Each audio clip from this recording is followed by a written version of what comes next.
And here I go again on my own, going down the only road I've ever known. Oopsie. Like a drifter, I was born to walk alone.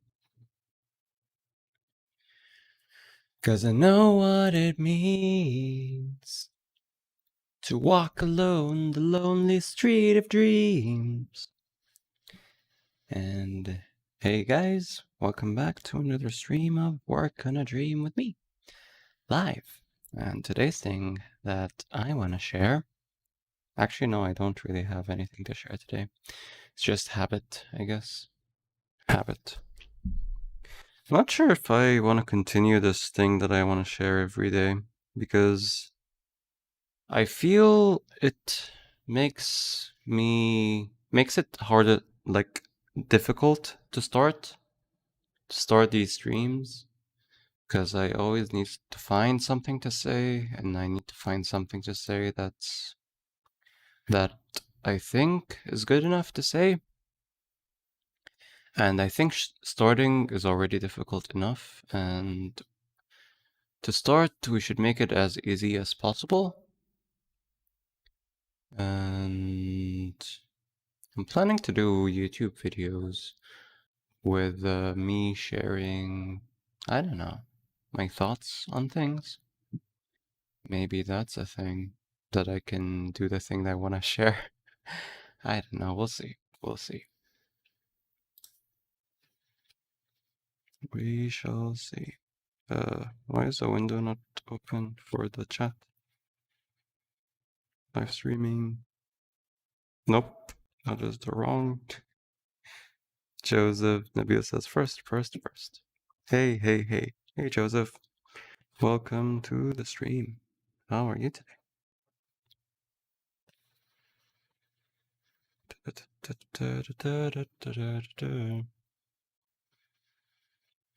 Going down the only road I've ever known. Greetings, ladies and gentle wacky people. Greetings, gentle wacky Joseph. Greetings. Going down the only road I've ever known. Let me update my quests for today. Drawing, this will be incomplete. This will be incomplete. Let's just copy this. Complete, incomplete.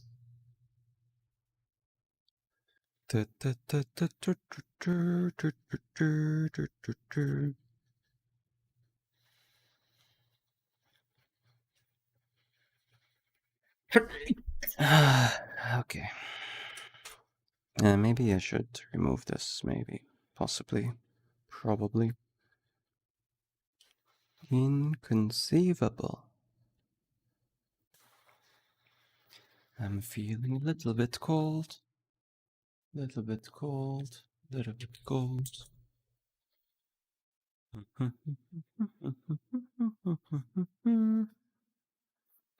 Let me get some music to play.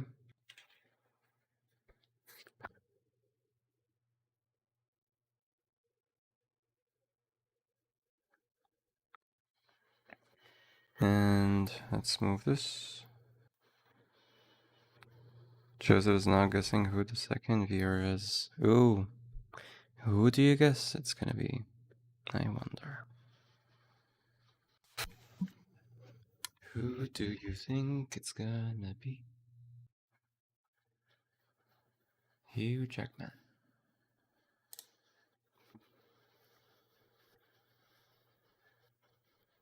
I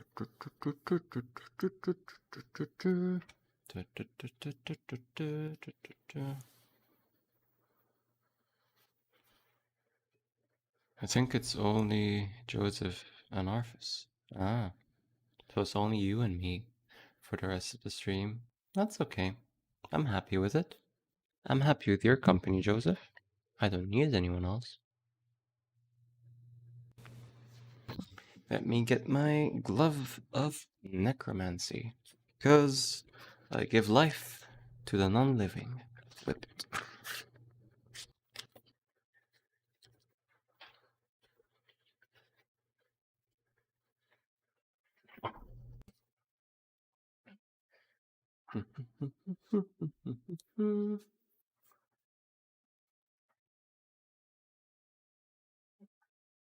Kappa Kappa 1 2 3 Franker Z.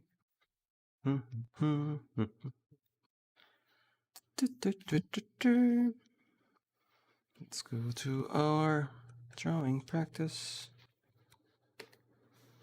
Let us remove all of these. Okay, I need to do a bit of stuff so I can move it. Now it has been removed, thankfully. And let's go to here, to here. Let's make these all unique frames. Why not? Why not? Let me get a reference that I will be drawing from.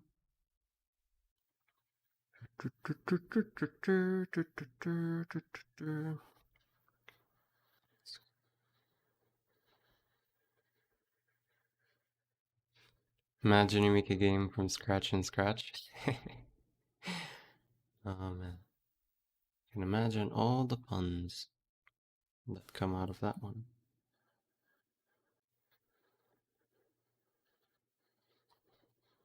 Learning drawing. Kappa Kappa 1 2 3 Franker Z.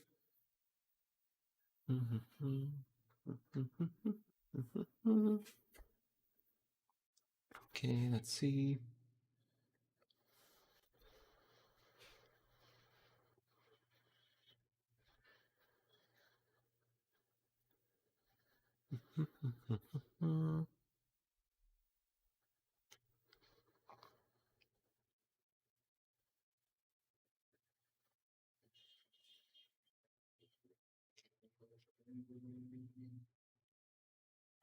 This is gonna be wacky. Very wacky. Wacky, wacky. Let's go. And zoom out a bit. Okay, maybe one more.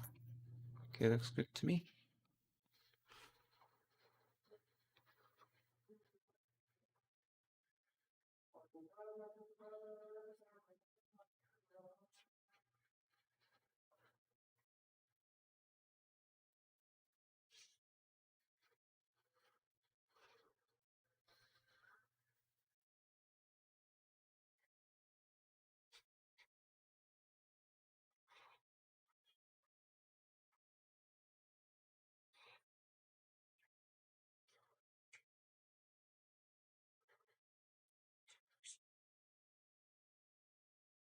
Man, that is a very, very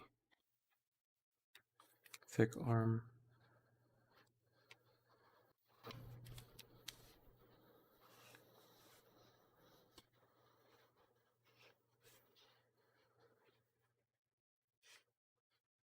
Why is there only 6 people online in the server?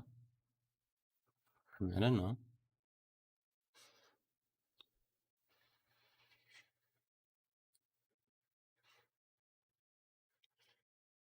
Because they are fighting an apocalypse.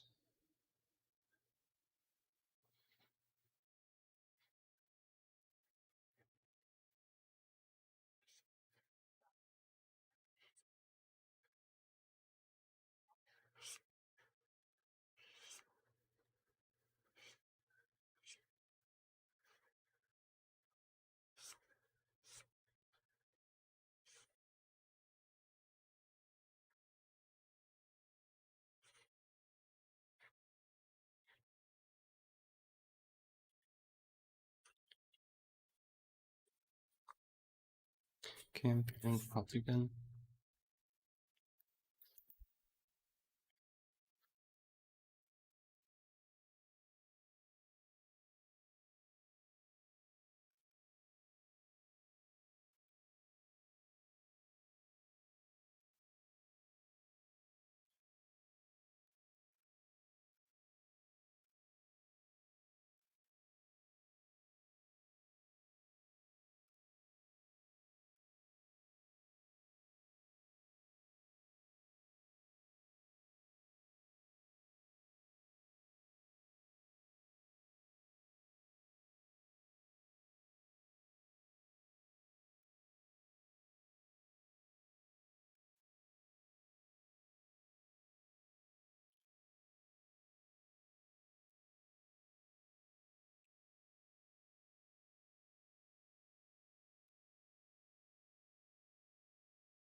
Can you play music? Oh yeah, I forgot to play the music. One moment.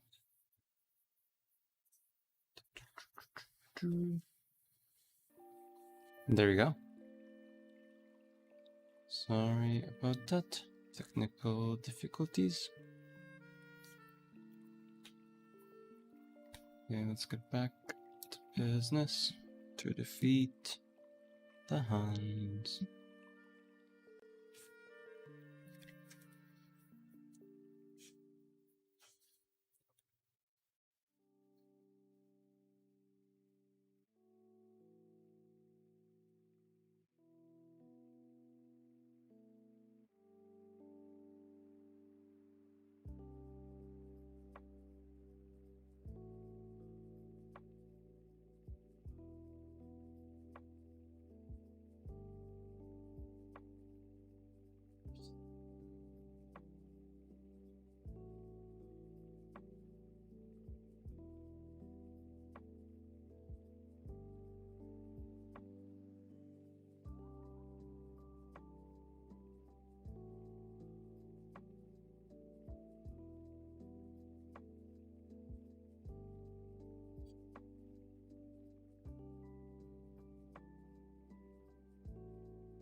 Simon says, ahoy. Hey Simon, welcome to the stream.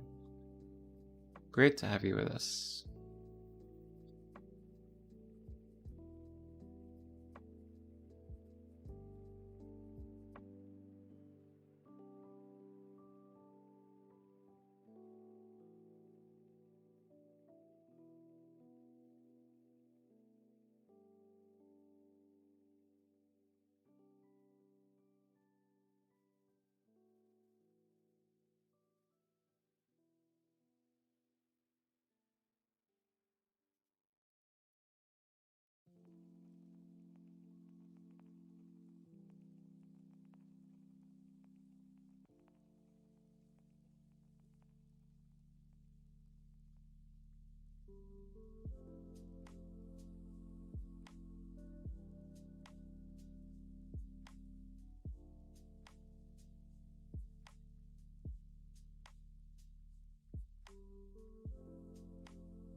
Still, I can't hear any music. Wait, let me turn on the volume. How about now? Can you hear the music now?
Hey Z, welcome to the stream.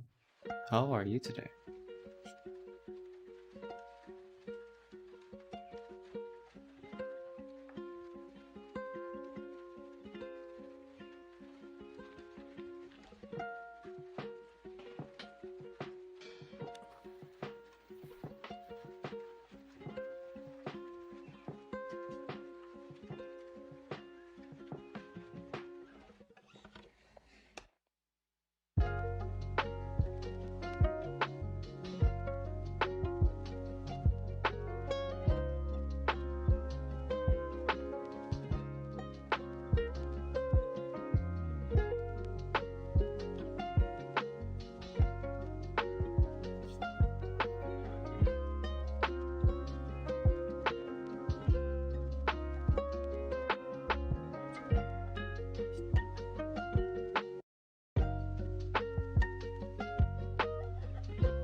I'm doing absolutely. Give me a sec. Gotta go remember my word. What word?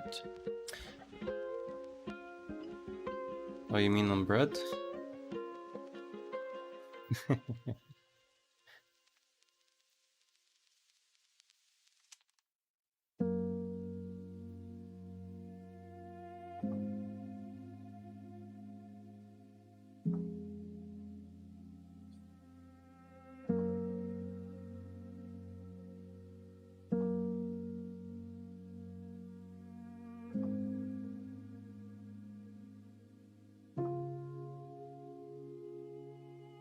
Started with a Z, and it was better than amazing.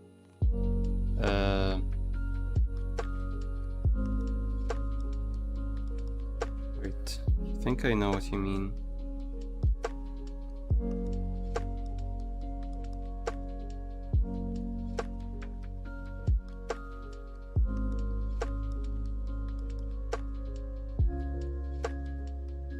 Marvelous. It was better than marvelous, not amazing. Zarvelous? Marvelous?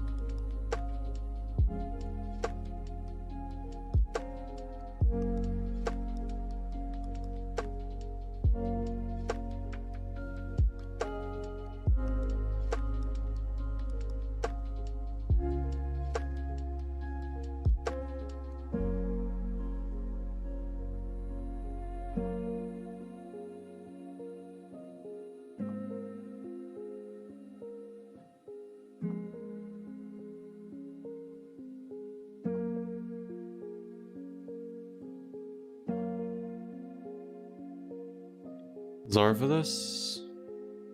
No, it wasn't Zarvelous. It was not. It was something else. But I'm glad you're Zarvelous. That is fantastic to hear, honestly.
Love world building because I can do anything, and you can judge me, which is why I will banana you. There's a common threat. That's a fancy way of saying I will make you not alive. Oh man. But yeah, absolutely. You make your own rules.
Hey Ezra, welcome to the stream.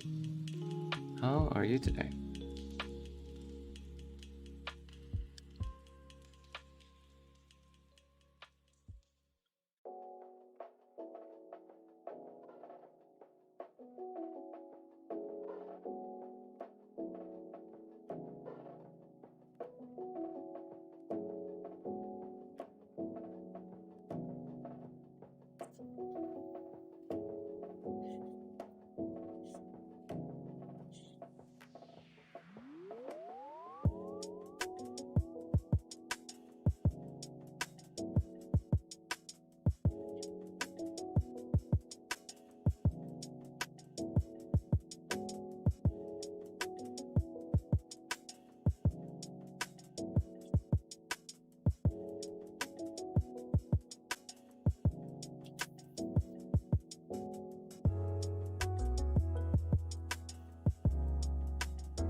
How much time do we have left?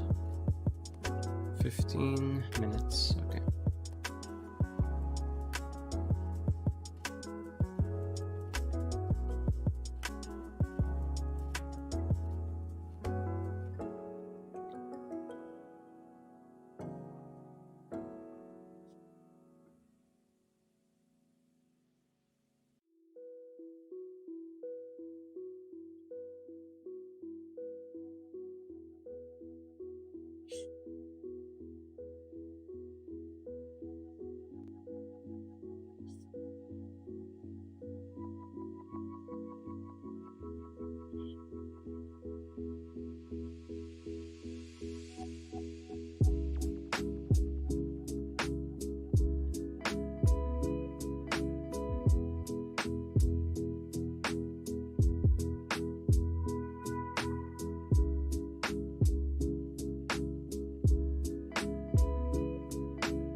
Alright, take care, Joseph. Have fun.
It's an awful looking chair.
Is this it? I believe so. Wow, I'm 5 minutes overdue. Alright, that's it for the warm-up. Wait, what?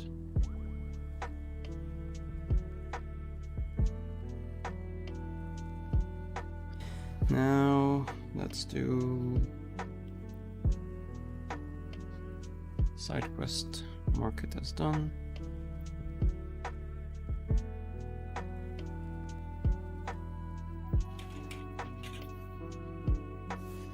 Be right back.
And I am back.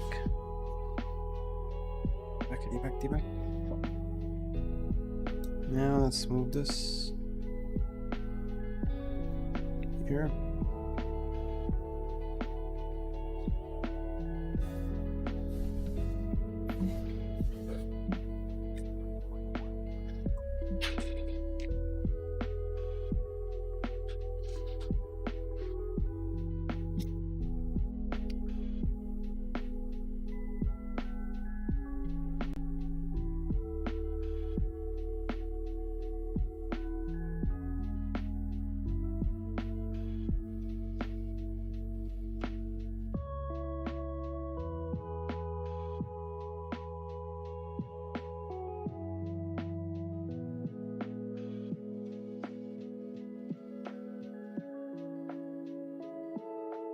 Okay, let's open it here.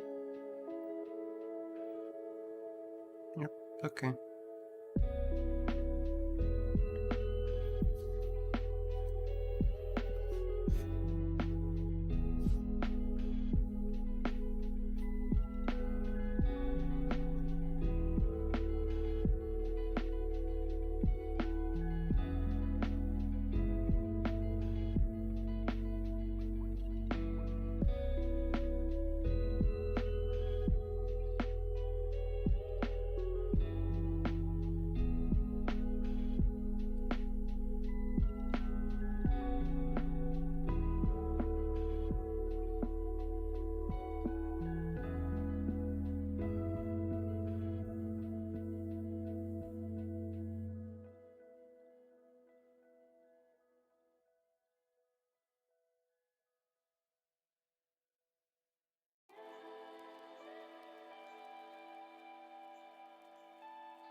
اتفضل.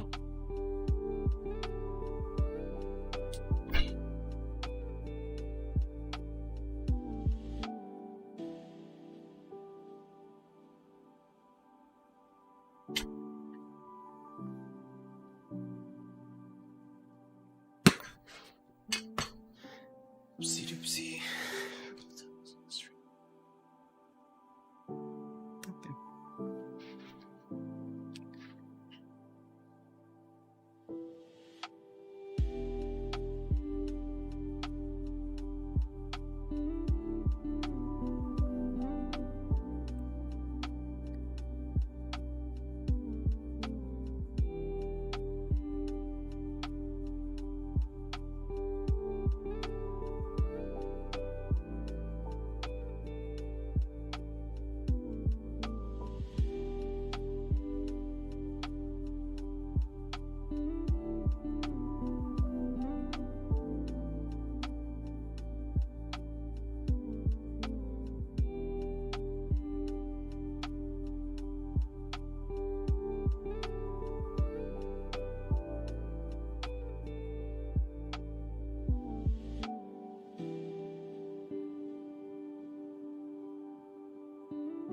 Wait, I'll be right back.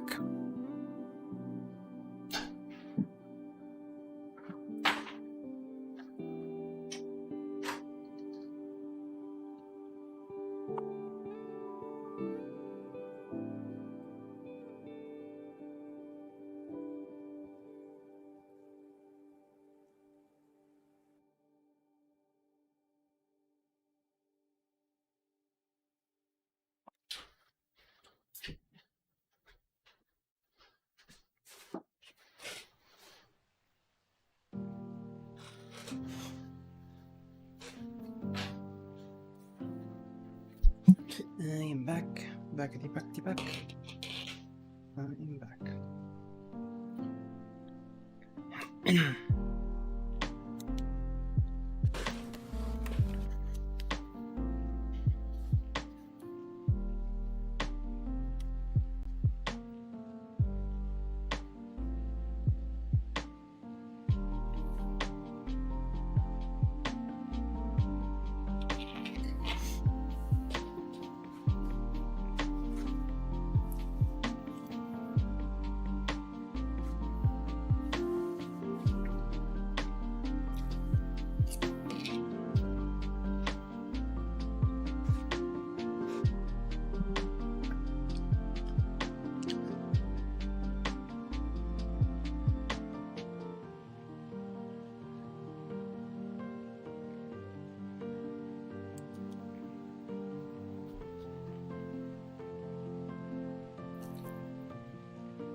Oh.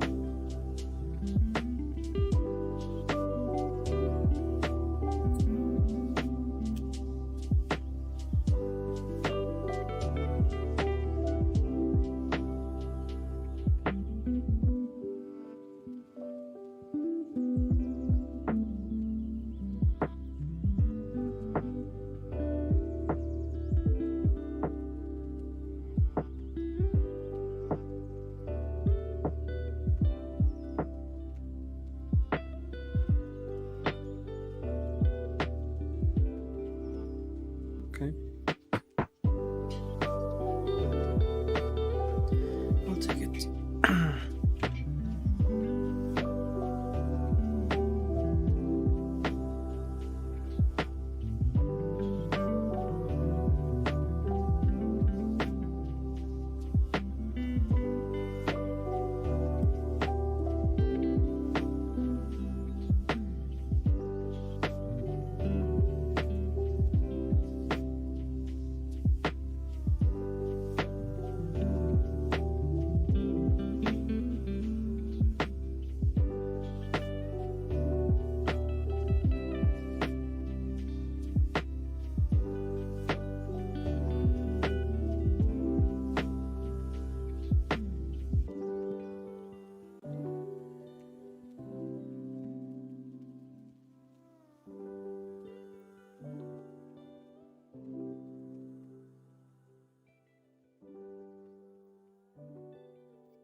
Joseph says, I'm back.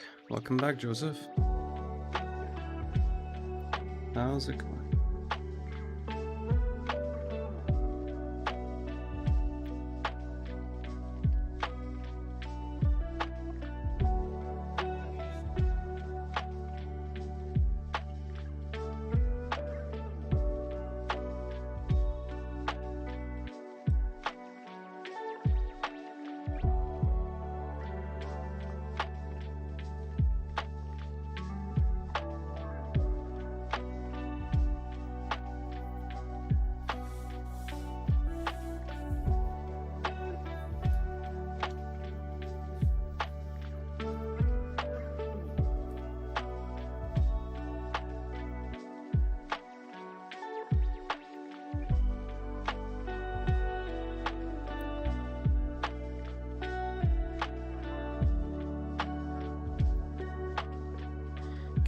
that's it for today.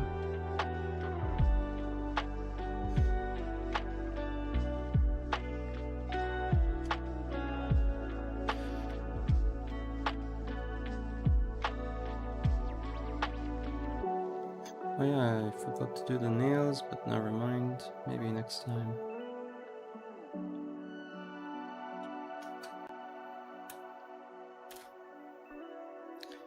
Beaten Zoat? Zo? Z? Of course you did, it's your game. You just want to bully people, Joseph.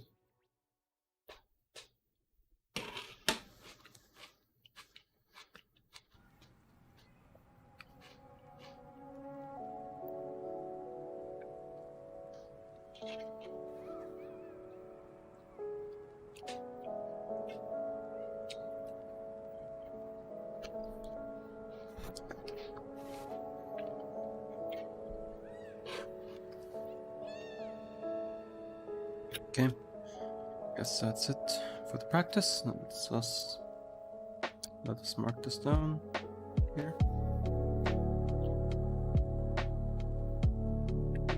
You just want to win.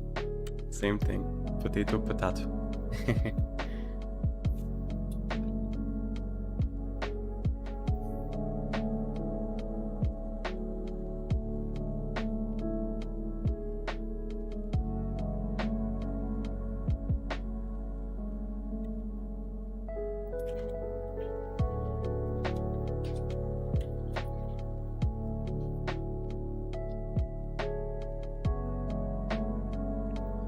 Okay.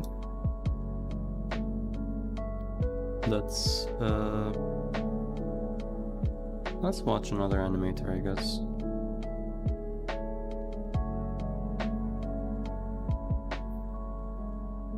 Sure.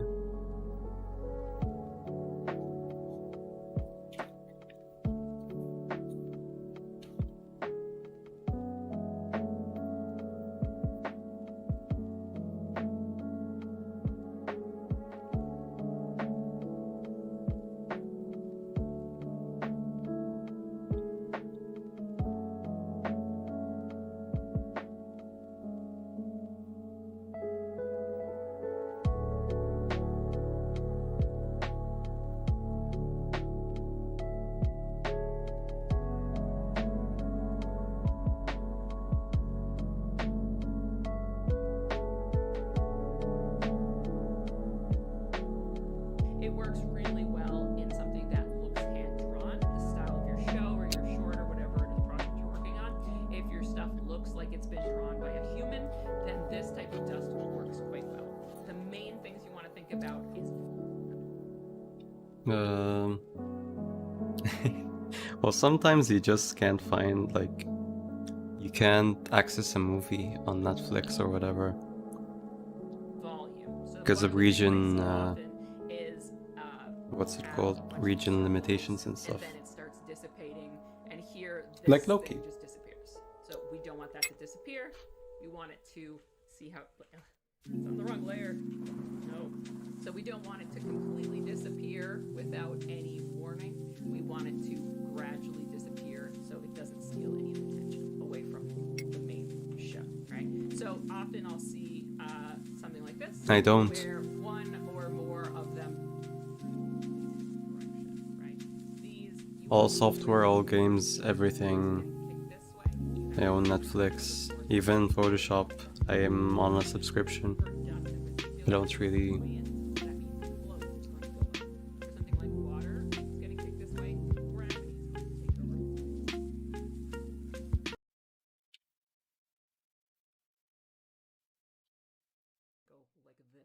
So you always think of the initial direction and then any opposing forces that are then added later. Effects animation is all follow through and overlap. You can just open a It's not VPN. Oh, that's the a really good idea, reactive actually. thing, like the character, it's the reactive thing, like the hair and the clothes. It's just that there's no character. So when you're animating your character, if they're like standing in the breeze and there's wind coming this way, then you're going to animate your hair like a flag wave. That's special effects animation. It's just there's no character connected. right? This is now an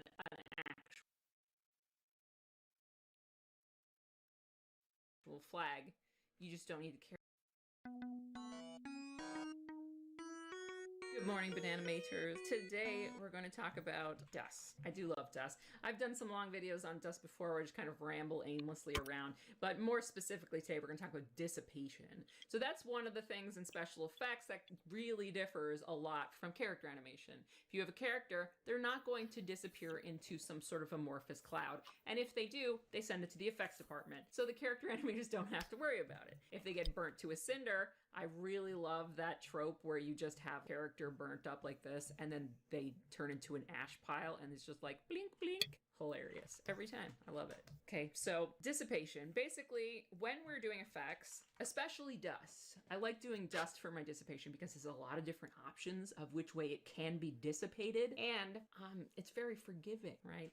So here we can see I've just done a bunch of little directional dusts. So a dust getting scuffed up or kicked up from the ground. And there's a variety of different ways that they disappear, okay? They start somehow and they disappear somehow. This is the same for many types of effects. If you have a bubble sort of coming up from something, either it's coming out of like a tube and it's like bubbling along like this, or it starts out small and then the bubble grows, and then the bubble has its life and it shrinks to disappear, or it can pop. Like here, this would turn into a pop instead, and it disappears. Basically, you don't want anything to just jarringly appear on screen if you're watching a cartoon and then all of a sudden there's like a big dust cloud like this in the middle of the screen. It's going to look really abrasive and distracting. Dust is one of those things that are very subtle in animation. Most of the time you don't want to see it. The character is doing something cool, they're saving the day, and nobody wants to be like, ooh, look at that directional dust. Like, look at the dust that his feet are kicking up while he's literally strangling a dragon with his bare hands. So the best way to be unobtrusive is have it kind of show up in a very sensible way, not pop on in any sort of jarring way, and have it disappear in a gentle, unobtrusive way as well, right? So here's a variety of different ways that we see it done in different styles. We have the old school thing called the popcorn method. And yes, I'm repeating myself from my dust video, but bear with me. And you often see this in Warner Brothers, old Disney cartoons, things like this. You take your, whatever your dust starts out, and if it's getting kicked up from here, it would start out a little bit small, but because there's an action instigating it, it doesn't have to be a point, a single point. So our dust appears, it grows very fast, but then it dissipates somehow. In popcorn method, we take the big shape and then we start hacking it up into smaller shapes, and they change shape and get a bunch of extra little bits like this.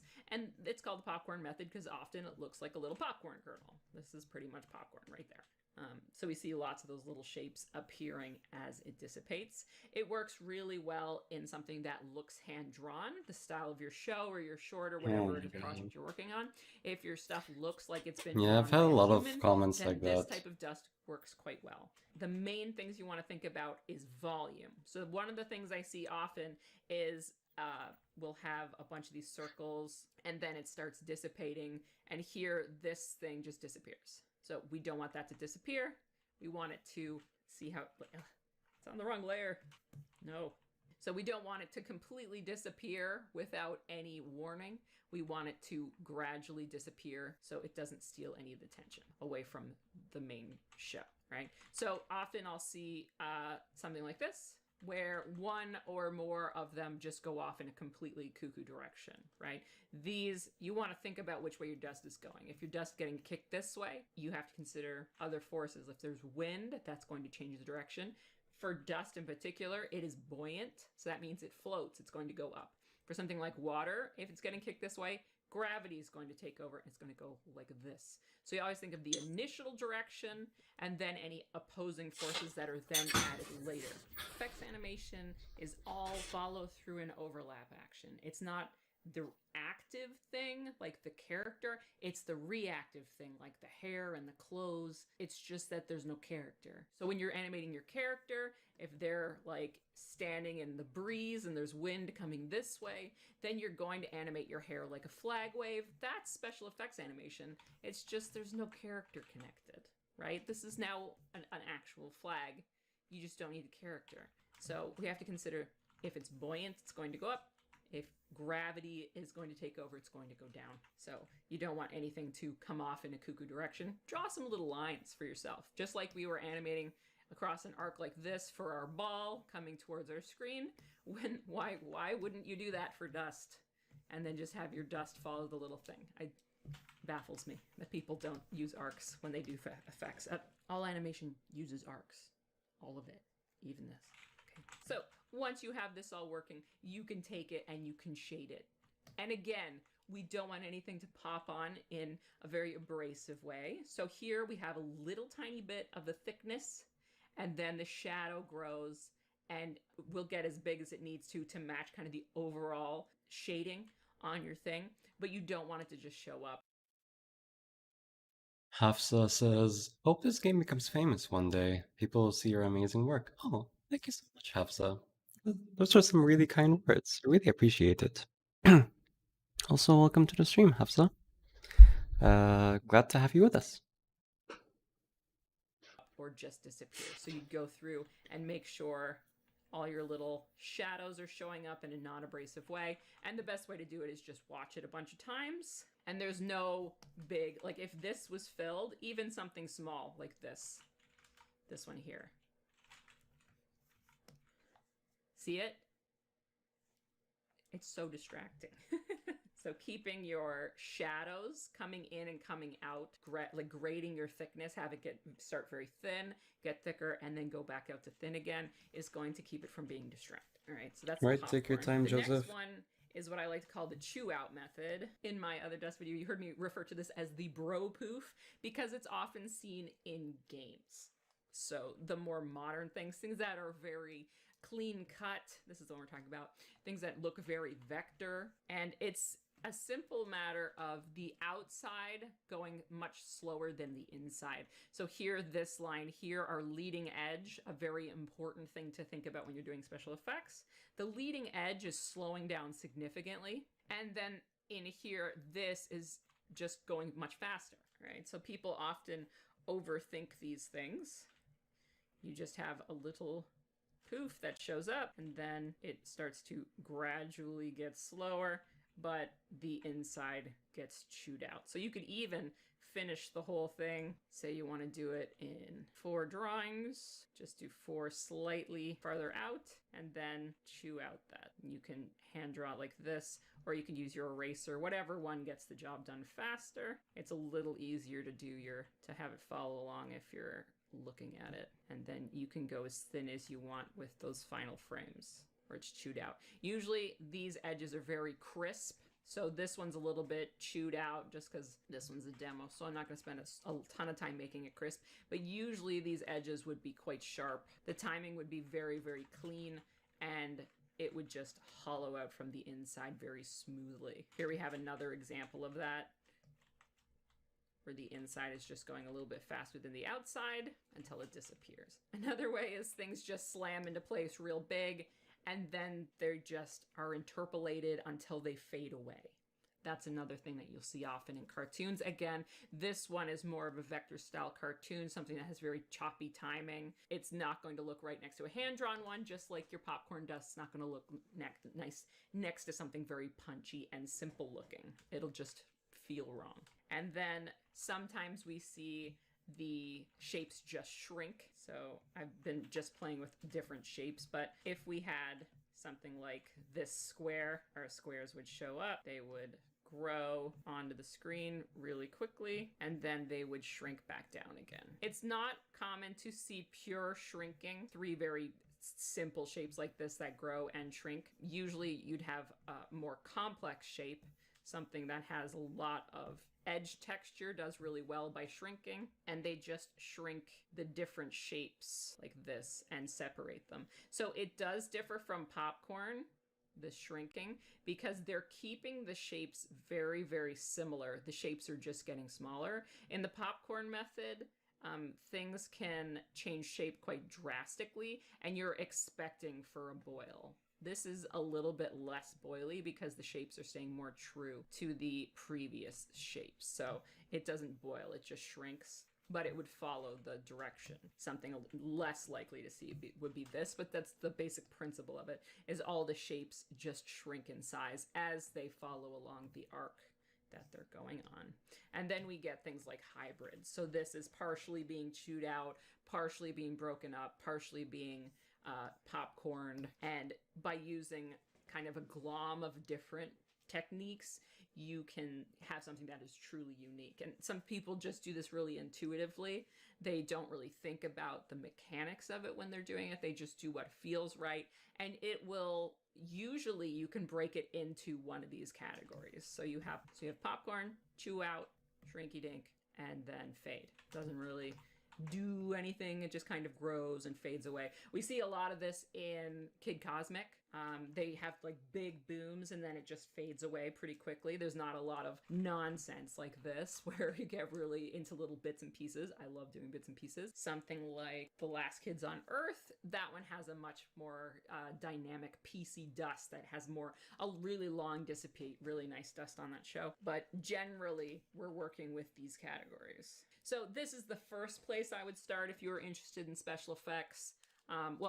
First do the lines and the ball with the tail, the things that I've been doing the last couple of weeks. But once you want to get a little bit farther than that, this would be the next step that I would take, is to play with dissipating very simple dust. You can do it fairly quickly, and you can play with a lot of different methods. Other effects dissipate differently as well. If you're looking at splashes, then your splashes start ripping apart and turning into water worms. One of my students called them worms, and I'm like, this is, water worms. I'm using this forever. I love it. So this is another form of dissipation. If we have a splash, even just a little impact splash or something where we just do a few little things like this coming off of something that's impacted, then these are going to shrink as they go because we don't want to deal with puddles. Puddles, just so much work to track puddles from scene to scene. Like, we don't have time to do that. So the way we combat it is by doing the shrinky dink on our water, just having it come down smaller. And then your little worms, they start to dissipate. You can think of them as like circles that have a little bit of water stretch between them, because it's the surface tension of the water, like it wants to hold on to itself, that kind of does this. And the easiest way to do it is to track these circles. Once you get better and better at it, you're less tracking things very meticulously and you're more feeling and intuiting, but that doesn't happen when you start. You want to track some things, track a couple little circles like this, have them connected, and then eventually when they run out of stretch, they break apart, you can like fill in that volume with some little bloops if you want to, and have everything shrink away. Another place where you see dissipation, of course, is fire. So you've got your pretty fire that you've worked out all meticulously. It's got all these little holes in it. It's got its internal thing. And then pieces are going to break off of it.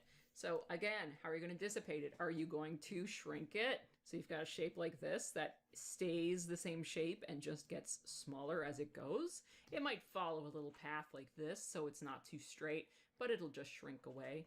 Other places, you'll have the little pieces of fire that, break up into sparks. Could go into many, many sparks. Who knows how they're feeling at the time. But there's basically just various pieces being broken off and then dissipating somehow, either shrinking, breaking apart, boiling away.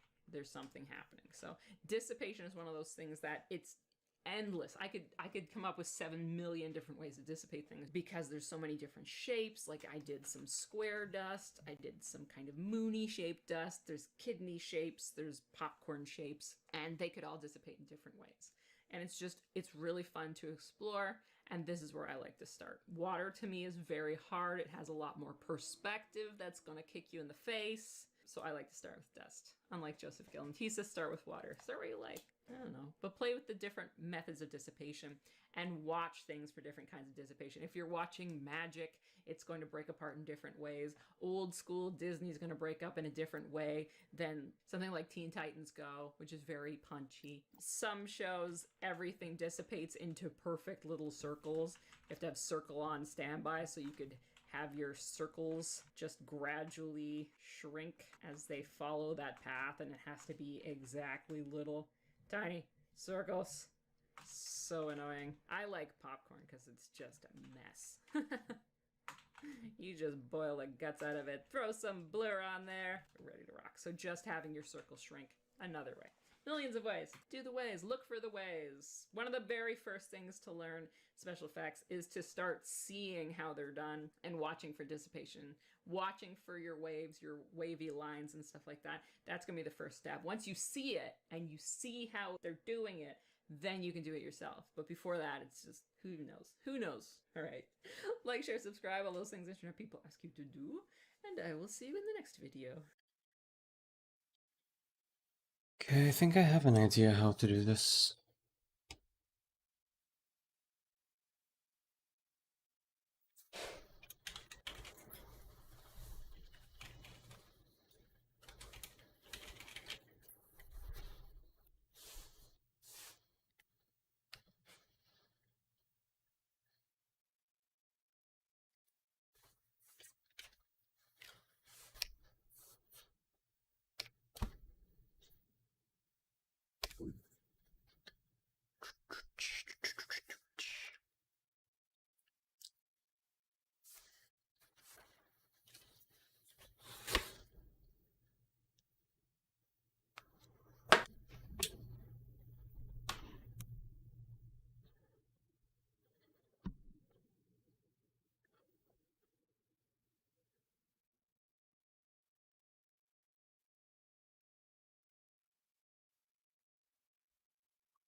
So says, how many bosses are there currently? So far, I have implemented 0.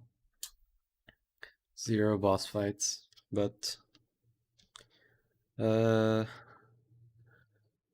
have already planned how most of them will work. Not sure what I'd like to share about them, to be honest. I'd like them to be a surprise a bit. But they're styled around Cuphead boss fights. That's what the plan is.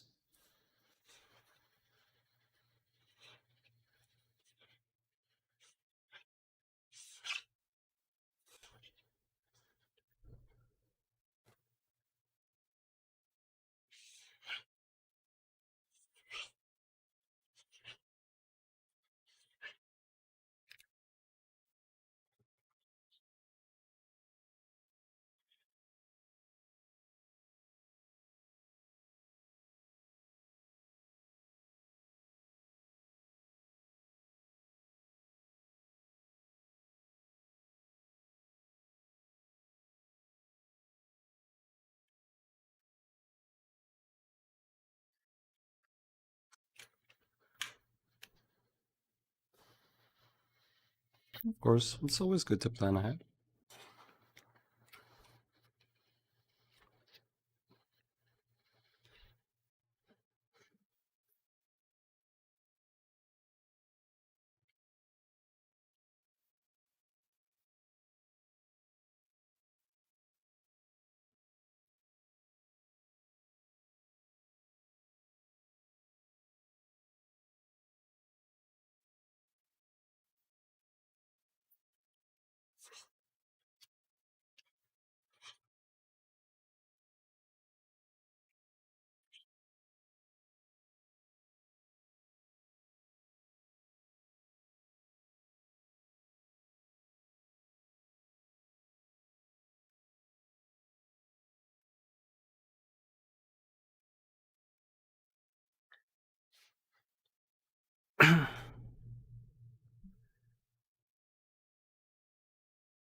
Let's use this template.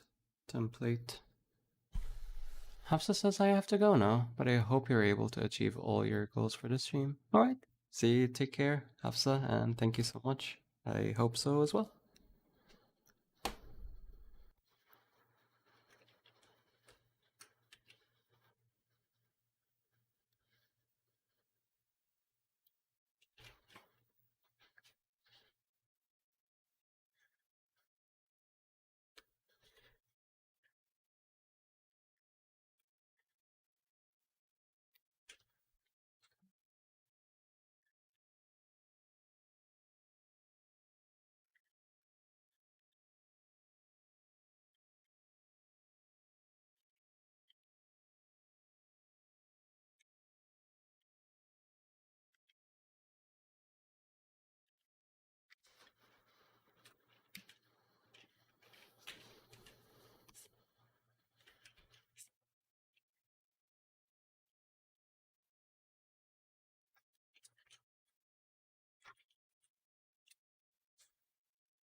Joseph says I'm back from Big Mac. Well, welcome back.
Or should I say Big Jack? Why Big Jack? I don't get it.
Dun, dun, dun. Oh, I have the music paused.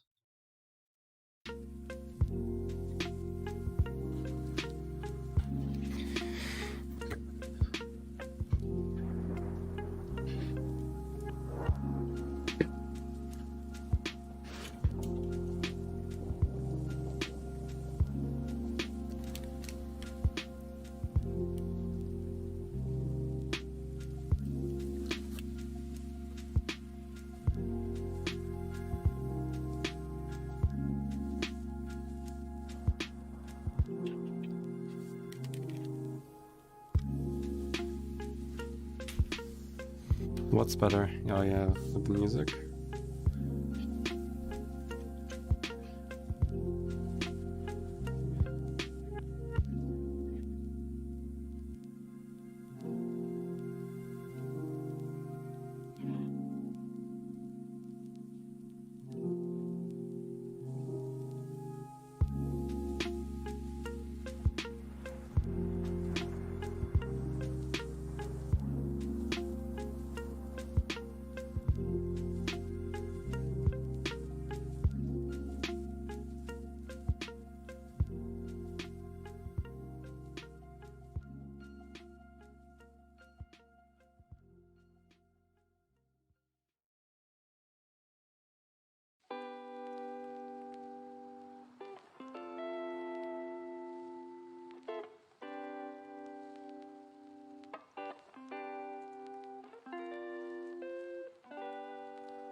Hey Dio, welcome to the stream.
I am doing great.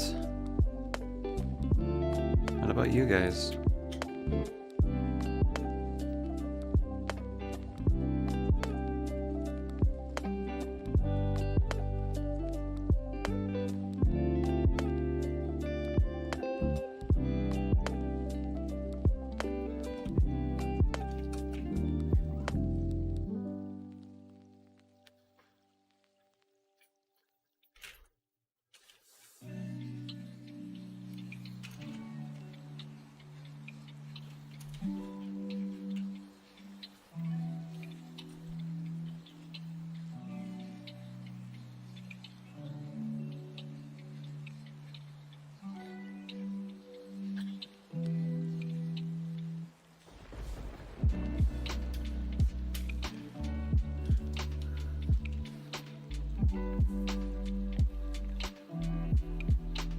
That's great to know.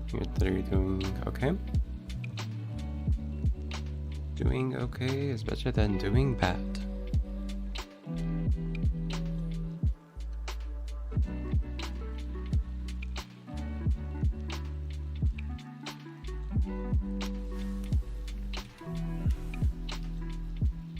Oh, did I just draw this? Never mind.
Fitting username says, good evening, hope everyone's having a good Friday. Well, I'm having a good Friday, hope you are as well.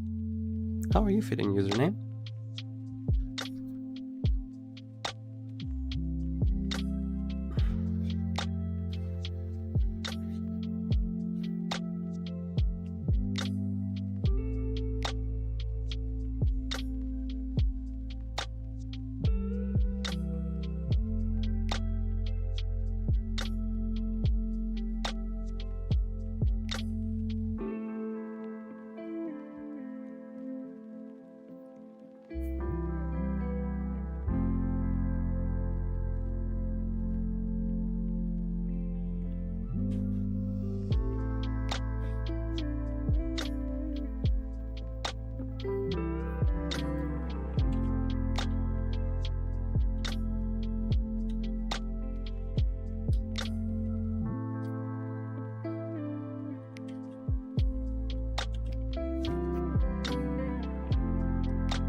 Fitting username says, all good. Help my mom fixing the brakes on her car today. Feels nice to lend a hand. Yeah, it's always nice. Always feels nice to help someone. And yeah, that sounds great. Fitting username. You sound like a nice person, honestly.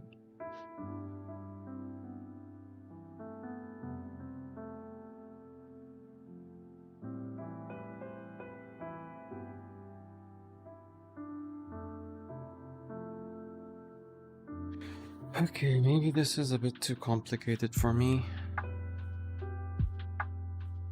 Let's check out our friend someone told me to check out.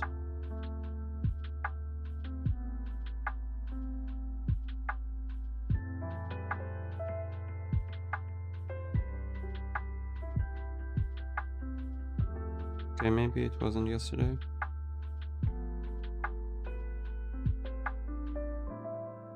Yeah, it's this one.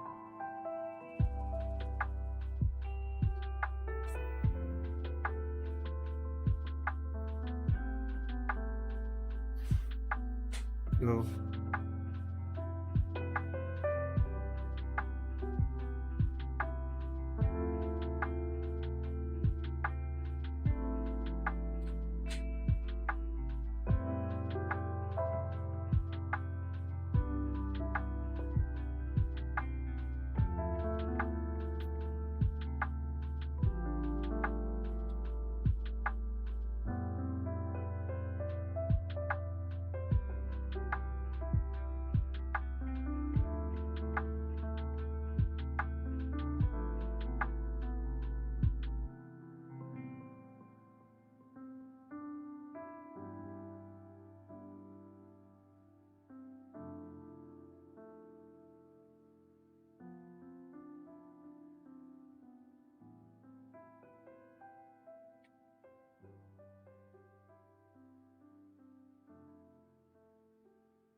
No stress about it. Not every day has to be the day you fix the world. Yeah, absolutely.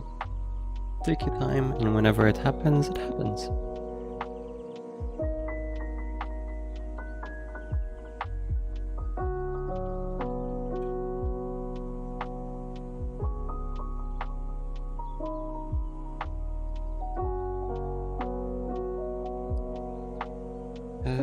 Man, this dust sucks.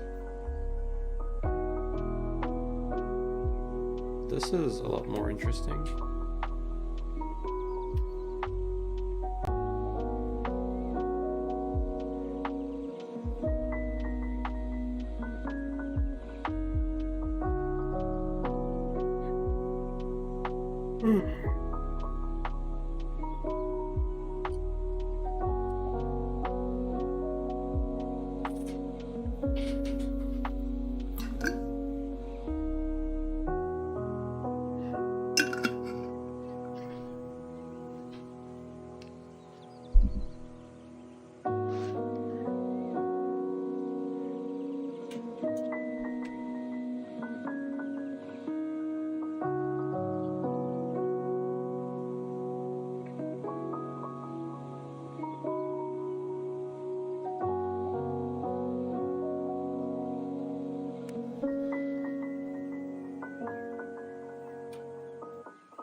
Oh, hey Z.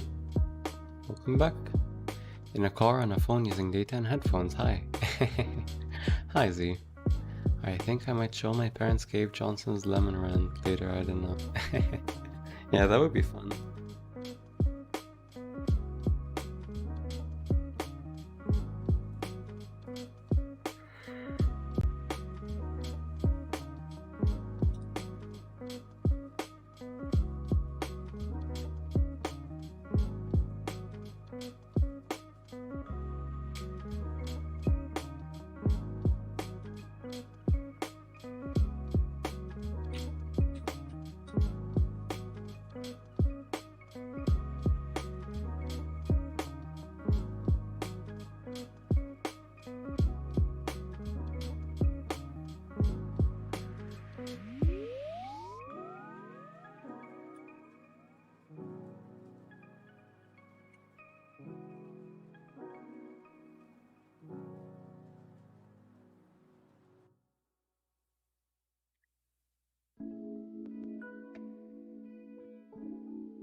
There's so many messages.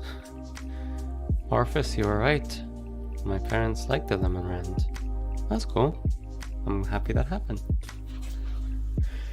Also, so I can see your message, you can add my full name, Orphis the Wizard. So your message can be highlighted and I can see it.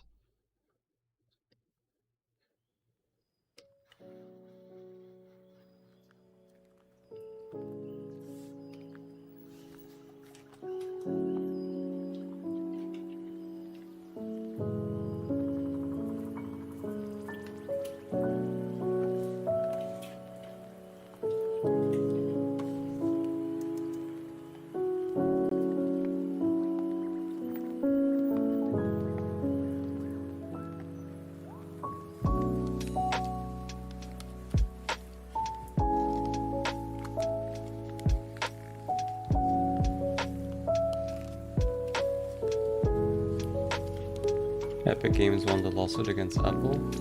Wait, what lawsuit? I am not updated. What happened?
Epic Games sued Apple last year. Apple fees are 30%, and that's ridiculous. This is gonna be bad for Steve Jobs. They basically just online storage and take 30% cut. Ah, fair. Yeah, that's really good that they won it. It'll be good for indie game developers. So that's always good.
He says, well, I gotta go for now. See ya. Good luck and goodbye. Alright, see ya, Z. Good luck and goodbye to you as well.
Hey, take care, Z. See ya. Have fun with whatever you are doing.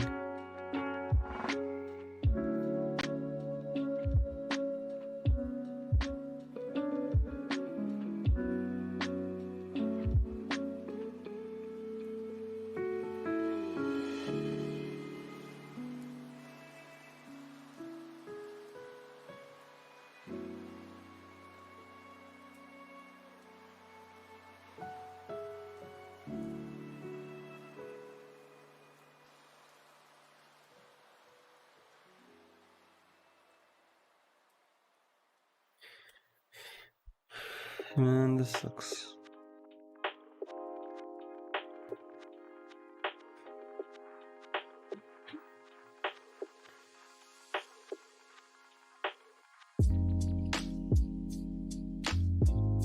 This sucks.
Let's have a tech talk. Sure. Tech talk. Get it, TikTok. Sure, what kind of tech talk do you want to talk about?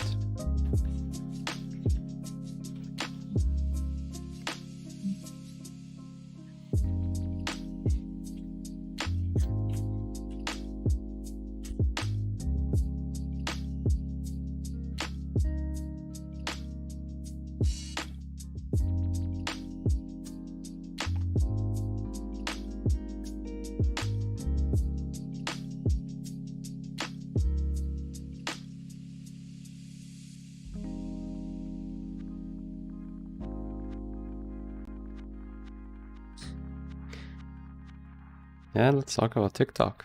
Yeah? That's what I'm saying.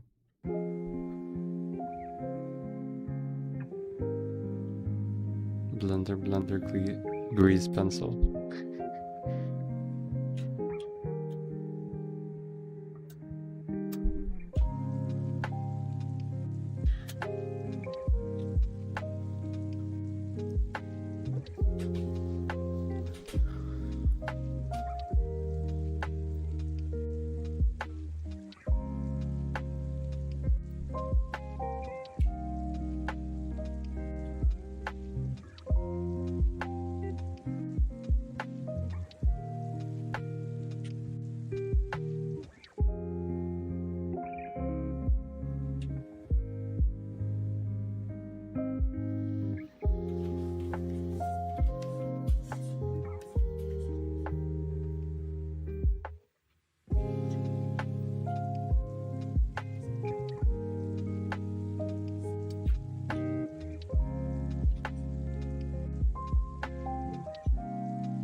So if you're gonna upgrade a part of your PC, what are you gonna upgrade? My GPU, I guess. It's already really good. Like, it's 1070 GTX, but with game development, you can never go too much, right? What about you?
The uses I might have given Unreal a better shot. The compile times weren't so large. Plus it has some other annoyances like can't rearrange hierarchy, and you have to press enter when you enter a number. Never tried Unreal before, but that does sound annoying. It does. It does.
I'll be right back.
I am back, backity backity back.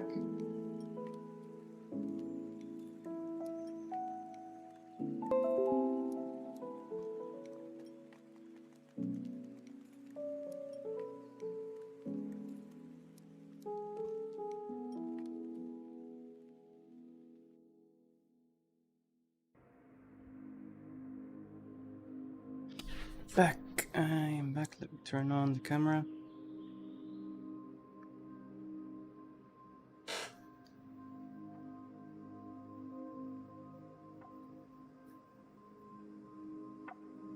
Man, this is really weird to animate. It's like the timing is really tricky to do. Like, what? What am I supposed to do? What am I supposed to do?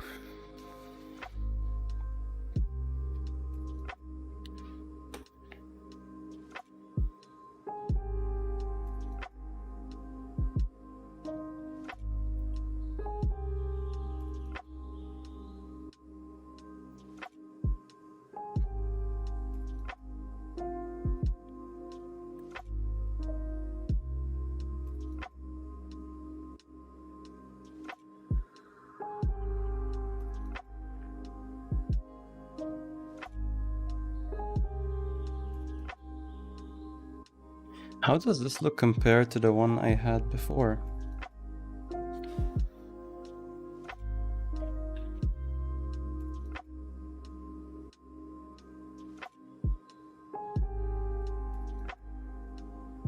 Yeah, this is much better. This is much better.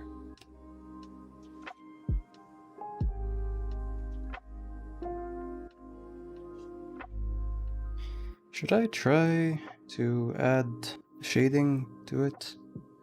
Maybe. Yeah, let's try adding shading to it. The shading is inside, right? Yes. Okay.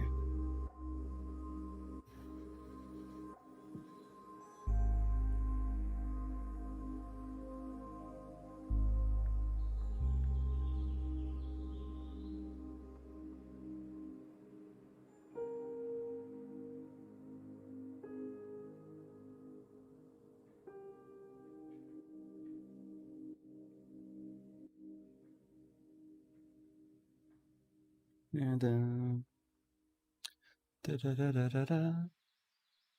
Yeah, it's way better. Oh, thank you, dear. Yeah, we get better every day. Every day we get a tiny bit better. Just a tiny bit. Tiny bit better.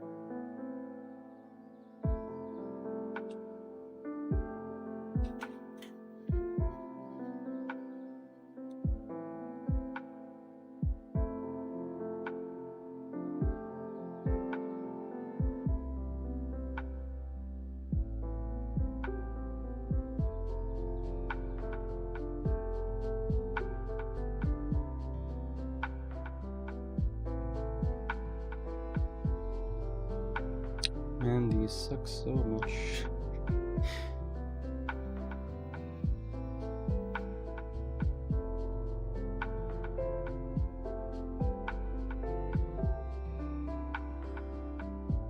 Wait, what am I doing?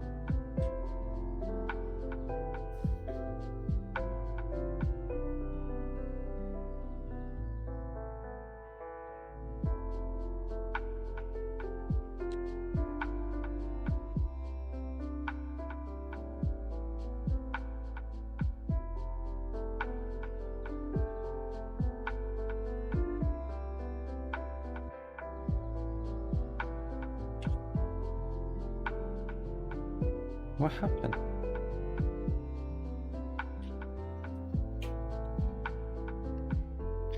I have a feeling this should have been the other way around. Okay, let's actually color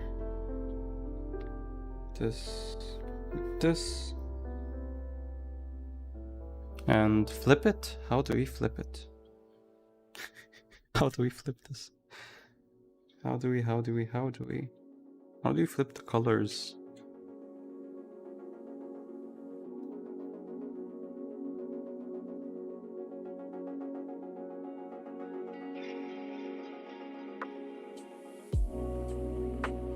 How do we flip the colors? Shade should be at the bottom.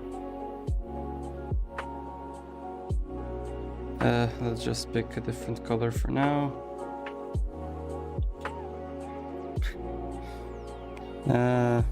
Actually, it's not bad.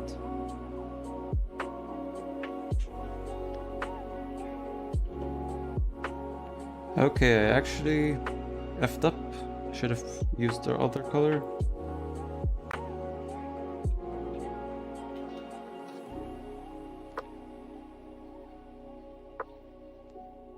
Yep, there we go. Now, what will happen?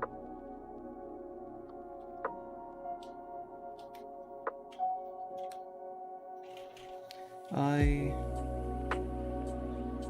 should pick this color and put it inside. Here, I guess.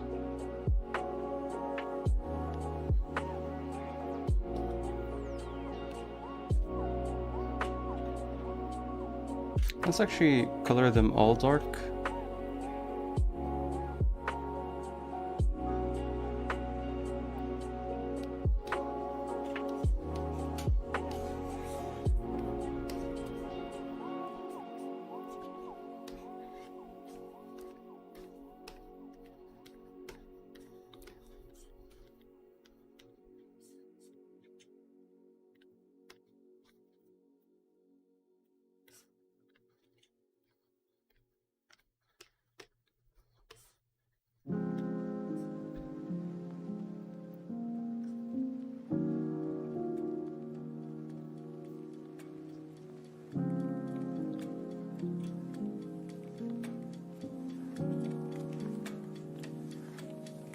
I am tired AF. Same here. Well, not AF, but just tired.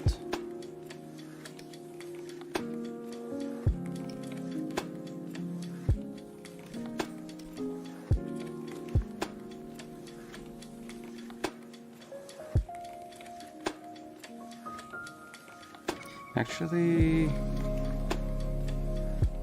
these should all be light colored.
You're gonna sleep, alright?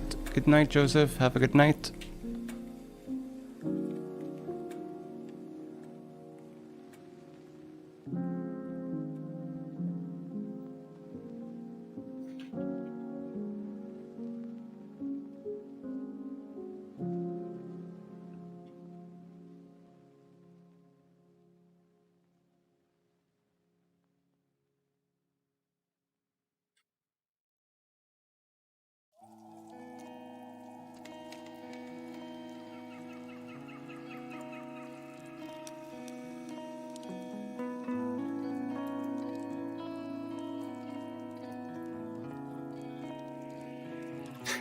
Dragon Ball Z, spelled Z-Z-E-E.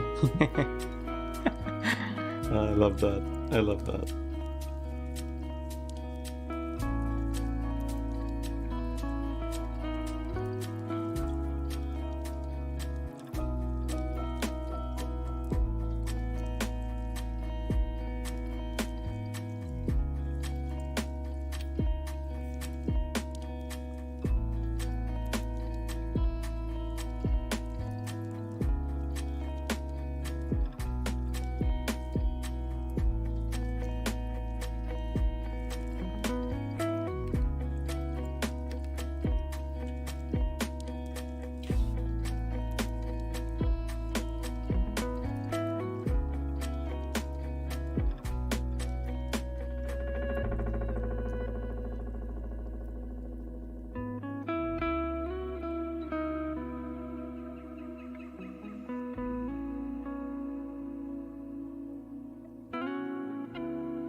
Mm.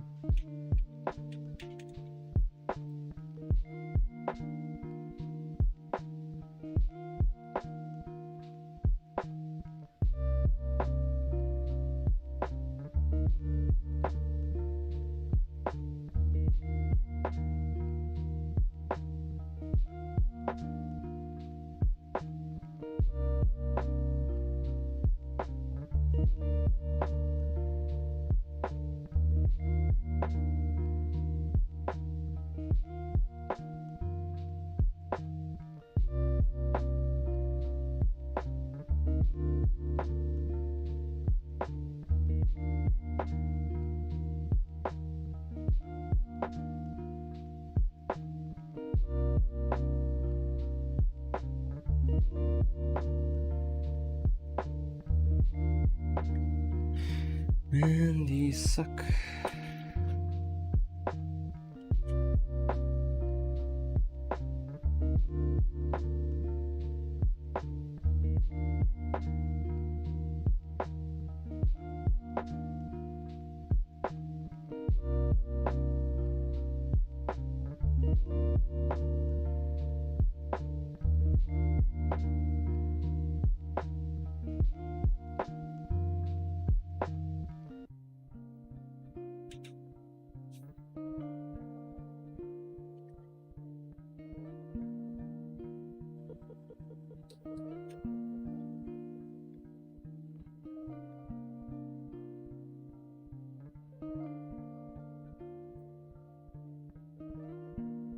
Wow, I need to shade 18 frames. Are you serious? Maybe not 18 frames. Maybe up to 8 frames. So like 4 more frames to go, or 5 frames to go. Sure, why not? I'll be right back.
Nefs says, what's up, Nefs? How's it going? And welcome to the stream.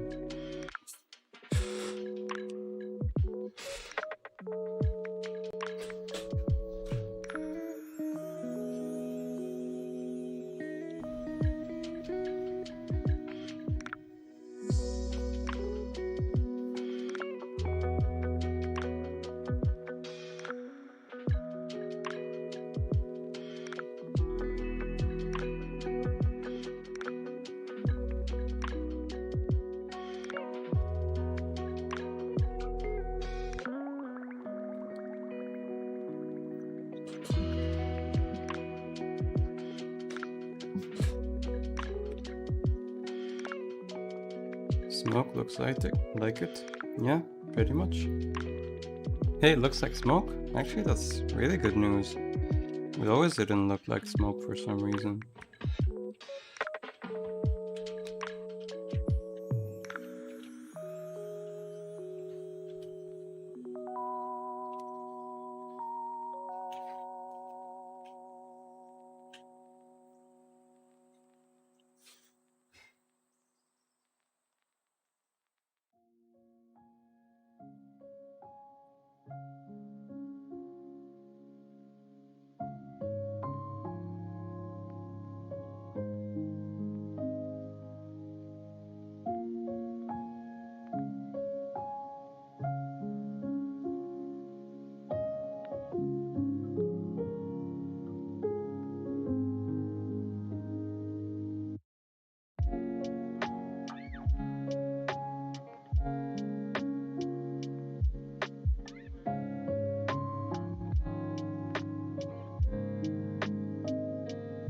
Man.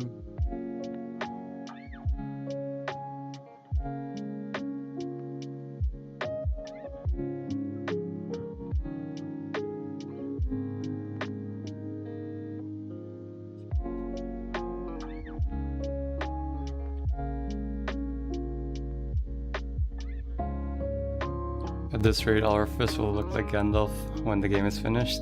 Yeah.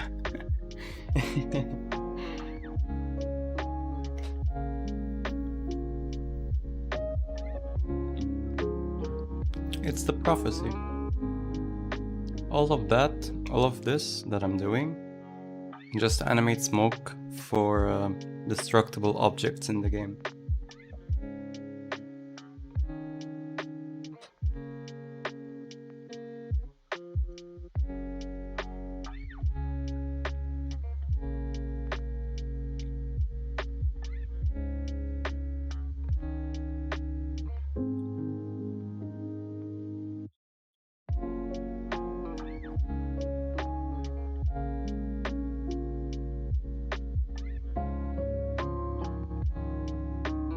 Okay, this does not look like...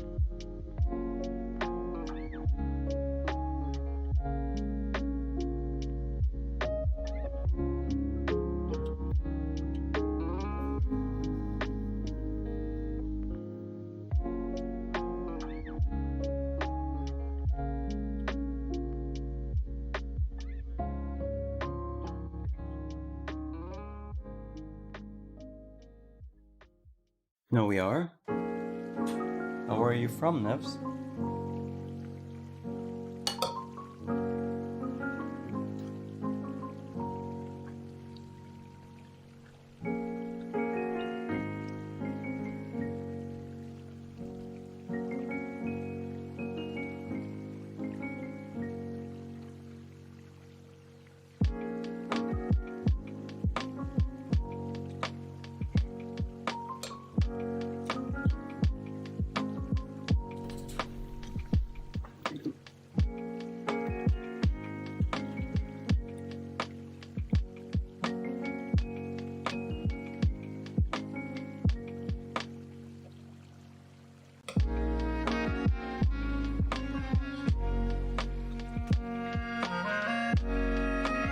No, that's nice.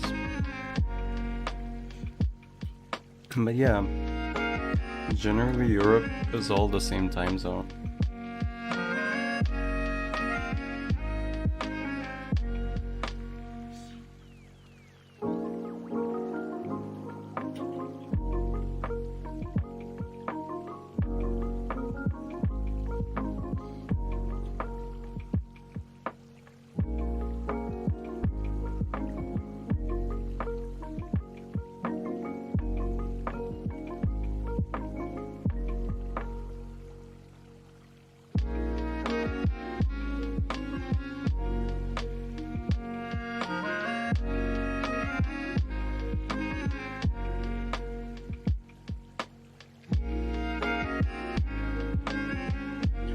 Man, I hate this brush.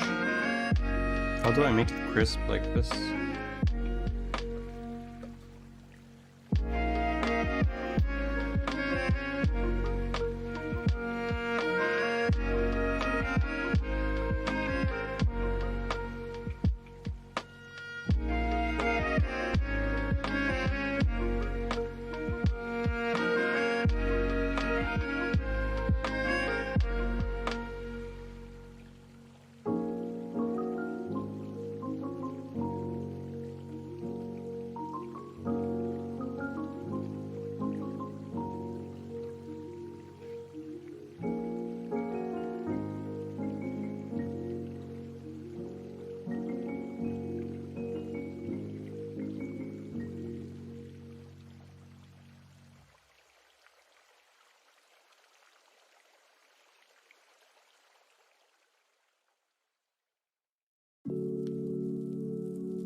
More like +1 GMT or something. Yeah. Pretty much.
If it was blue, it would look like Sonic.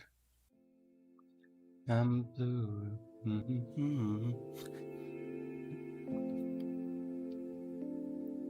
Maybe a little bit.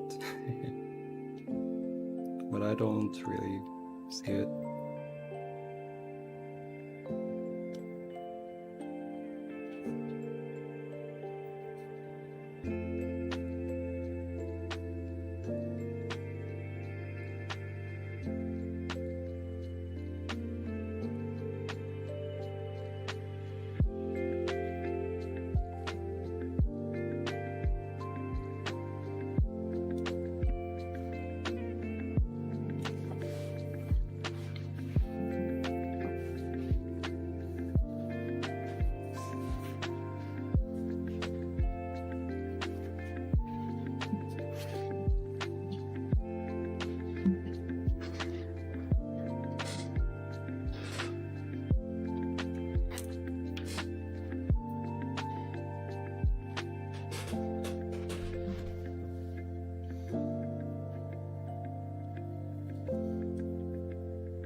Okay, one final big frame.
Actually starting to get better. Starting to look better.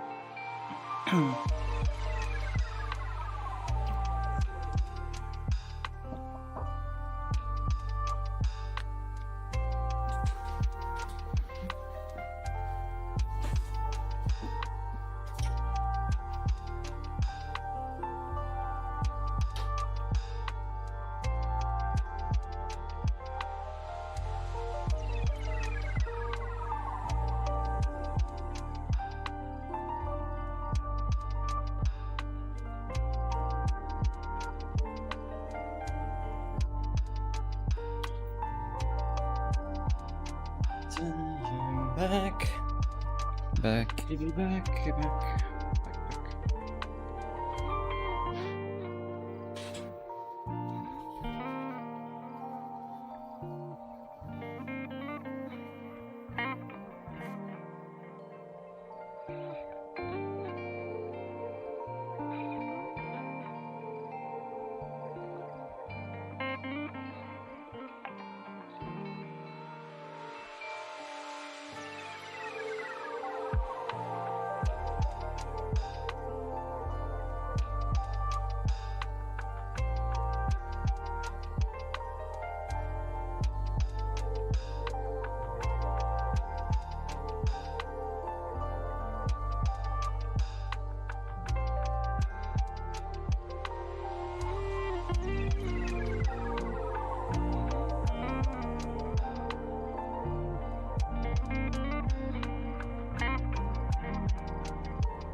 uses how to make 2D smoke procedurally. Is this gonna be the new Cinemachine?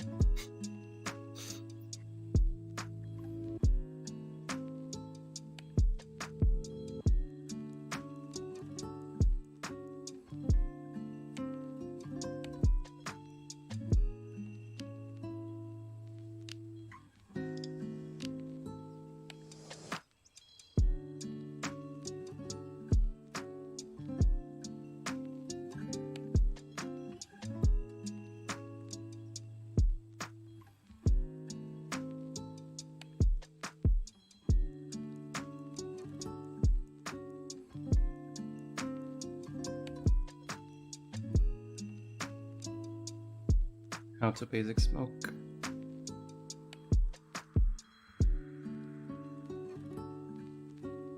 Stop bullying me, guys. I'm doing my best, okay?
Because you're doing your best and we're proud of you.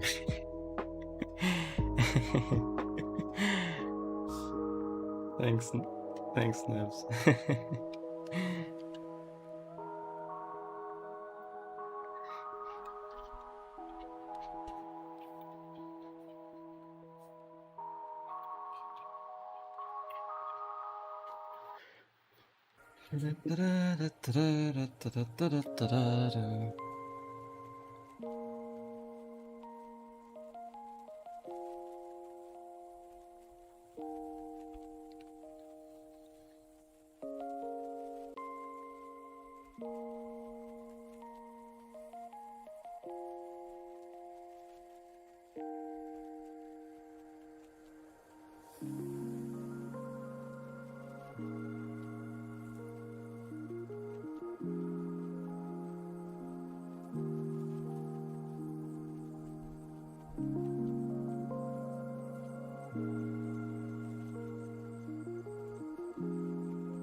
Wait, are we done? Wow, we're done.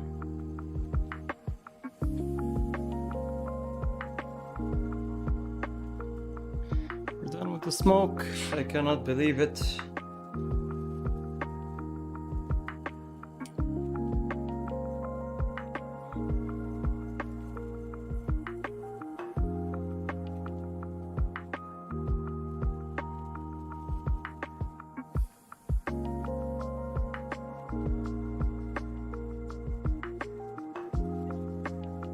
Oh man, this is so complicated to animate. How do people animate it in like 10 minutes? 10 minutes they do it. They do it in 10 minutes including the shading. Like what? How? Just how? Looks really cool. Thanks, Nevs. Took me like 3 hours to animate this. How do people do it in 10 minutes? How many years is it gonna take me to be that good?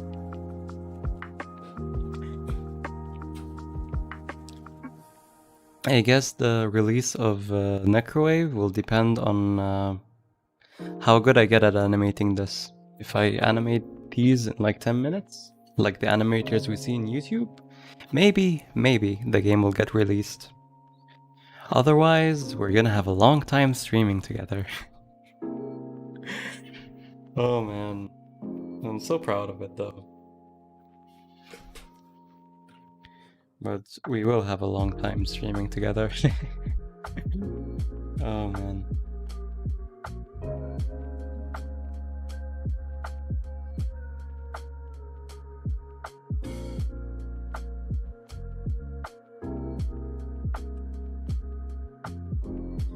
Alright, let's mark these as guides. Let's remove this. Get our essentials library.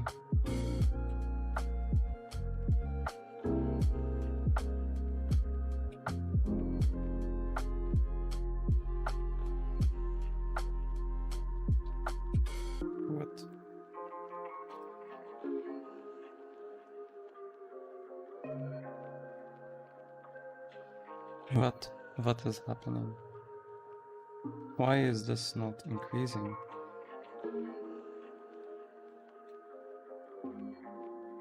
Okay. Because it increases this way.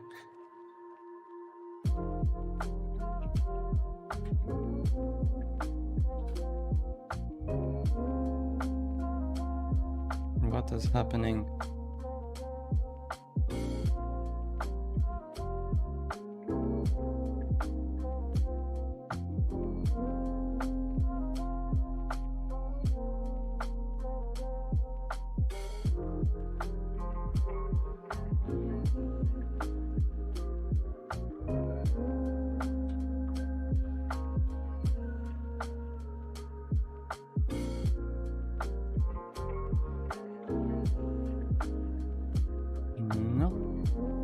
This shall be here, I guess. Okay, maybe it needs to be smaller. Also lower. A tiny bit smaller. Just a tiny bit.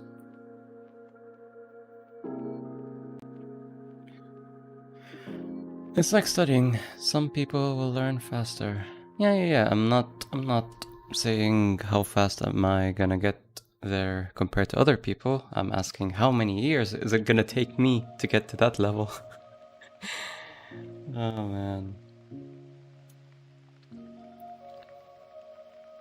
So don't even study and have straight A's.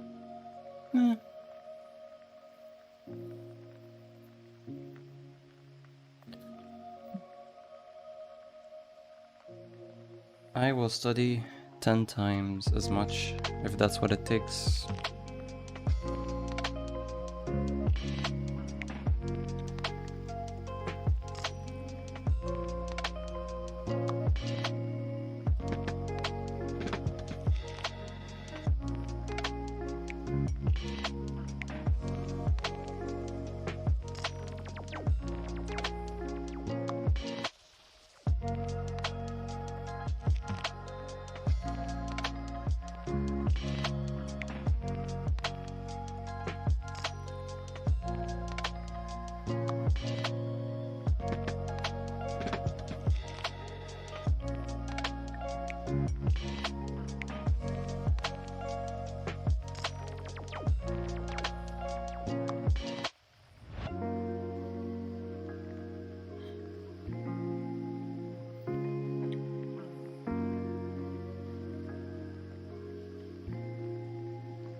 something like this could work.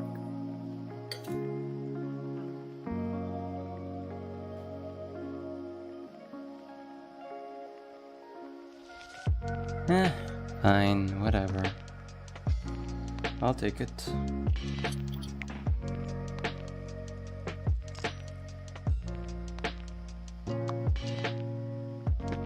Let's export.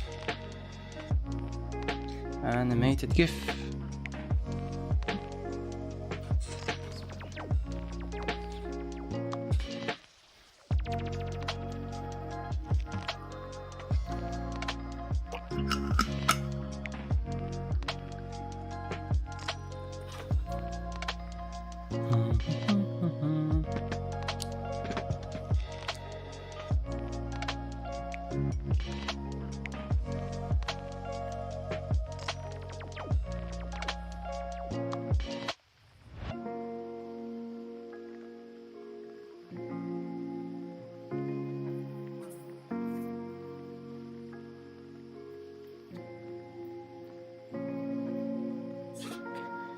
Okay, let's see how it looks like.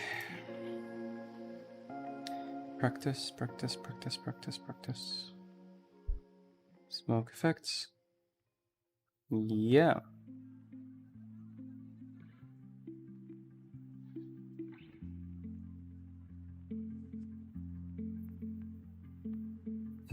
It looks like smoke, right?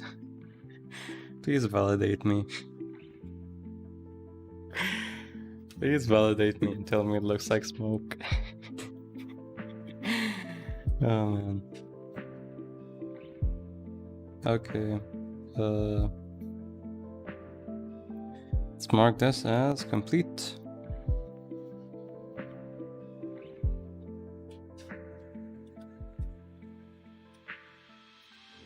Complete. And typing with the left hand is really difficult. Complete, okay. Now we will receive our reward. Yeah, looks like smoke indeed. Fantastic. Let's open Adobe Premiere so we can make it a video and 5 minutes.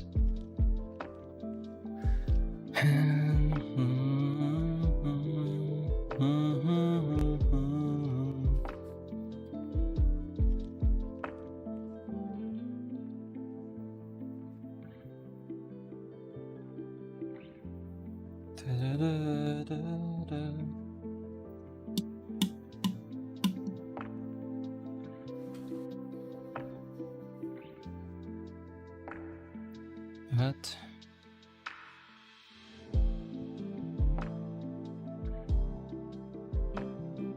Smoke numero 6. Numero 6. 6 minutes. Looks good to me. Let's Control M and export this as. Let's make target bitrate as high as possible.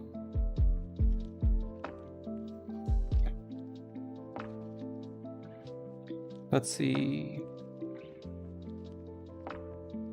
Hey, even this looks cool.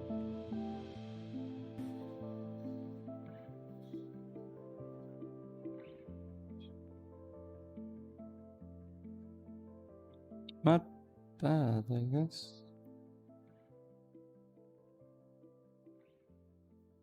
Ta-dun, ta-dun, ta-dun, ta-dun, ta-dun, ta-dun. Let's now post on Media Social.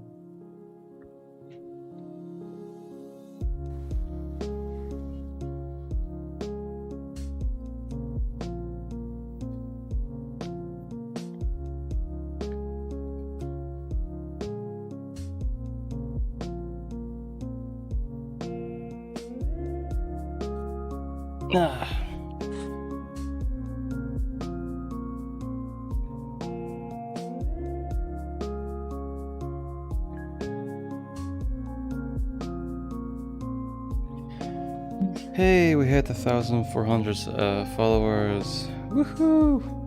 Success.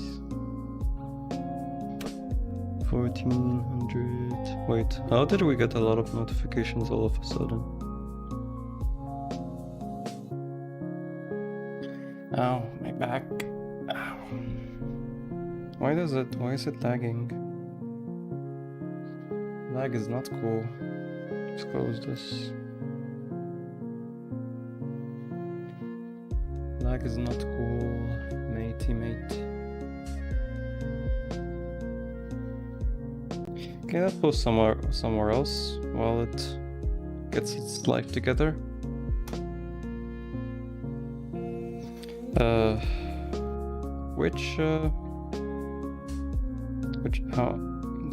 What number is this experiment again?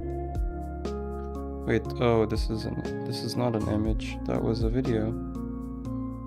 This is an image. Well, a GIF.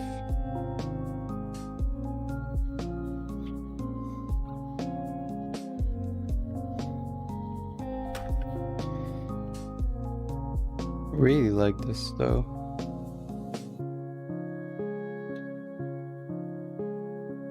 Experiment number 7. So this will be experiment number 8.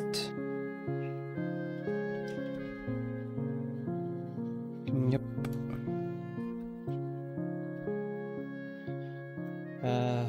What tags do we give it? Gaming. But why is the internet so slow? It's not cool.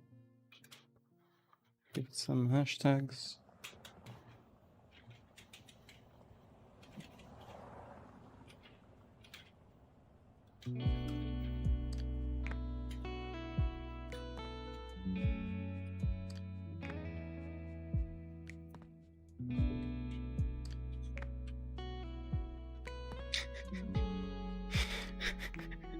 These tags, man.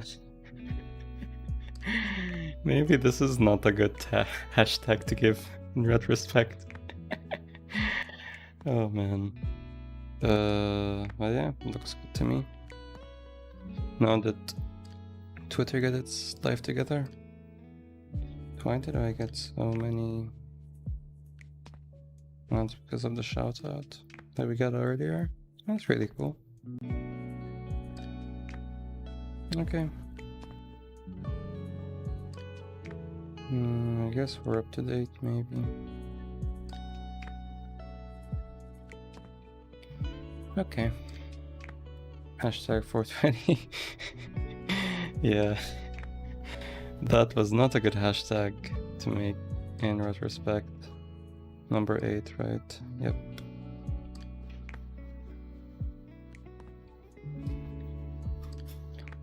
Let's get some hashtags.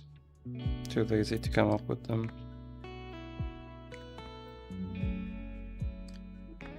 Looks fine.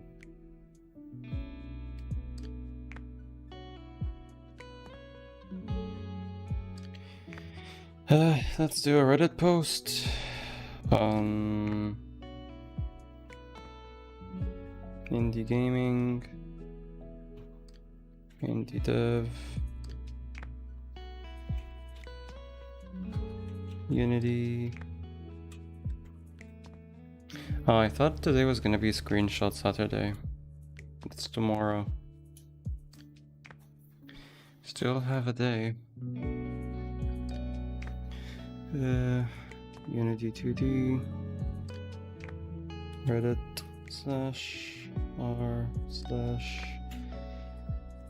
/r/animation. Chemistry is the study of animation. Should we post on r/gifs?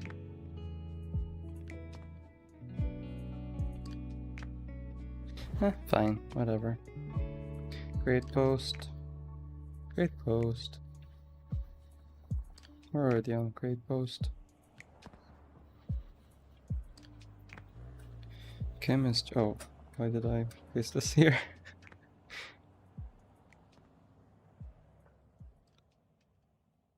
Let's paste this here.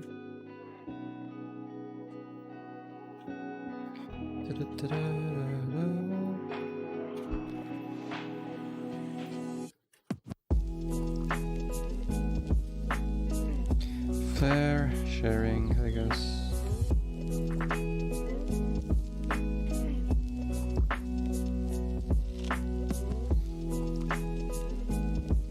Unity. This is day 36 or day 35? I have no clue. Let's see. Day 35, okay. Day 35. No, it's day 36.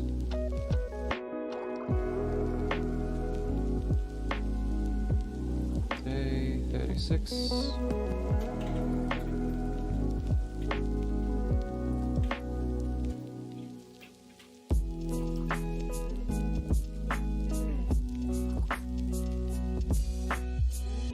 Let's do this on here on IndieDev.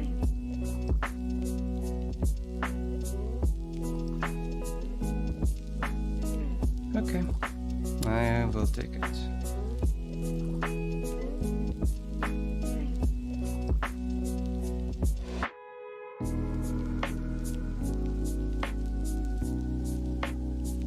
Oh yeah. We forgot to do our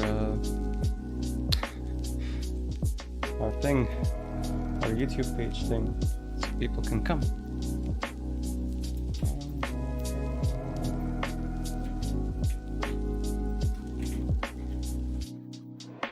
What? You guys didn't see that, right?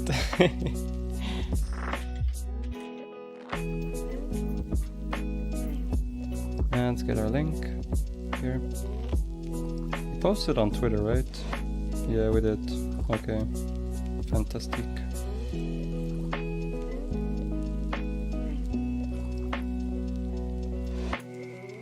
Copy this. Paste this here. Insert. Markdown. Copy this. Comment. Indie gaming. IndieDev. Unity 2D. And animation. And nothing. Just me mumbling with myself. You're gonna spend a long time looking for what you missed, aren't you? Tumblr, Facebook. Yes.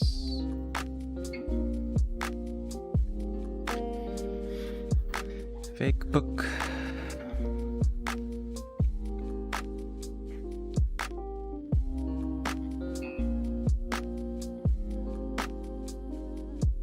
Where's the post button?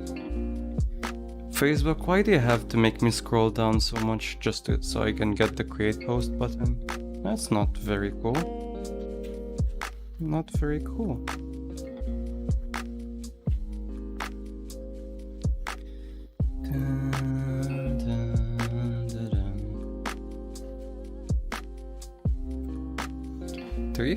Can we even use hashtags here? I don't know. Whatever. Let's post. You have LinkedIn yet? LinkedIn. Yeah, let's do this. Let's copy the hashtags from here. These hashtags.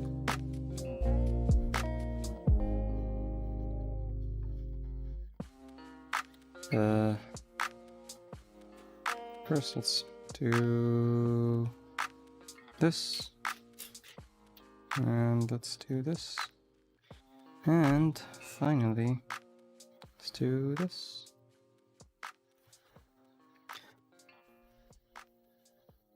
Did I make the correct post here? Sometimes I feel like I post the wrong GIF.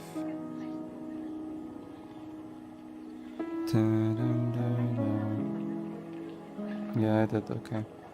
Correctamongo. This is why Facebook is hated. Yeah, that is true. I am this close to stop posting on Facebook. This close. Did I post on the correct? And why do I have this, I don't know. Did I post the correct?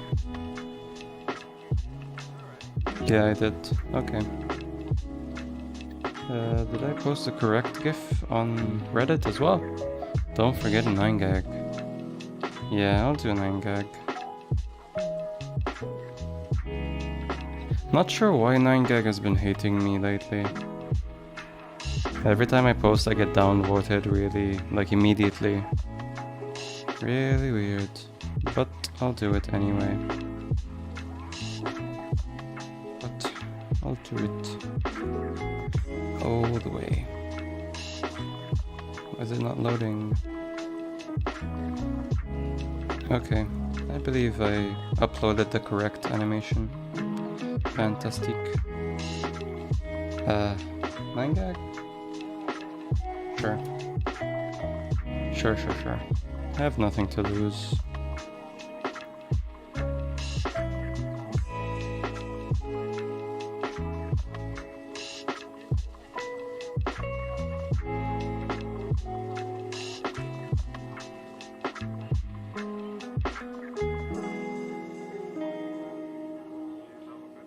Should I do the Reddit treatment of saying day X of sharing my dream until it comes true?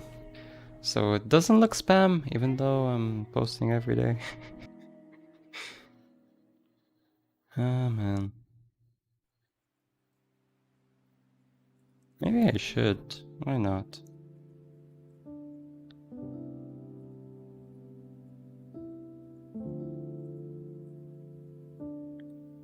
Don't let them get to you. 9gag is full of toxic people because they can't be creative. I assume it's because a lot of them are really young.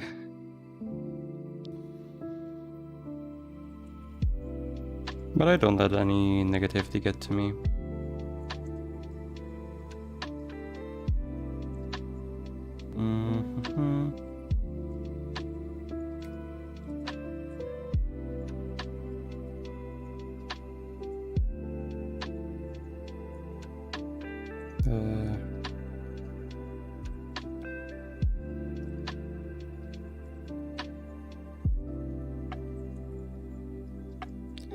Maybe I should give it the Reddit treatment.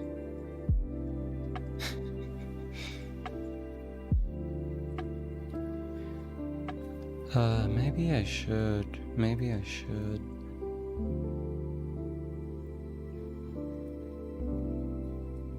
Day 1.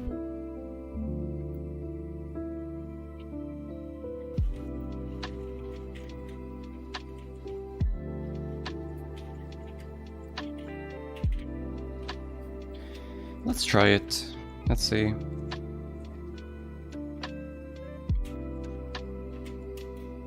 Now we are hiding our daily post behind a motive.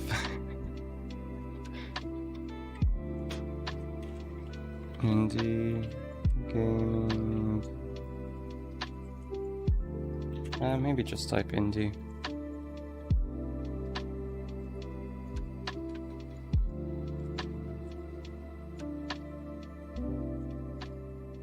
What other ones do we have? Man, 9gag categories are really weird. Fine, sure. Post it on r/gaming. I mean, it's the only one that we want. We want to talk to gamers, right? Sure. Let's upvote ourselves.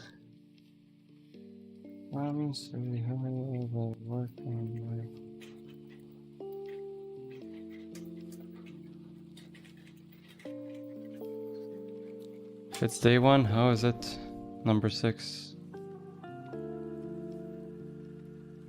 Oh. That's a really good point. You see, I thought about that.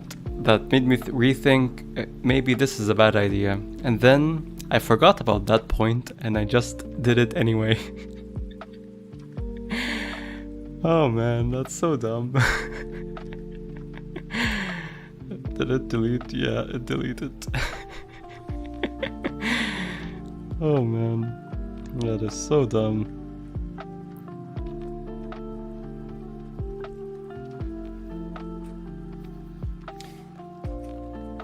You're doing too much. Try again in 13 minutes. Okay, sure. We can post in 15 minutes, I guess.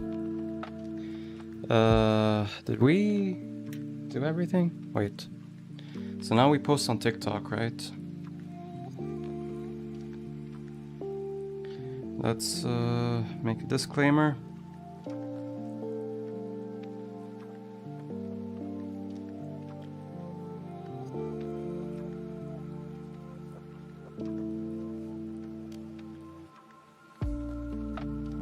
Sure, let's play this so you guys can see what we created today. Does it work? We'll see.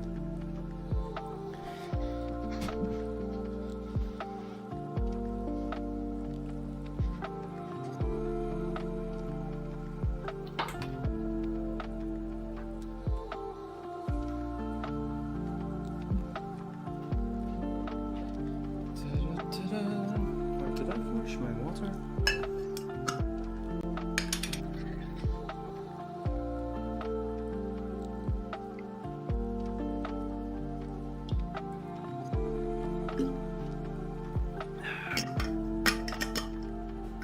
Okay, so we did Facebook, LinkedIn, Twitter, Tumblr, 9gag coming soon.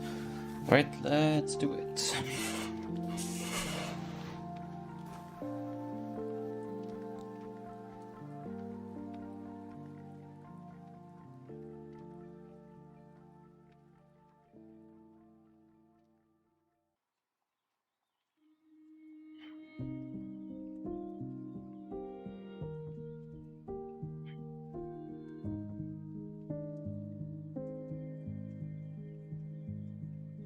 No.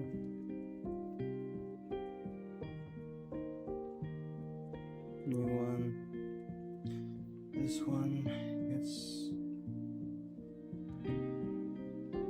background.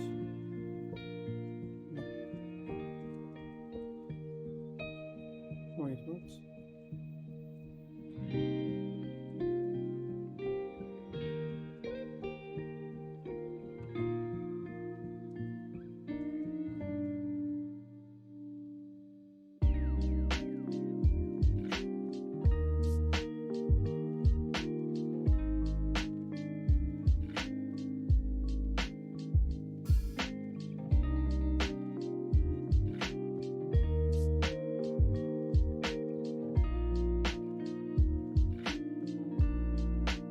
Yeah, sure, why not?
Don't judge me.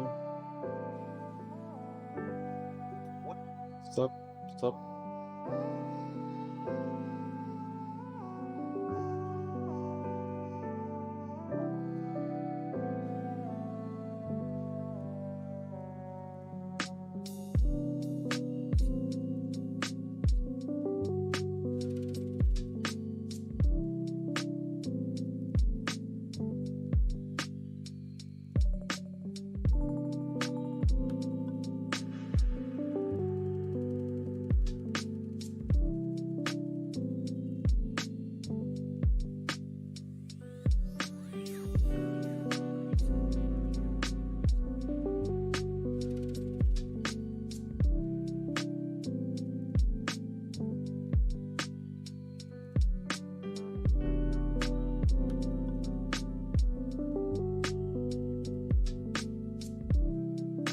You saw the thing while you were busy?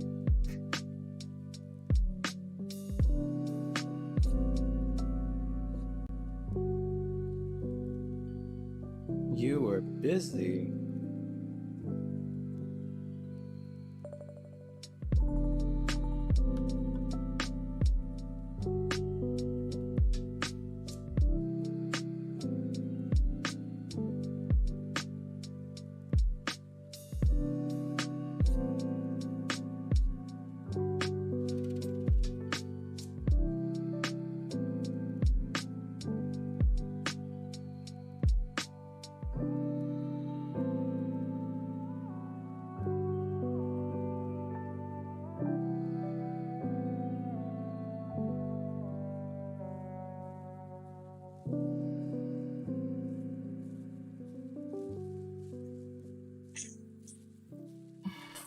This is nice 10 hours, dropping in for the high and the upvote.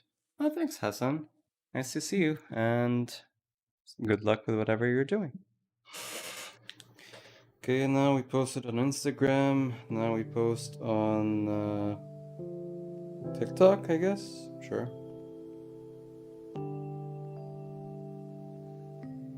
Wait, what? This didn't... Trying to learn how. Wait, what? This didn't get any attention at all? Wow.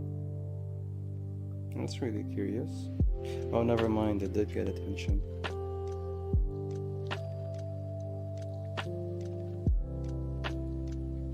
Upload. This one, I guess? Thank you and have fun posting, and you have fun doing whatever you are doing. I hope one time I'll enter the stream and you'll be playing Shadow 4. Maybe today, actually, because I have a good feeling I'll be finishing all of my tasks today. I can feel it. I can feel it. But I don't think you'll be awake to see it. I don't think so. I did. Absolutely fantastic. The trailer... Yeah, I can't wait. I just can't wait.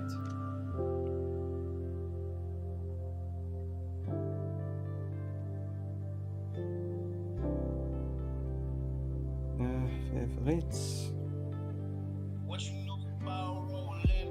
Okay. Okay.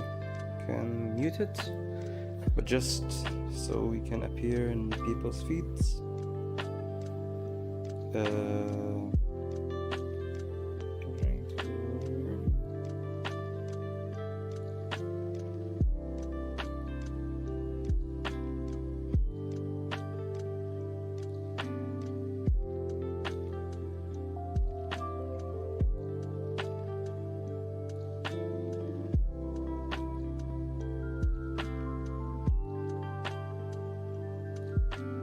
Probably not awake. I slept for 5 hours and had to read 500 pages? What? Wow. Honestly, respect if you can do that. Honestly, a lot of respect. I struggle reading 20 pages, man. Like after I finish posting, I'm gonna read a bit on storytelling. It takes me a long time to read. Okay, let's do text to speech.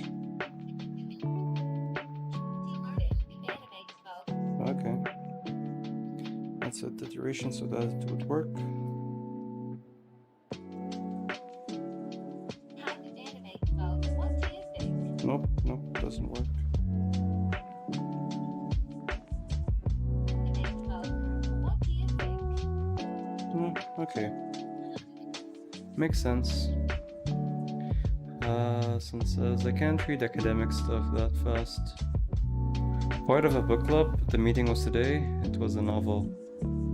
Oh, so it's like the motivation for you, like the book club is the motivation for you to read all of that. I respect that, honestly. If something can drive you to read that much, I respect that a lot. Okay, post. We have the hashtags. Okay, post. Trying to learn how to animate smoke. What do you think? Trying to Okay, stop.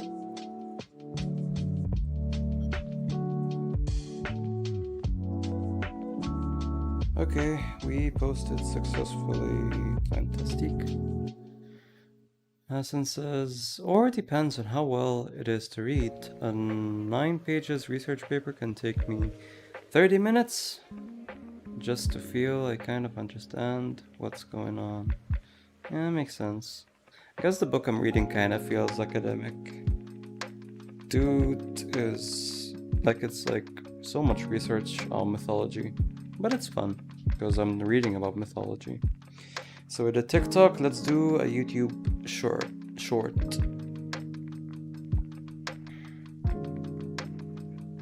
Upload a short.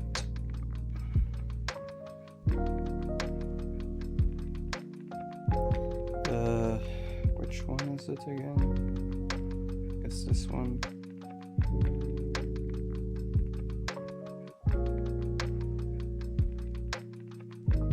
Okay, let's do music.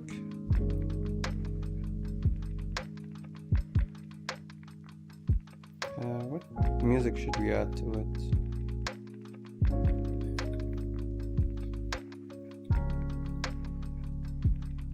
Yeah, sure, why not?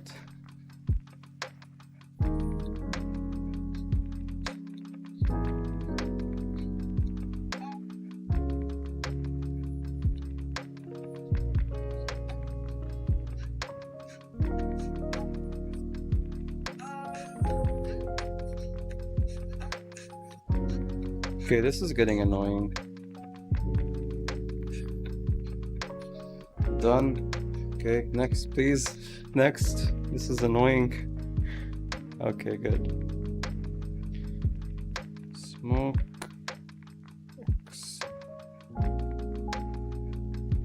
Experiment 8. Hashtag shorts. Okay, upload. Wow. Yeah, we posted everywhere, I guess. I guess now's the time to post on 9gag again. Oh, wow. I have a feeling people are just gonna say day number 1, more like day number 100. Mark my words. Oh man. Wait, let's see. Let's actually count the days. Let's be smart about it so we don't get that comment. So this is 1, 2, 3, 4, 5, 6, 7, 8, 9, 10, 11, 12, 13, 14, 15, 16, 17, 18, 19, 20, 21, 22, 23, and 23. So day 24. Okay.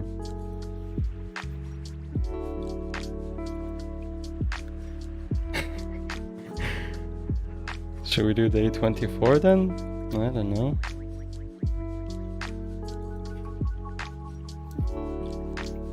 Day 24 of sharing my dream till comes true.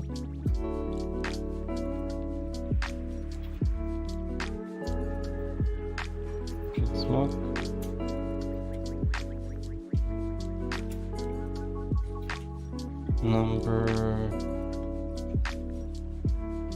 Where's the thing? Don't judge me. I found the 8 better than I found the hashtag. Oh man. Gaming. Oopsie. Indie games. Next. Gaming. Sure. Why not? We selected gaming, right? Okay. Let's upvote ourselves.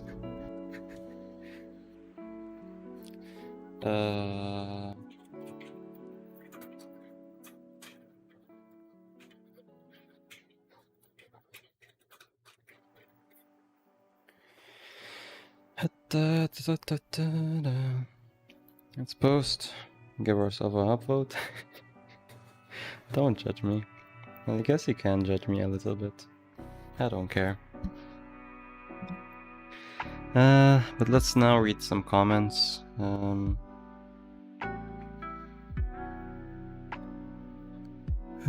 See, we got a lot of downvotes yesterday. Really sad. Sad, sad, sad.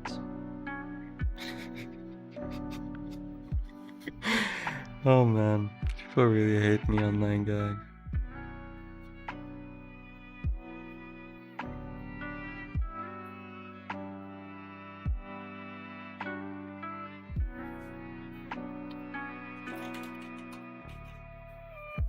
Ah, they're there. No, it's fine. It's funny. Definitely save.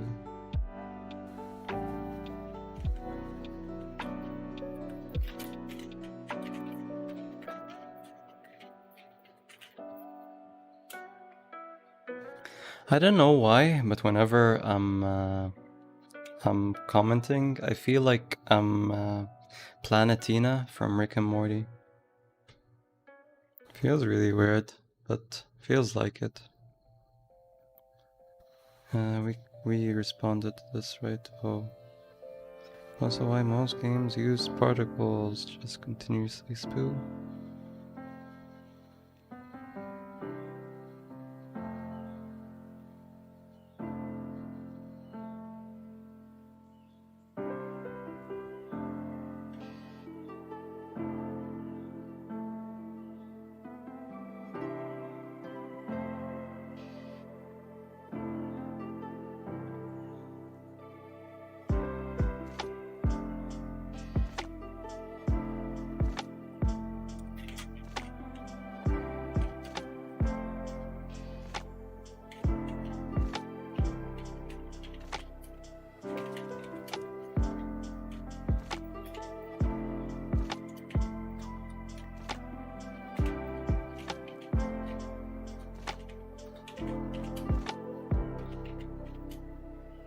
Benefit written like that? That's so weird.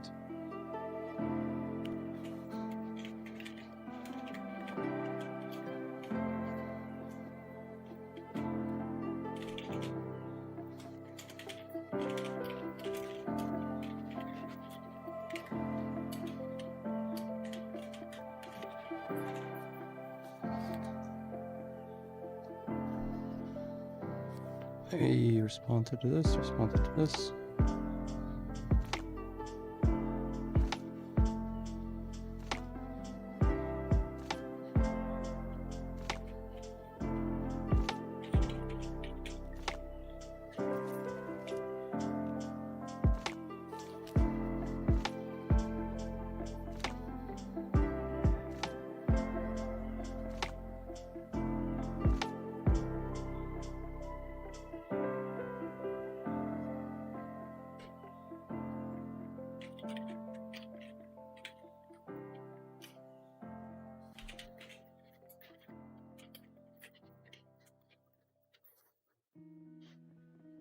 Amar says, hey Arfus, hey Amar, how's it going?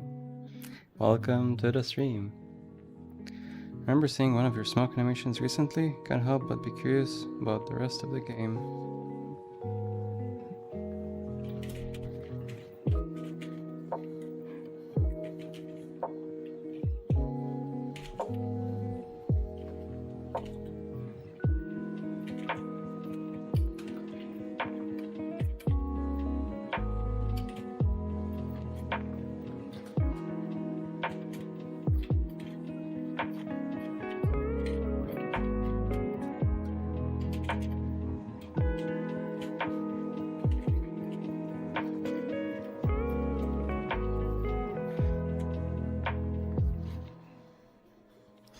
I kind of smoke because they move at different rates stuff, but it looks pretty cool.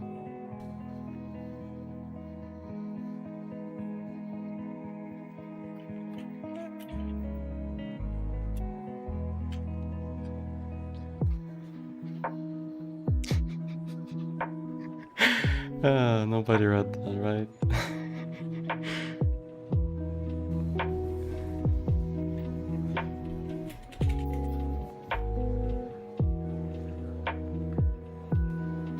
Number 7.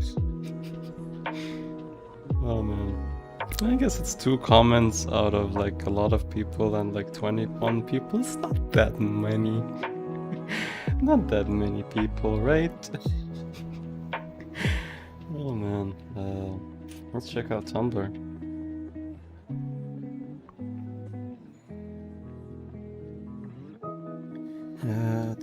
Did we get comments here? Nope. Okay. Did we get comments here? Nope. Okay. I think I got a comment here.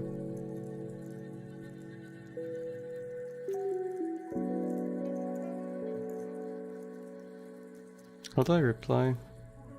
No, I don't want to visit your Tumblr, I just want to reply. How do I reply? At E.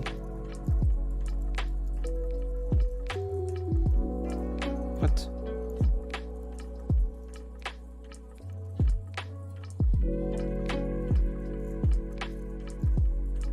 How do I reply? I know I can reply from the phone. How do I reply? What? Eon the Winged Wolf. Okay. Eon. Okay. Eon the Winged Wolf.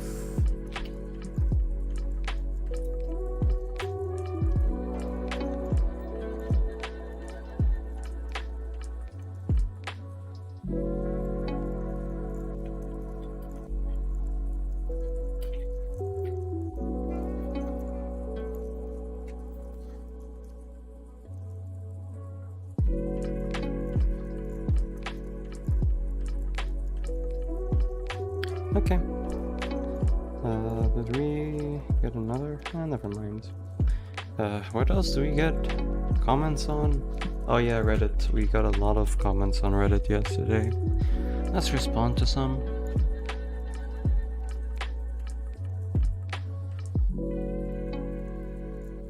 Wait, 4? I believe I got more than 4.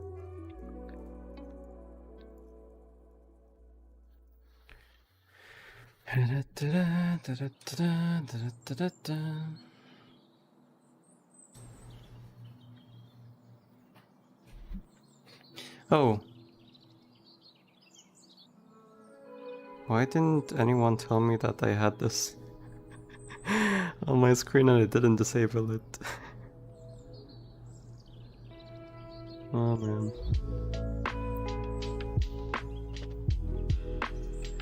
Cool.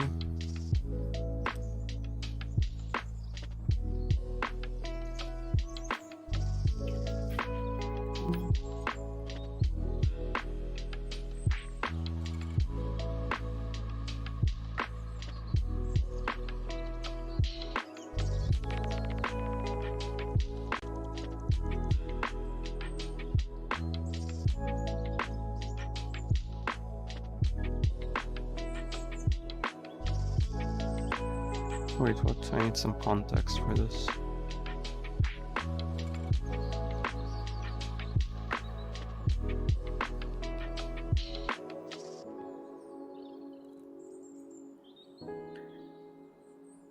Choose a direction.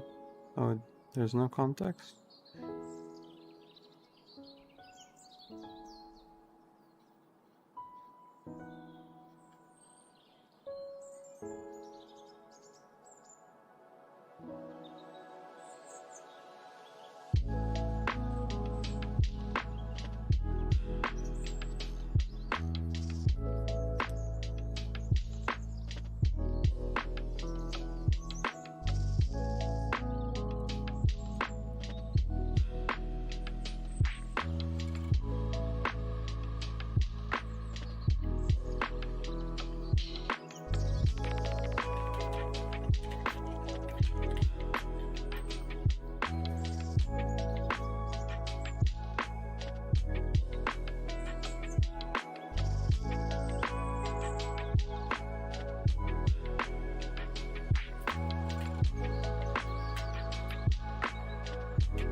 Wait, what? Wait, what? Let's see context.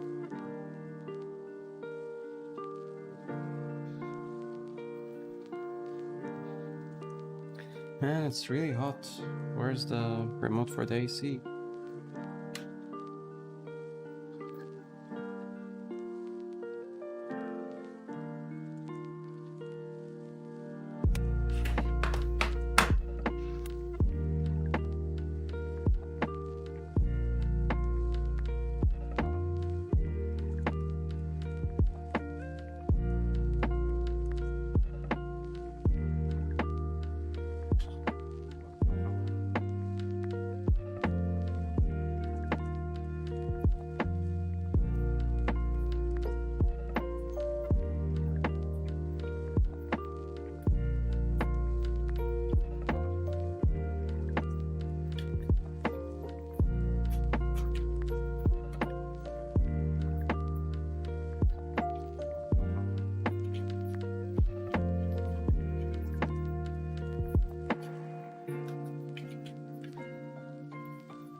Okay.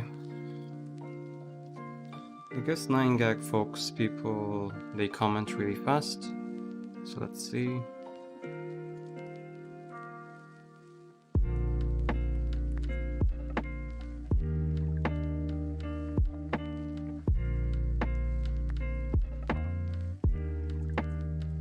Hey, it actually worked! Doing the day thing of sharing my dream thing on 9gag works. That's fantastic. Didn't get as downvoted as I did the past few days.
Okay, that's all the comments, I think.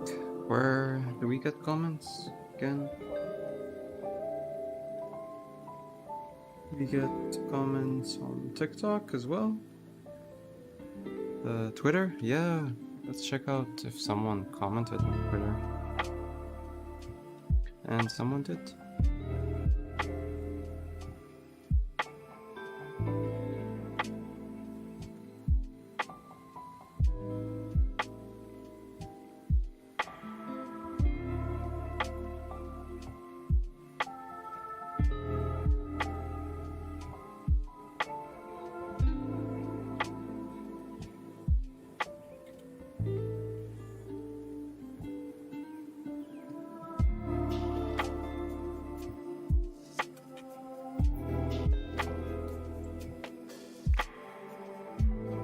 Okay, fantastic.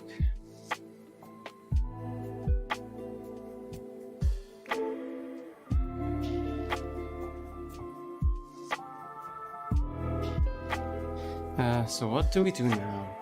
We do the thing. Let's do. Nope. Let's do edit a video for YouTube. Yep. After that, we can do our side quests.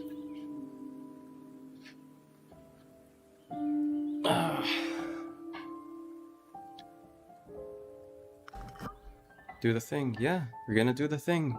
For sure. That's the important thing.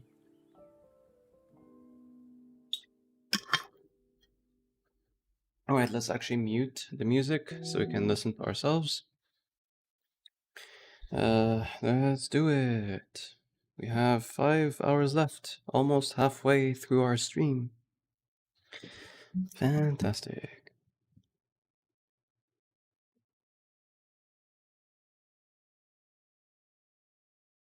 I want to reorder this. I want to make reading the priority. Like, read a book on storytelling. Study other animators. Yeah, let's do this here. Different priorities. But yeah, let's edit a video for YouTube. Let's close this.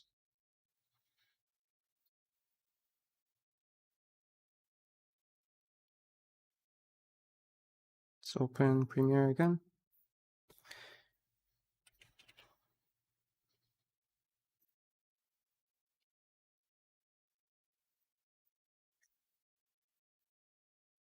Titled. Okay. Let's get our video that we recorded earlier. Some fraps. I think it's this.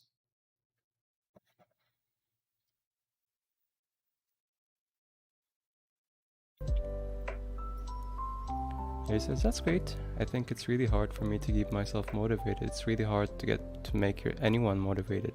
I'm not motivated.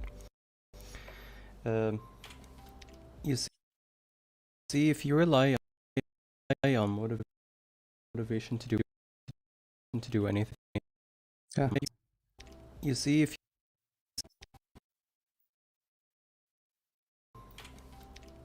if you rely on motivation.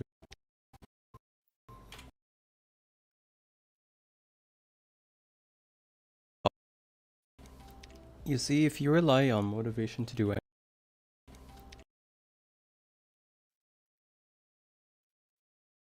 Oh, this is actually really useful. Seeing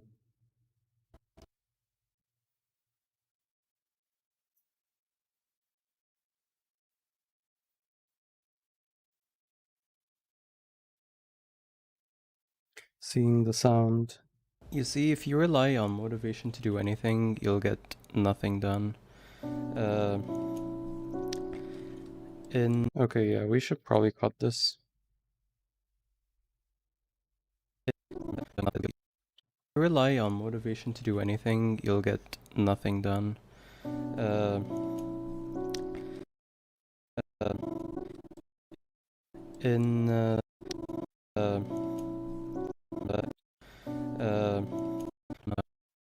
Nothing done. Okay, so it's between this and this. Okay. How do we cut this?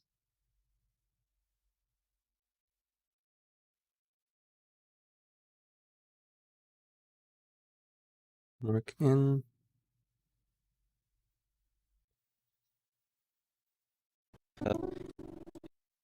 Mark out.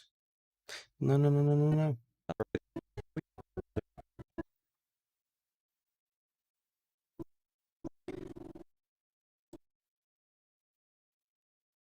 Delete, I think.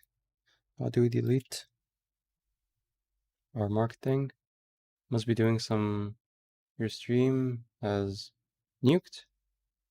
Must be doing some video processing. No, that's the video editor. Maybe I shouldn't be sharing the sound from it because it sounds wrong. I'll just mute it for now, and I'll be the only one listening to it. But no, the stream is fine, I think. You can hear me fine, right?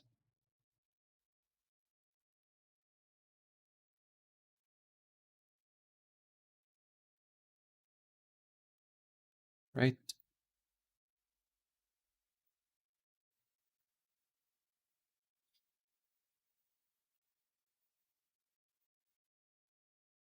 Yeah, it's fine. I mean, it's been always fine.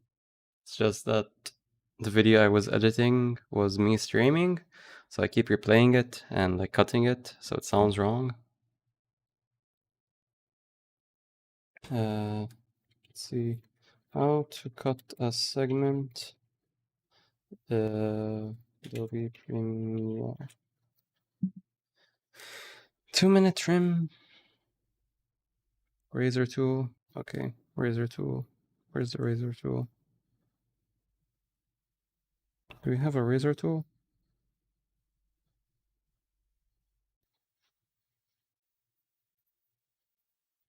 Okay, never mind. Okay. Where is the razor tool? Nev says that's fine. That's good. It's always good to know.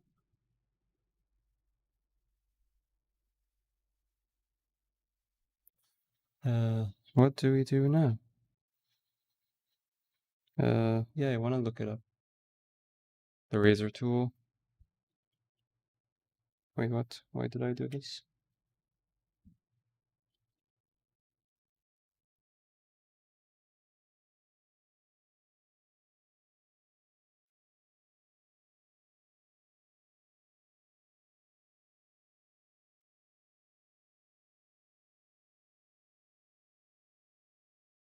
V.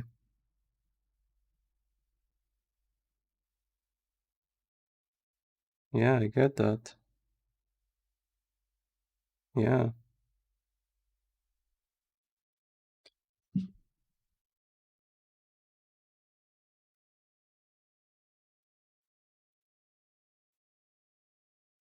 Control. Okay.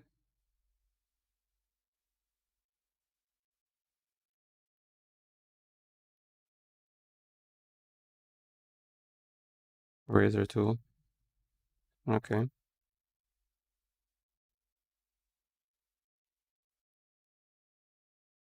Oh, nice. Okay.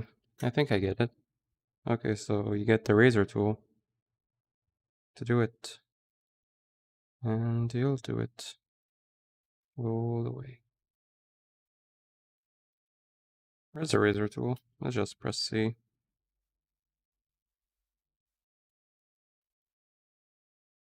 It's control, right? Yep. Okay. Let's do this.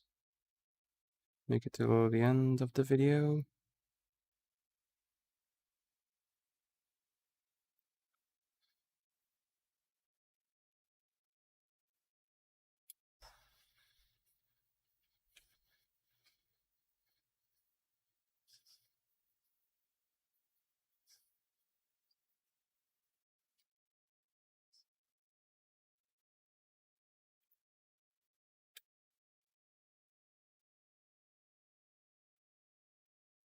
Okay, actually we can just look at our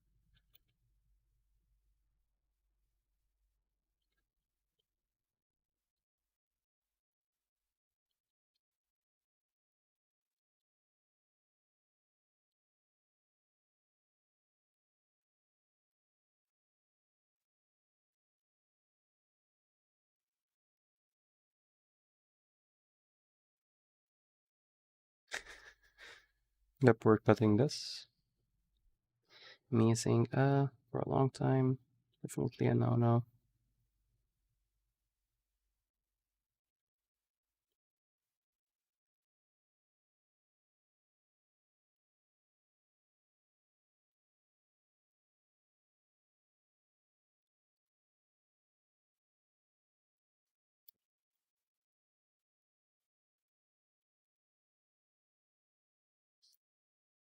Girl person, really?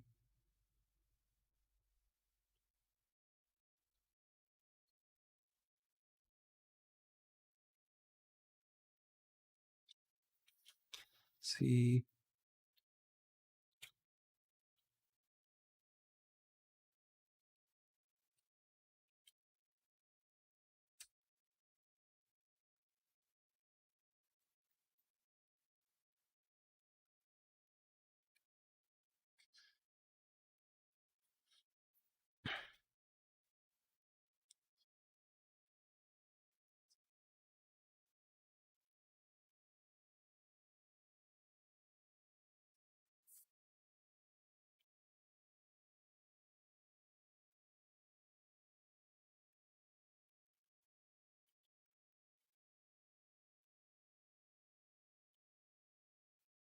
And I'm gonna cut a lot in this.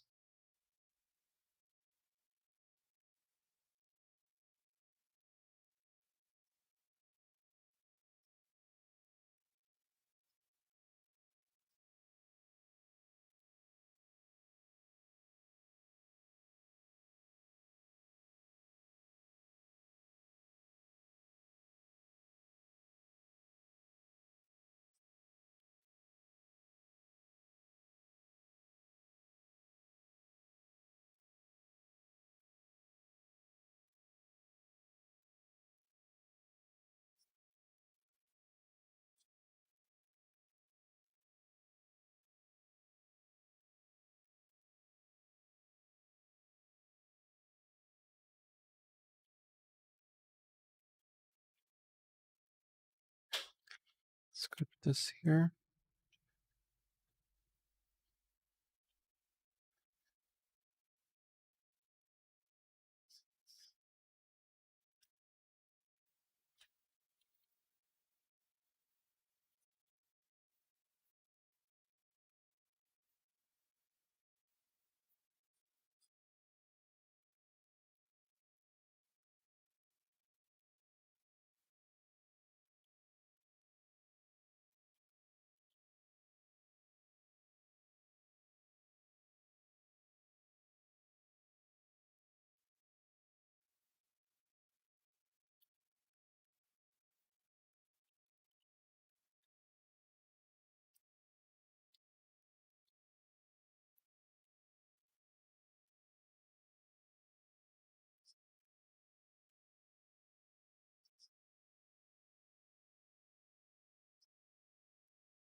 You said 0?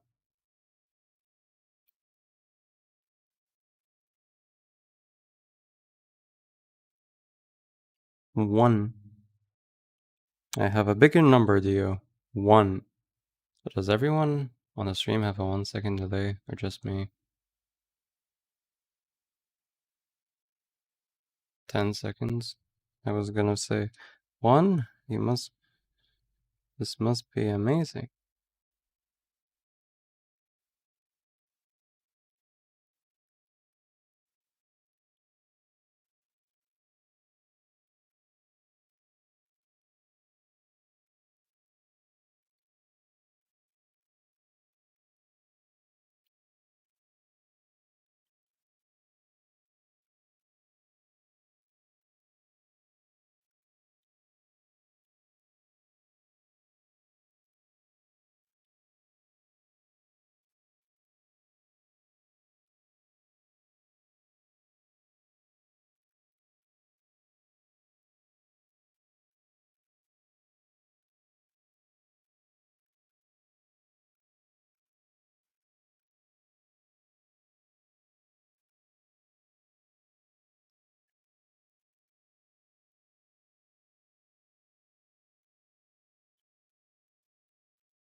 Okay, let's play the whole thing and see how it feels.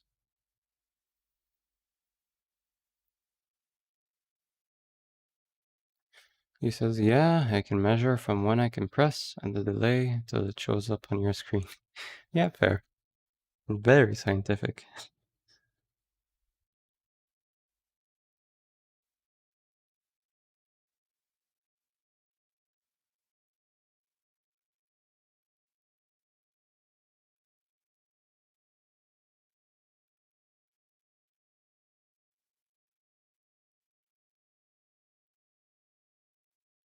Yeah, it's very normal for YouTube streams. I guess on Twitch is a bit better, but yeah, it's pretty normal, I guess.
Let's play it again.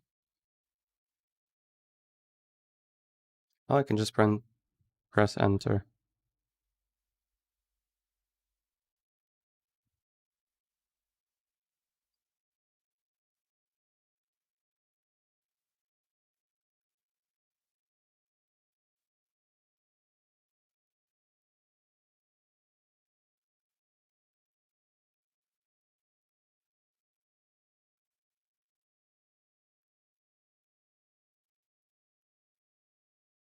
Oh, here's the pause here.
Let's play it all over again.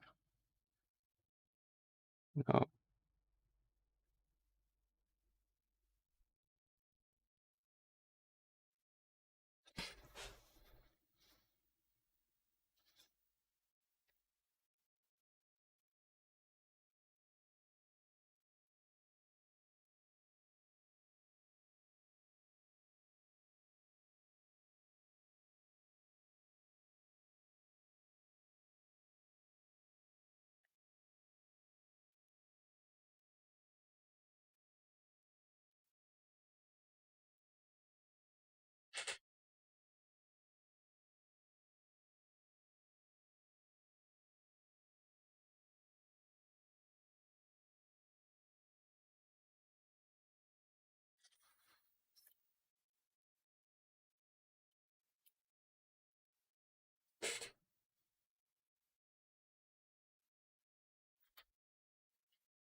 Okay, I think I kind of like how the video is turning out.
Okay, I'm happy with how the video is turning, to be honest.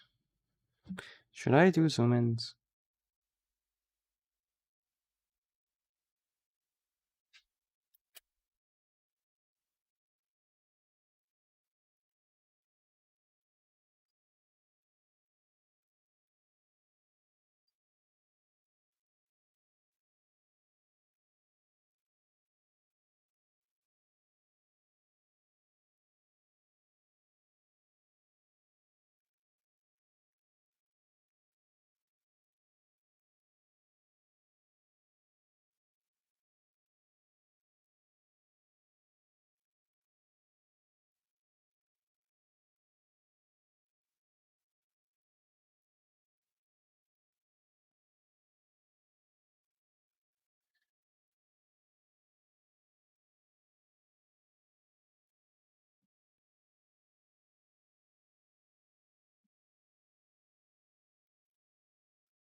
I'm happy with it. Let's export. Yeah, let's do one for streams. Why not?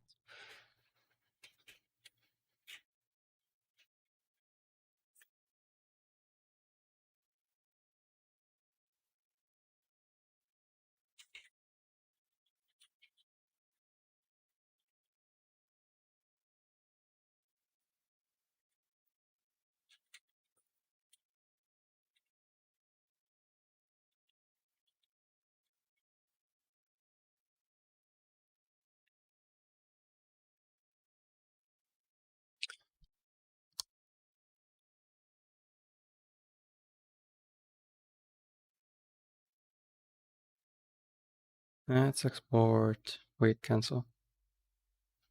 I want to make sure it's on the highest bitrate.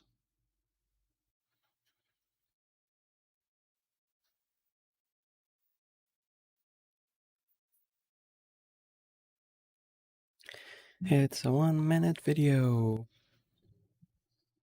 Like, what's the worst that can happen?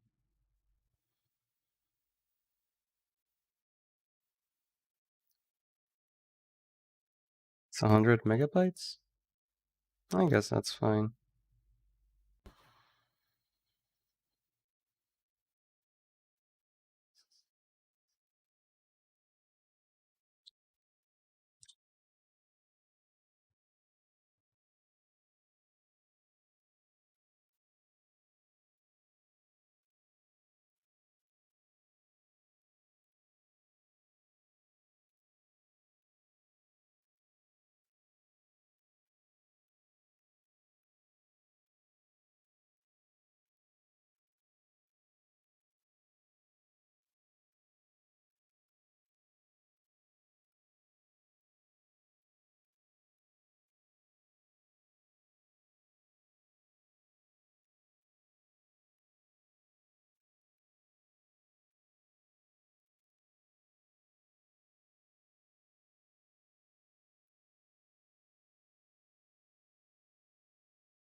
Okay. Happy, let's upload to YouTube. My first YouTube video. I've been doing YouTube for 3 months and this is my first YouTube video. Wow. Very exciting. Very exciting stuff.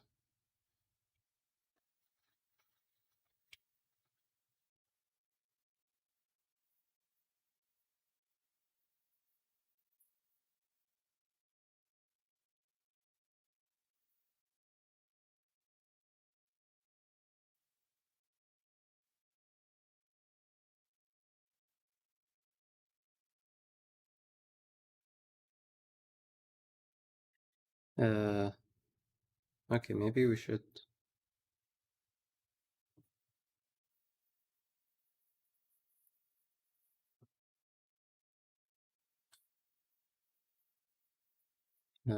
get the other videos, the descriptions of them. Too lazy.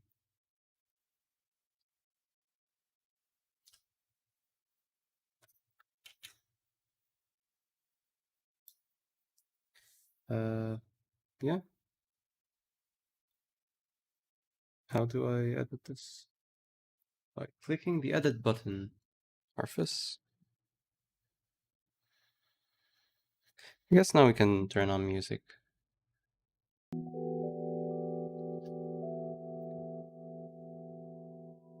Also, this is complete.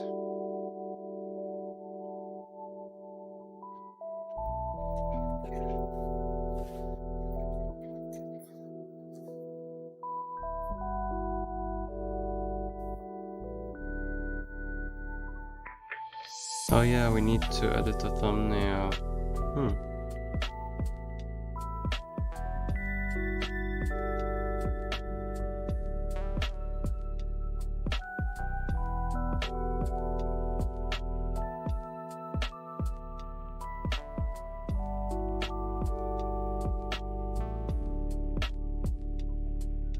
Tags. Let's copy our tags.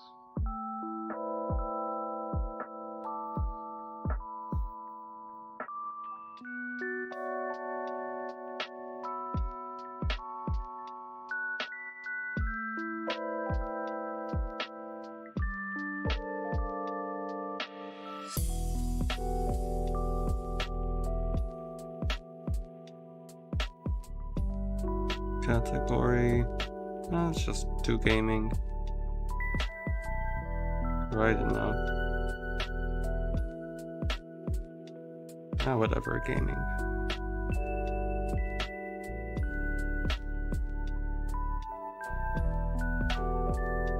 Where does self-help go?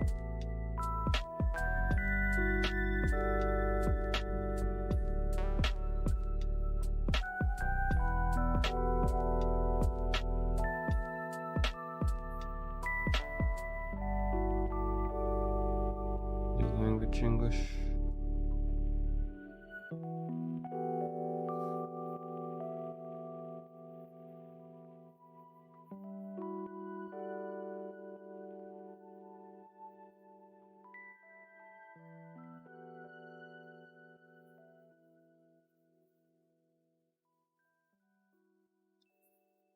Oh yeah, I want to edit the thumbnail. How do I edit the thumbnail?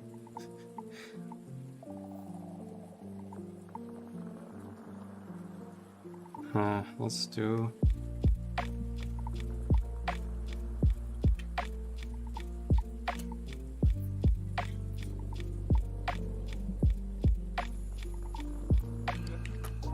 Swapping faces in Photoshop is a lot easier than you think. Photoshop has this awesome feature that allows you to blend multiple images together to create seamless panoramas. Photoshop matches both tone and color to create smooth transitions between each photo.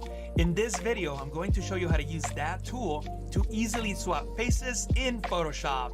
Obviously, this example is a bit silly, but you can use this feature in your photography. If you have somebody who closes their eyes in a photo, you can find another photo of the same person and do a face swap so that the eyes are open in the image that you like. Let me show you how this technique works. Hi, I'm Jesus Ramirez from the Photoshop Training Channel. You can follow along with any image that you like, but if you want to follow along with the images that I'm going to use, then look down below in the description. I placed links to Adobe Stock, which is where I got these photos, and you can download the watermark version and follow along with me. You can obviously license the images if you like. Okay, let's get started. These are the two documents that I will work with. This photo of a man working out, and this is the face that we're going to replace over the other body. The first step is to select this guy's face, and we're going to do so by using the lasso tool. The lasso tool allows us to freehand a selection, so I'm just going to freehand the selection around his face, and notice that I'm just being very loose at the moment. You don't have to be precise at all at this step. If you missed an area, you can hold Shift and click and drag to add to the selection. If you make a mistake and you accidentally add an area that you didn't intend to, you can hold Alt on Windows, Option on the Mac, and click and drag. I'm trying to learn how to do a thumbnail selection. Again, right now. I was very loose, no need to be precise at this moment. Then I'm going to use the keyboard shortcut Control-C on Windows to copy, that's Command-C on the Mac. And I'm going to click on the tab to go back into our working document, and I'll paste by pressing Control-V, Command-V on the Mac, and there's his face. Next, we need to match this face onto the face of our model, and we're going to do so by selecting the Move tool, clicking and dragging up, and then I'm going to zoom in. You can zoom in by pressing the Z key and clicking to zoom in. If you're zoomed in really close and you want to move into another area, you can hold down the H key, click, and get to the point. Drag the box to another area, release, and Photoshop zooms back in. So this is a quick. You can zoom out by holding opacity of this face layer so that you can better match it to the face below. In Photoshop, there's a really cool feature. You can actually click and drag on the label to if you don't want to. Any input box. You don't have to use the drop down or slider if you don't want to. And now you can see through this layer, which is the face, and I'll call it face just so that we know what we're working with. And we're going to match this face onto the face below. To do so, select the Move tool so that you can move the face around and place it accordingly. And when matching faces, it's always a good idea to use a reference point. Use this right eye, but in your transform to make sure that I have my transformation handles. Also, if you're on the Creative Cloud, make sure that you click on this checkbox to enable the reference point, also known as a pivot point. If you're in an older version of Photoshop, don't worry about it. It's always on. You cannot disable it. But anyway, click and drag the reference point over into the corner of the right eye, and if I disable this face layer, you'll see that it matches the layer below. And actually, by disabling the layer, I reset the reference point. So I'm going to click and drag it back up into that same spot. To scale, to hold the Shift key to scale in proportion. Just make sure that you scale proportionally and that you match the eyes in both layers. Then we need to transform this second face to get it as close as we can to the original, and we're going to do so by pressing Ctrl-T, Command-T to transform, right-clicking, and selecting Warp. In the new version of Photoshop, this warp is right-clicking and selecting Warp. So by pressing Ctrl-T, Command-T to transform, right-clicking, and selecting Warp. In the new version of Photoshop, this warp is completely different than in older versions. Before, you only had a 3x3 grid, but now you can customize the grid however you like, and I will use a custom grid to adjust the face. If you're in an older version of Photoshop, then you'll be stuck with a 3x3 grid, but that's okay, just distort the image using those handles. And actually, this technique should work with Photoshop CS6 at the very least. About 6 years ago when I first started this YouTube channel, I made a tutorial with the same technique and it worked with Photoshop CS6. So I know it works, and that video is still there if you would like to watch it. You can use these 3 split buttons to cut up your grid into different sections. I'm going to select this vertical button, and then I'll add a split right in the middle of his face, splitting the face in half. And I can click on this point on top, hold Shift, click on the point on the bottom, and then move both points at the same time to adjust the tilt of the face. Remember to keep your adjustments subtle. Really Extreme adjustments will not look realistic. If you need to, you can add This more thumbnail's splits. gonna look For example, epic. you can add a horizontal split. I hope. You can click on the horizontal split button and add it just above his eyebrow, and click and drag on these top handles to adjust his forehead. Now adjust the points at the bottom. Make sure that none of the points are selected, meaning that they're not filled in. If you have a point that's filled in, Simply hold Shift and click on it. Then hold Shift again and click and drag to make a selection around the 3 points at the bottom. And I can click and drag this up. If I need to, I can hover into one of the corners so that I could scale this in. I don't need to do that in this case, so I'm just going to press Control Z, Command Z to undo. I could also rotate it. So you have those options if you need it in your face swap. In this case, I'm just going to click and drag up a bit. And I'm going to create one more horizontal split, and I'll do it right here, right above his mouth. And I'll once again make sure that no other point is selected and click and drag to select these 3 points and drag this down just a bit, just so that his nose matches and that his mouth matches as well. At this point, you can reduce the opacity to make sure that the face you're working on matches with the face below. In this case, I think we've done a good job. Before moving on, I would like to show you one cool trick. If you select this first split button, it will create both a horizontal and vertical split, as you can see from the preview when I hover over the grid. If you click on the same button, it will disable the tool. But when you hover over the grid, Maybe I shouldn't mark this as complete because I still need to learn how to do a thumbnail.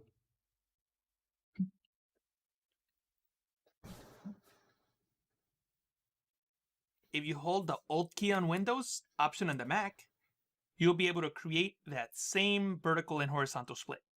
So that is a keyboard shortcut to quickly adding those splits. For now, I'm just going to click on the check mark to commit the changes, and I'm going to increase the opacity by dragging the label to the right. Next, create a layer mask by clicking on a new layer mask icon. A layer mask allows you to hide pixels when you paint over it with black. Let me pan just a little bit.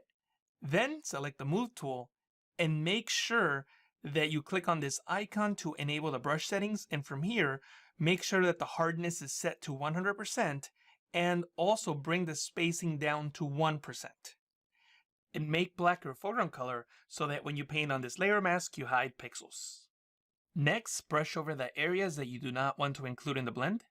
In other words, I'm making sure that no pixels of his face are going over his hair and in areas like that.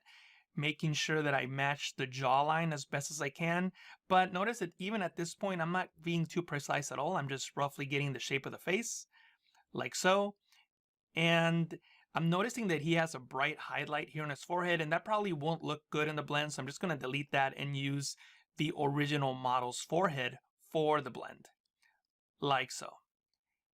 Then you can press X on the keyboard to swap your foreground and background color. Reduce the size of the brush by tapping on the left bracket key on the keyboard, and then painting over his eyebrow here just to round off that area, just so I don't have sharp edges that might make the composite look unrealistic. I'm going to reveal more pixels down here on his chin, and I'm going to continue working on his jawline. As you're working, you can go back into the layers panel and disable and enable the face layer so that you can see what areas you're missing. It looks like I need a little more work here. So you can press X on the keyboard to swap the foreground and background color. Now that black is the foreground color, paint on the side of his face to hide these pixels. And now that I'm looking at it, I think the blend will work better if we push these pixels in. And I'm also going to fine tune the other side of his face. Once you've gotten to this point, all you need to do is right click on the layer mask and apply the layer mask. We need to actually delete those pixels for this to work. Then I'm going to click on our models layer, press Ctrl J on Windows, Command J on the Mac to duplicate, and I'm going to disable the original layer. Next, I'm going to select the pixels around this face. To do so, hold Ctrl on Windows, Command on the Mac, and click on the face layer thumbnail, and that will load a selection around his face. Then click on the eye icon to hide that layer and reveal the copy of the background. Then go into Select, Modify, Contract, and this command allows you to make selections smaller, and you want to do so because you want pixels to overlap when we create the blend. I'm going to use 5 pixels, but you may need to use a larger value if you're working on larger images. I'll press OK. With this background copy selected, all I'm going to do now is hit the backspace key on Windows, the delete key on the Mac, and notice that we've deleted the pixels on this layer.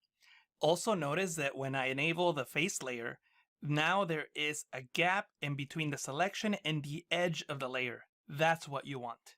Next, hold Shift and click on the face layer to select both layers. Then I'm going to go into Edit, Auto Blend Layers, and make sure that you have Panorama and these two checkboxes selected. Seamless Tones and Colors allows Photoshop to adjust the brightness and colors of the image to create a better match. And the second checkbox allows Photoshop to use content-aware fill in areas where there are transparent pixels. Then press OK. And notice that almost like magic, Photoshop made a very convincing face swap with just a few clicks. I'm going to press Ctrl D on Windows, Command D on the Mac to deselect, and I'm going to double click on the hand tool to fit the image to screen. Notice what Photoshop did here. It kept our original layers and it created a new face merge layer. And you can actually see here that we had some transparent pixels, and Photoshop used content-aware fill to generate the pixels in that area. So that's why you needed to check that content-aware fill checkbox. By the way, if you're in an older version of Photoshop, you will not have access to the content-aware fill checkbox. Press Ctrl D. Okay, let's get started, I guess. Create new. Nope. In 1080. Create.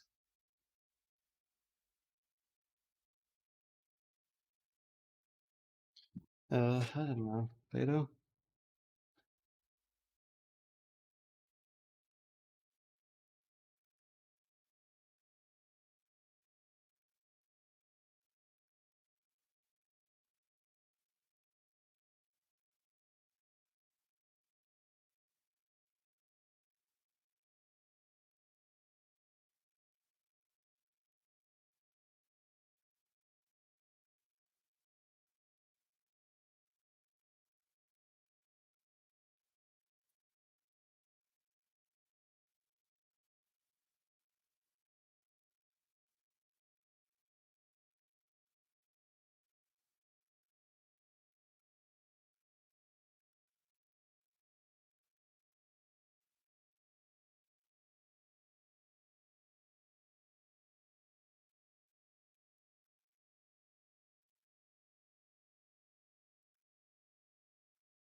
Let's take some inspiration from Hikaru. I really like their thumbnails, and also Proco Draps.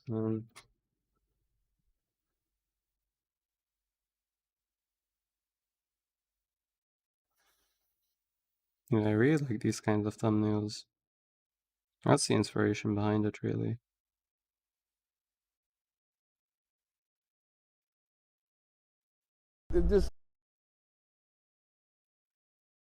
Yeah, a very close up to his face usually works, I guess.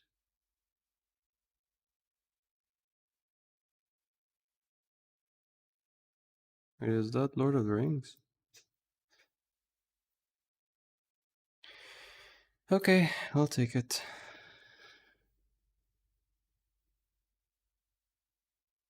Also, this looks good to me, I guess.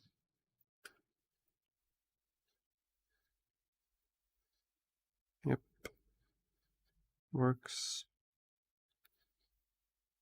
Switch up.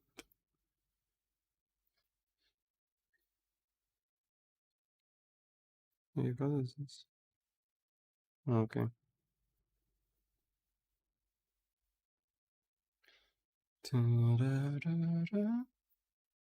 Wait, why is the stream late?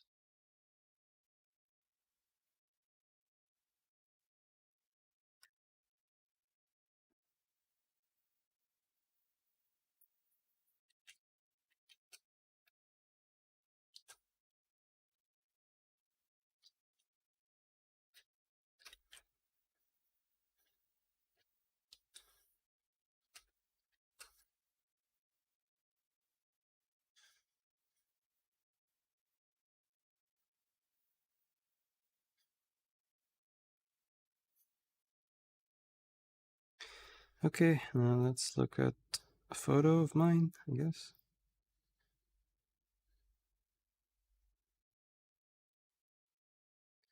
Dun.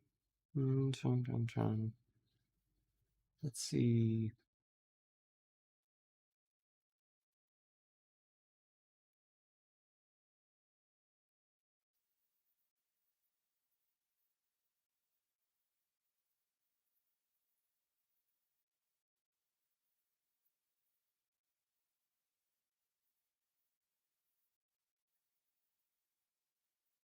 Hmm.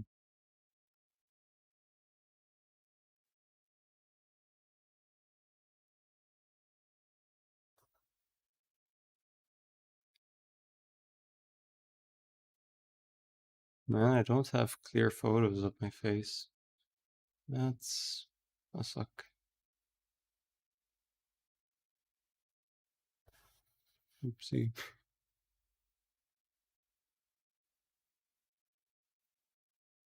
Uh, maybe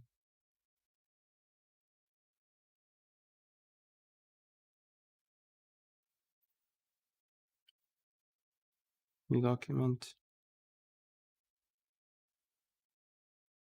No. Why? Why is it not working?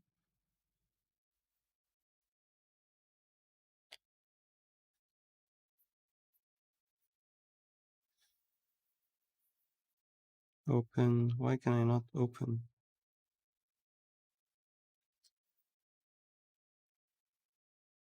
Oh, it's because I didn't place it. Okay. I see.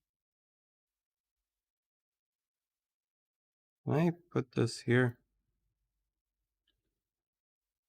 Also, can I flip this?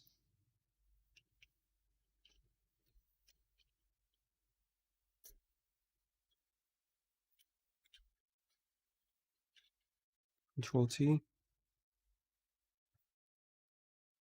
Flip horizontal. Okay.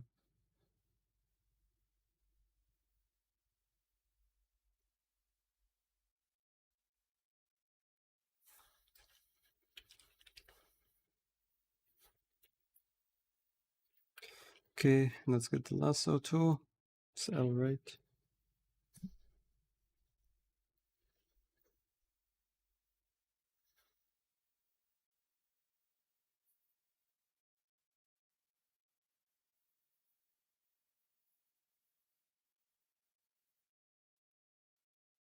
Copy. Nope, that is horrible, horrible, horrible idea. Maybe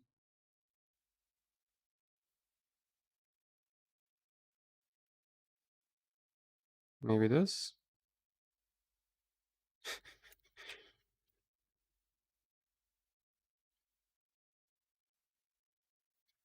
I don't know. Let's do this really quickly.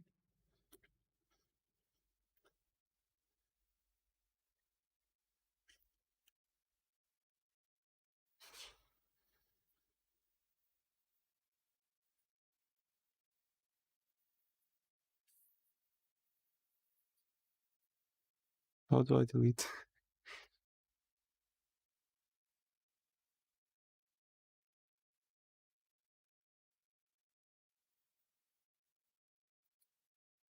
Maybe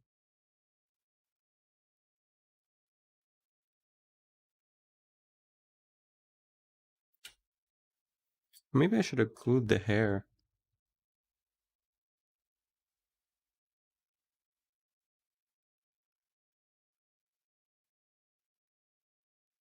Did I just not include my ear?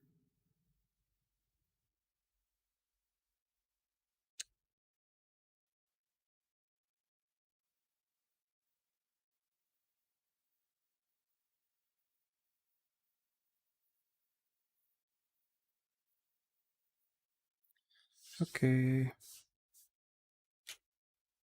Hope I did not copy. Copy and paste.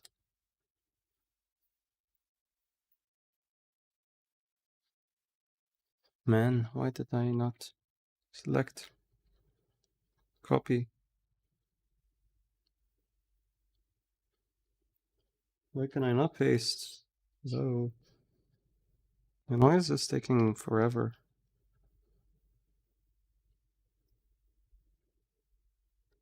Oh, damn it.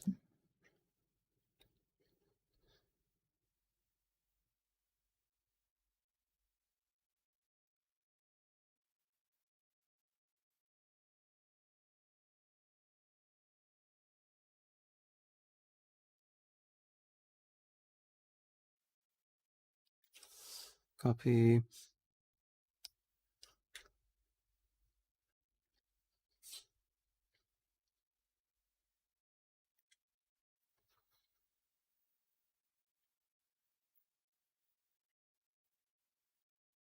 It didn't. It's not pasting.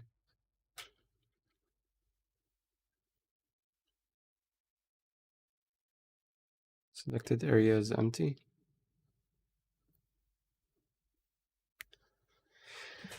What?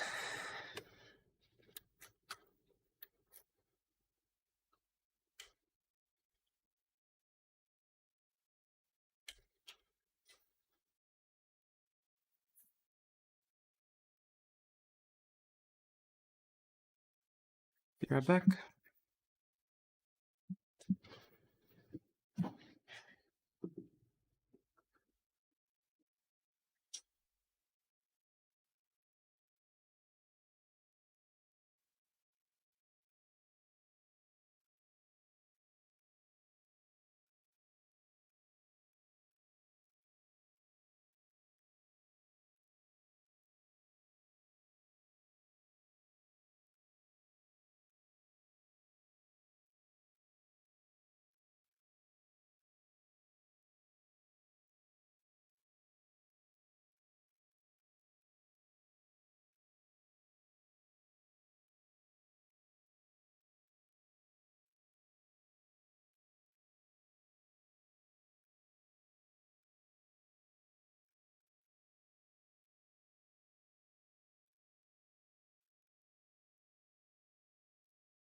I am back.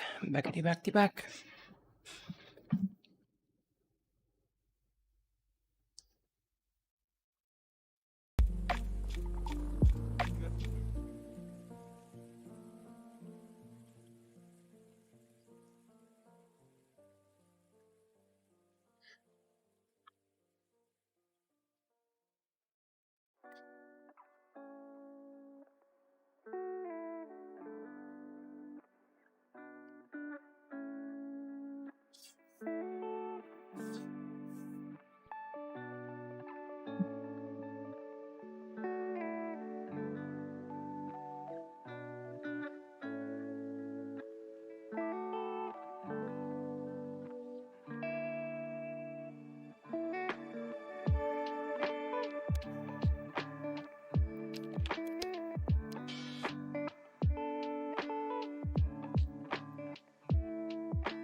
Is this as good as it needs to be?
On Windows, Command D on the Mac, content aware fill in layers.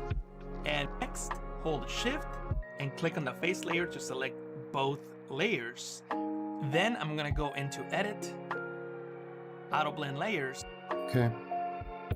Edit, auto blend layers.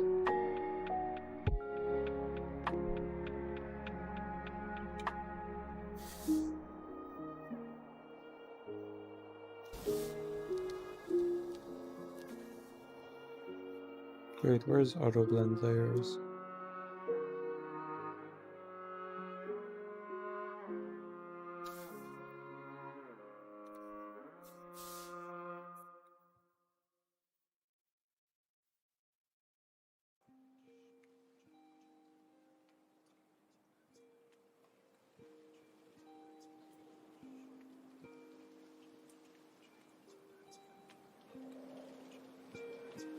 Yeah, there it is. Wait, why is it locked?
Looks good to me.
I'll be right back.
How do I add?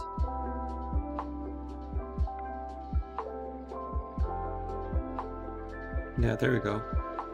Okay. Well, how do I move this here? And how do I disable uploads?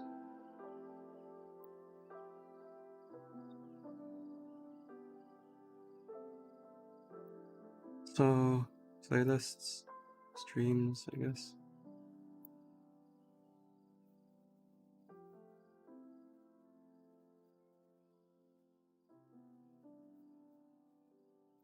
Simon says, ahoy! Had a rough day today. I left your stream a few hours ago to deal with some heavy stuff. Just want to tell you that finding you still streaming brings me joy and peace. Thanks, Arfus. I mean, honestly, it's the least I can do, really. And I'm happy I can do that for you, Simon. I hope things get better for you, and all the obstacles, all the problems that you're facing gets fixed. Good luck, my friend. Okay, now how do I single playlists? Yeah, let's do this. Or do this. Move section, yes. I believe, yes. You remove this section. Add a section, past live streams.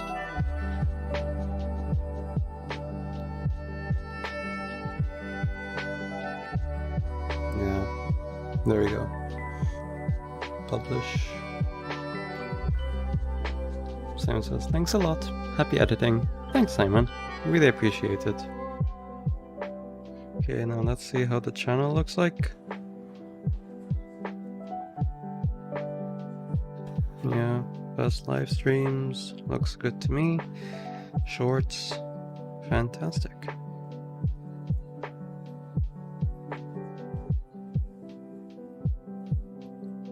Yeah, everything looks good to me.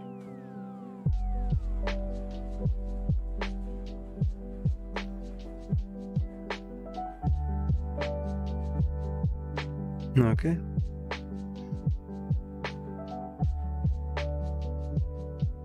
I'm happy.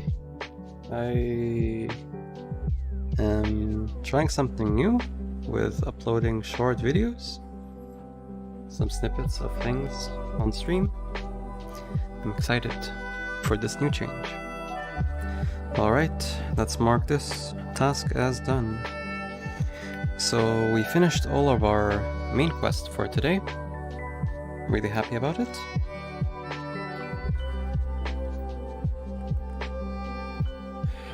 Hey, now we can do this part, I guess. Read a book on storytelling.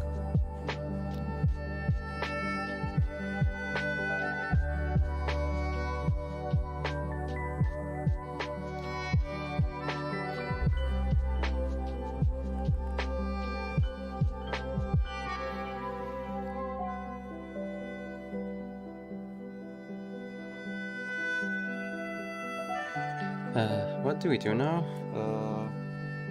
Let's get the name of the book. Here.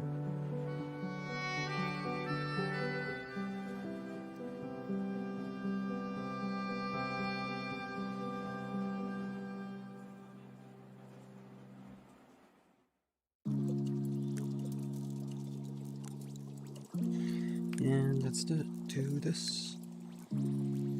Reference panel. I believe this should do it. Let's start reading.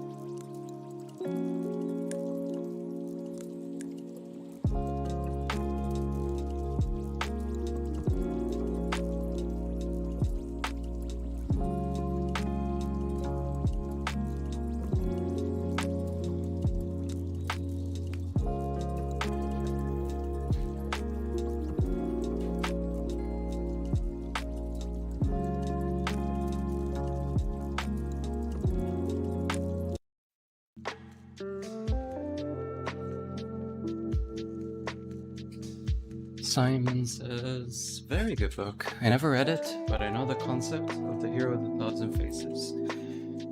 Reminds me of something I heard one time. You mean The Hero's Journey? And yeah, it's honestly an amazing book. Let me tell you one of my favorite things that I've read in this book. It says that there is a moment where all hope is lost, where you are about to give up. And that is a moment where you have one of two choices. Either you give up and return back to who you used to be, return to your past life, or you choose not to give up and you transform into something greater than what you used to be. And yeah, it's fantastic, honestly. I'm reading it for to study how to create characters and backstories and create character development for characters in my game. But honestly, I'm learning a lot of stuff about myself just by reading this book. It's fantastic.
Yes, absolutely.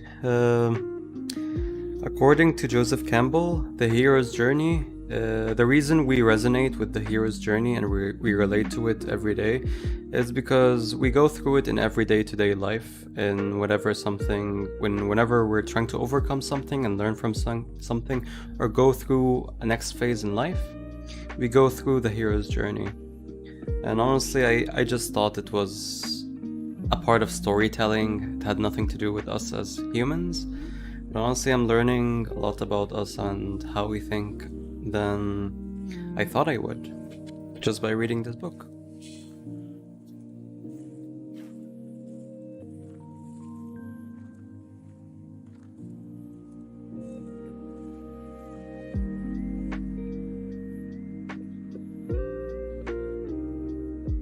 So I want to check if the YouTube video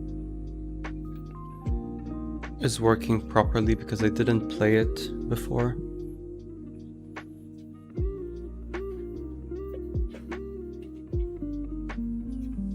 Let's see. Oh, it's not in my feed. Okay.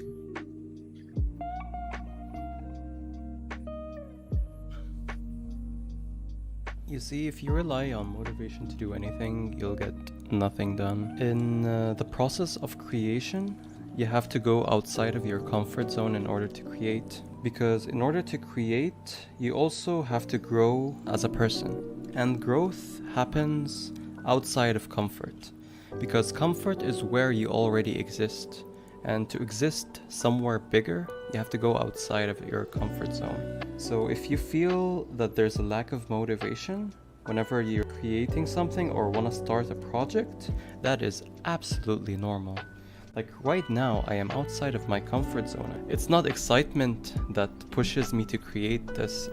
I need to do this consciously. I know that I will be uncomfortable starting these streams every day, but I know that this is the only way to do it. And maybe just having that in mind makes the process a lot easier, to know that this is part of the process and there's no other way. Don't get yourself down for not having motivation. That is absolutely normal.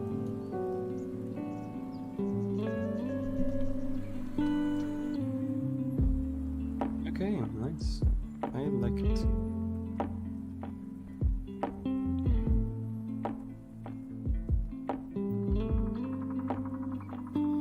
Simon says, the thing I wanted to talk about before, I was thinking something like every story has already been told, and one day I heard some stories have been told and retold again and again. Before, the thing I wanted to talk about before, I was thinking something like one day I heard some stories have been told and retold again and again, like a lesson that humanity needs to hear again and again. Yes, absolutely. Because we are born not knowing whatever other people have went through. We have hit puberty for the first time. We have experienced death for the first time. We learned a skill for the first time. We go into adulthood for the first time. Those things we need to tell and retell over and over again all the time, for sure.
That was a good read.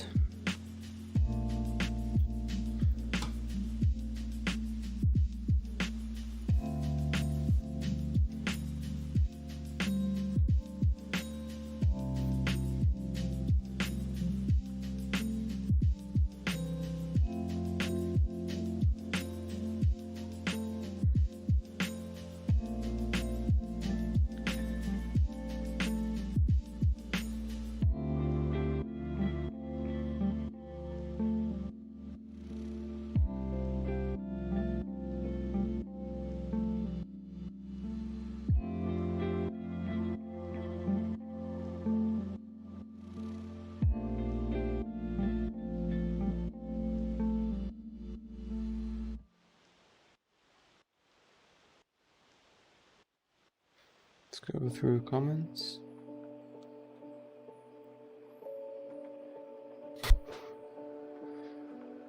Whoa, nice. That's pretty cool. We're on trending. Nice.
Simon says it's been nice to relax alongside you, but I'm off to bed. Right? Good night, Simon. Have sweet dreams and a good night. Keep up the good work. Thank you, Simon.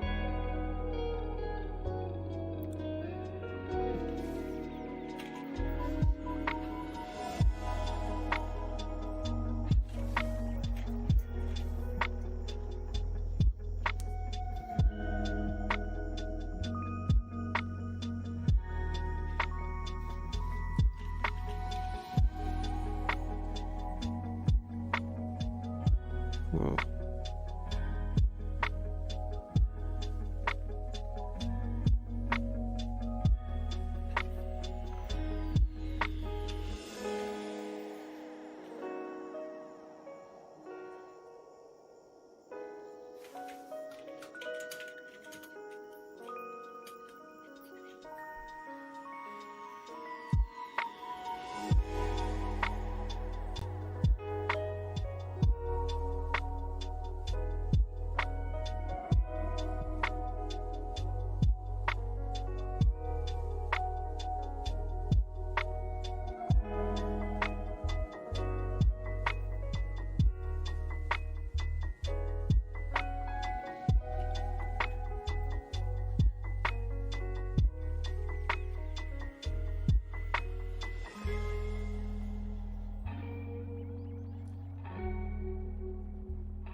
Trying to learn how to animate smoke. What do you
John Large says, I like to smoke. I'm happy you do, John. Also, welcome to the stream. It's nice to have you.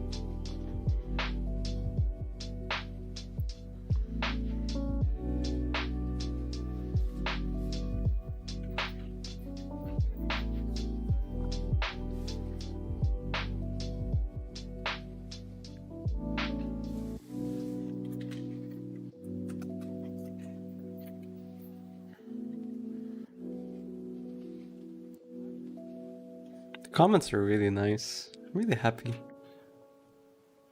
They're really encouraging.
Right, I think that's it for all the comments.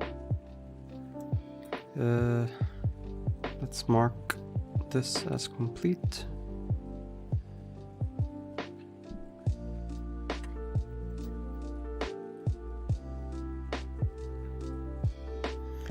Let's study some animation foundations.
Good morning, Bananimators! Today we're going to do something fast, both because I need some fast videos and because speed is an important part of animation. You want to have complete control over your speed at all times, and kind of having some different ways that you can do that is really helpful. So speed is distance over time, just like in physics. And you're like, I know. We know these things. But there are actually some fun, creative ways, especially if you're doing the effects side of things, where you can use this when you're doing effects. So here's our distance over time. Our ball is traveling across the screen in 20 frames, 21 frames. Boop, very exciting. So the very easiest way to speed this up is a hold. Here's our method, hold. The next one, we will have it hold at the beginning, we will have it hold at the end. And now it's going faster than our other ball. If you need something to look like it's going faster, having it hold at the beginning and the end is going to make it feel like a little bit faster. The next one is ease. So this is similar to the hold. In this little box, these numbers, this is going to make it go slower, this is going to make it go faster out the gate. I'm going to do 44, so it's going to ease a lot. Usually I start at 33, and then I kind of have a think about how that feels, but I know I want it to be more than that, so I'm going to go 44 here, and I'm going to have it slam into the wall. Just stop dead. If you wanted a little ease here, I wouldn't put a big one on if you want it to look like it's going fast, because we want it to arrive with gusto at its end point. So here we've got an ease, and you can see it seems like it's hitting this wall faster than the one above it. It's got a little bit more end speed. This one down here that's just rocketing across with the hold, that one feels like it has the most speed, and also it's arriving sooner. But even if we have it arrive at the exact same time by shifting our frames over, it still feels like it's going faster, okay? So the hold is faster than the ease. The next way is to do like fake frames. Okay, so we call this a smear, where we have our ball. It's going to start at the same pace. We're going to do this one. Instead of having all these drawings go across, what we'll do is cut it down by a significant amount, and we're going to have this one a big stretch. So my smear, I kind of did a stretch and didn't do a smear. So let's talk about the difference between a stretch and a smear. This one is stretched. Whoop. We've got 2 frames very, very stretched apart. What I'm going to do down here is create the smear. So I'm going to take both of these and put them on here so that 2 of them are on 1 frame. So here we just have a stretch, and here below we need to just move this over. We're going from here. 2 of the frames are on 1 drawing, and then we have our endpoint.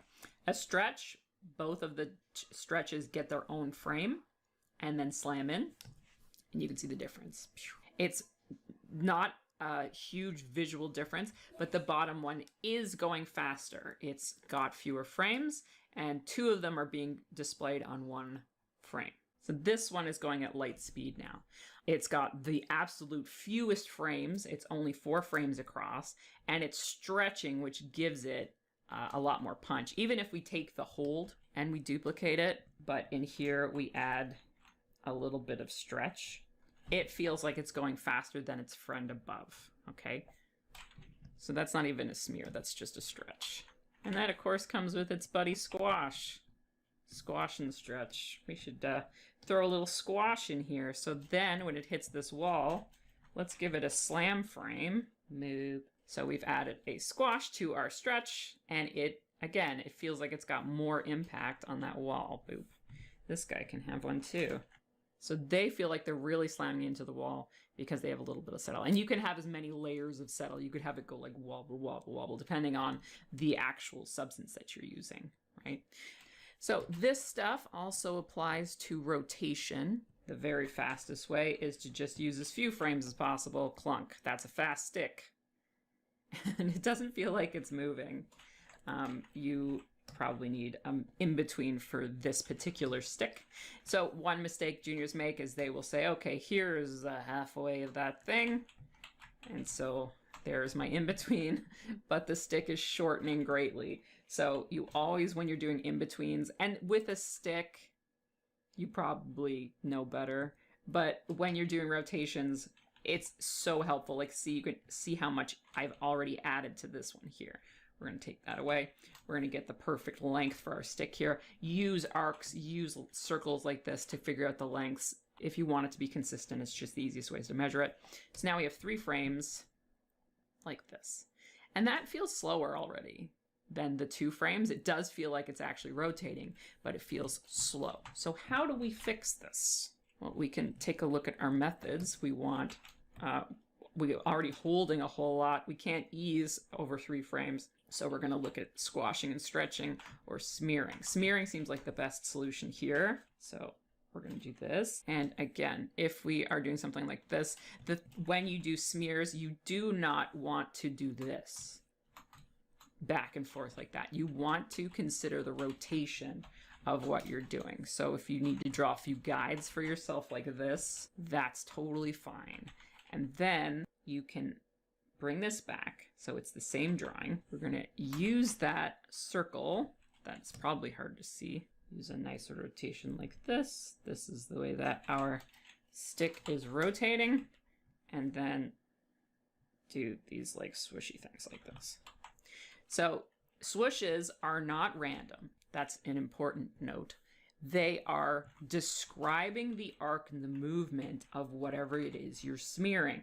So if you have a character whose arm is up and then their arm is down, and then you draw direct lines like this, it will not give you the movement that you're looking for. You must follow the rotation of it like this, and all these little designs, whatever kind of swooshy pattern you go with, whether it's something like this or it's actual like big thick things like this, if they follow the movement, that's how you're going to get this smear working. Then you get rid of it. Important step. It lasts for a single frame. Smack. So these 2 things, this one's actually only 2 frames. This one's 3 frames. But because we have that smear in there, it's going faster. So before, when we had the 2 frame, so here we have the one with the smear, here we have the exact same movement without it. This one feels like it has more punch and impact. Boom. Boom. This one just feels like an on-off switch. And this one is just a little bit slower. So this one's the most punch. Only 2 frames. The swish lasts for 1. And it's following the movement. That's how you're getting those things. So that's our smear. So there's one more method that is super fun. That is to use less frames than you actually have, okay? So I want to do a 6 frame cycle over 3 frames. And I like to do this kind of stuff for slap fights, okay? So here's my character. And they're going to slap fight their friend. I'm going to think about the arcs that this slap is happening in. They're going, yeah. This hand is going down. Arm is down at the most.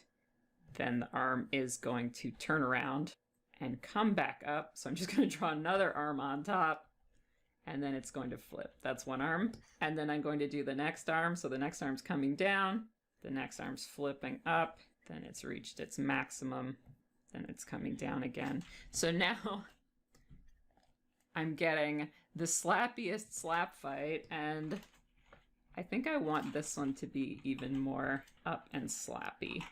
All right, so that's how these things work. It's 6 frame cycle over 3 frames. There we go. So this stuff is not chaos. That's what I see sometimes people just randomly throw crap in, lots of arm drawings and stuff like that to make it look like it's going faster. But the secret to these things is just to use less frames than you have. All right, so let me show you just doing a single arm how we can achieve this.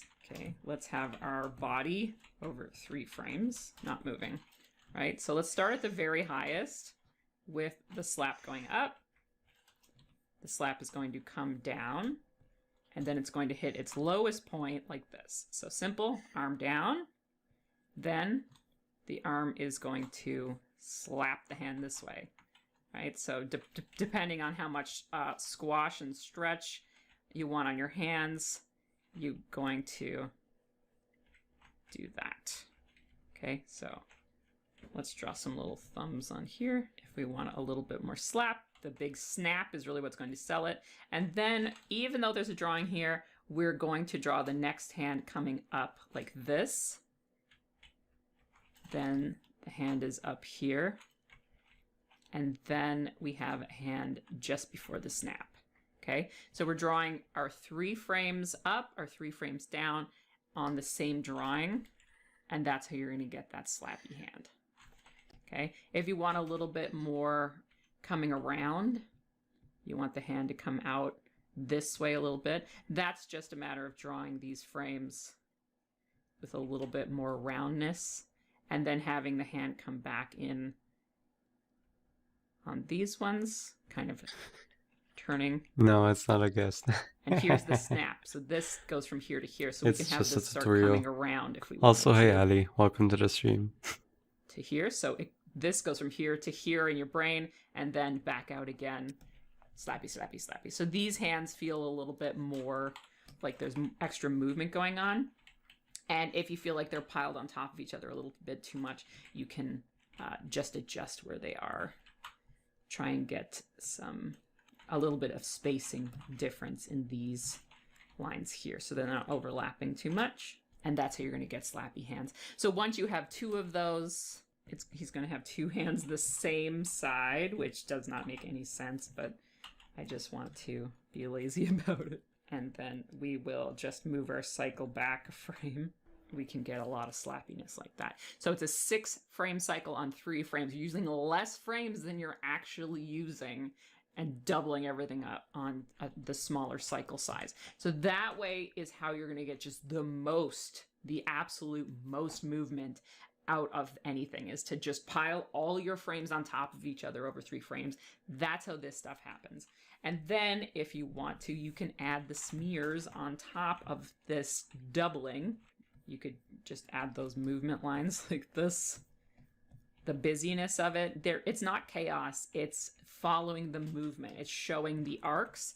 So slapping a little bit of that stuff in, you're going to see the arc. So that probably feels like too much for this, but it depends on the style of the show.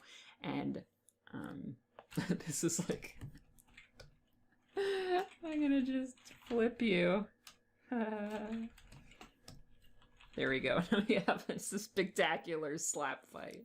And they're on the same cycle. If you offset this person's cycle by a frame, then they're having a pretty spectacular slap fight. You can't even read this anymore because it's just sticks and triangles. But a more solid arm doing the exact same thing, you're going to see it even better. And if you layer the arms one on top of the other, you're going to get a very slappity slap fight.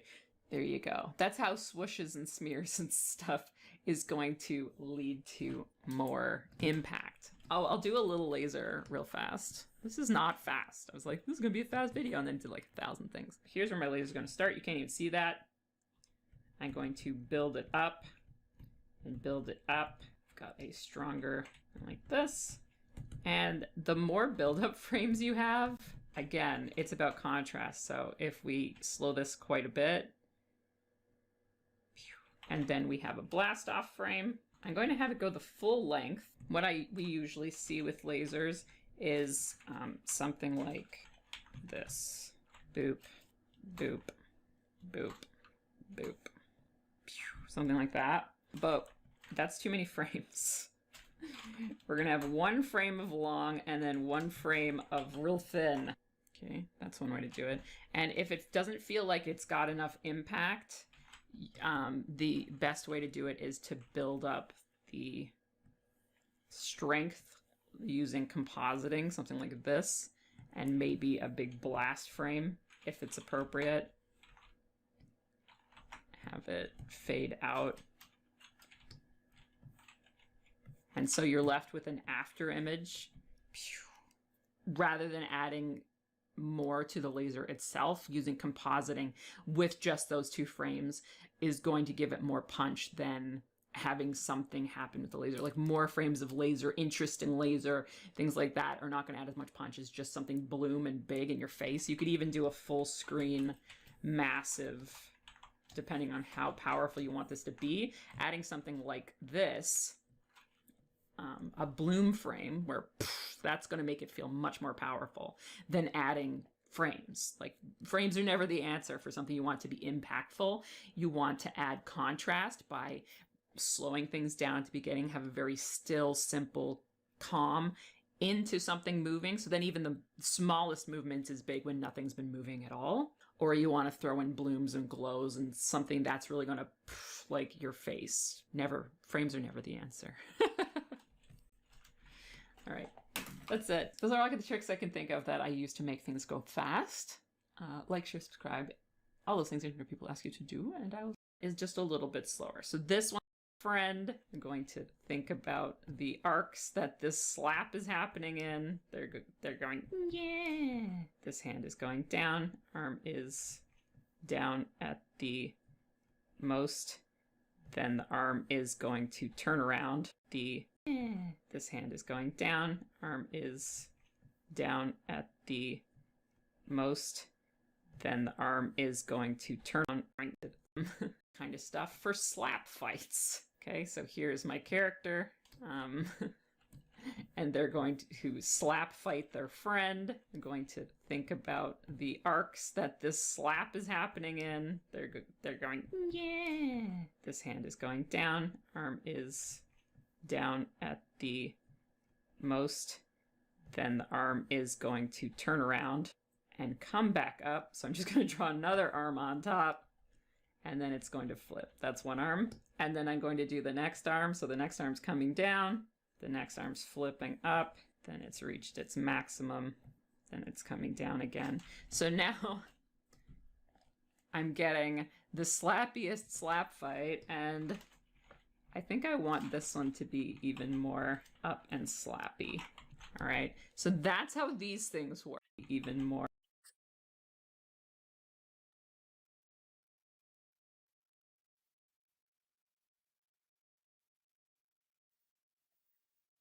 Up and slappy. All right, so that's how these things work. It's 6 frame cycle over 3 frames. There we go. So this stuff is not chaos. That's, and then it's going to do another, and the arm is down. They're going, yeah. This hand is going down. Arm is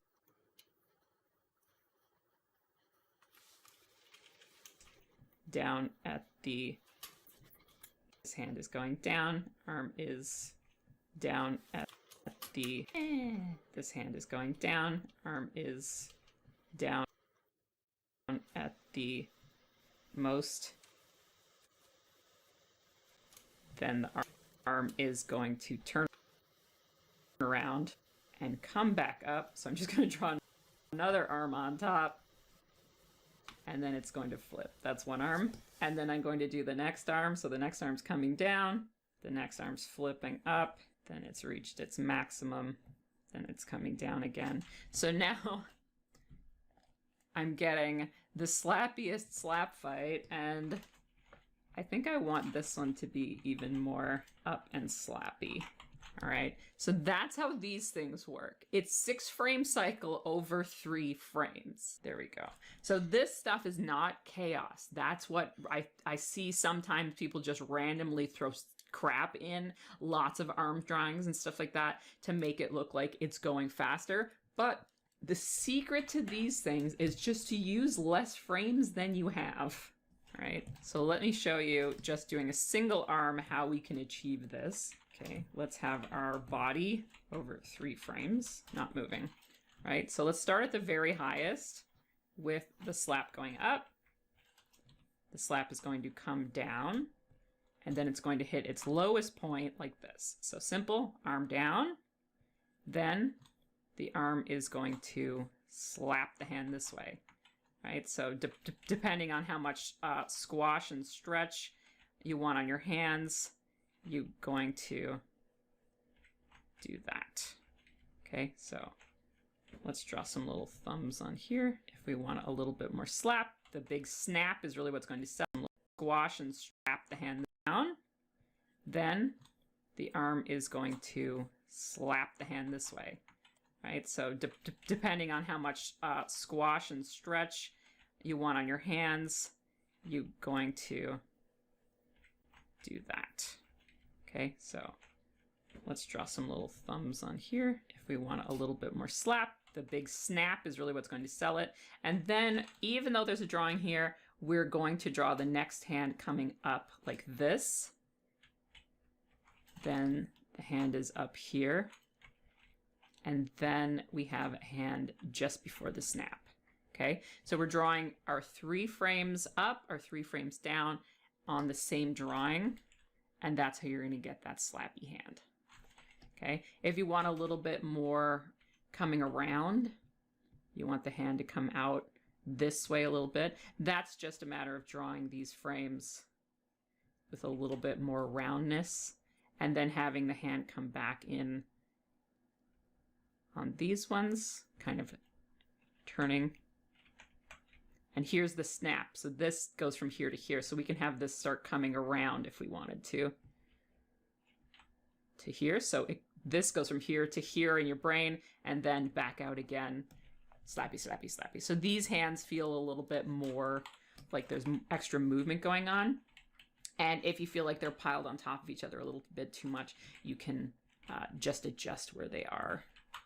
Try and get a little bit of spacing difference in these lines here so they're not overlapping too much. And that's how you're going to get slappy hands. So once you have 2 of those, he's going to have 2 hands the same side, which does not make any sense, but I just want to be lazy about it. And then we will just move our cycle back a frame. We can get a lot of slappiness like that. So it's a 6 frame cycle on 3 frames. You're using less frames than you're actually using and doubling everything up on the smaller cycle size. So that way is how you're going to get just the absolute most movement out of anything, is to just pile all your frames on top of each other over 3 frames. That's how this stuff happens. And then if you want to, you can add the smears on top of this doubling. You could just add those movement lines like this. The busyness of it, it's not chaos, it's following the movement. It's showing the arcs. So slapping a little bit of that stuff in, you're going to see the arc. So that probably feels like too much for this, but it depends on the style of the show. And this is like, I'm gonna just flip you. There we go. We have this spectacular slap fight. And they're on the same cycle. If you offset this person's cycle by a frame, then they're having a pretty spectacular slap fight. You can't even read this anymore because it's just sticks and triangles. But a more solid arm doing the exact same thing, you're going to see it even better. And if you layer the arms one on top of the other, you're going to get a very slappity slap fight. There you go. That's how swooshes and smears and stuff is going to lead to more impact. Oh, I'll do a little laser real fast. I'll do a little laser real fast.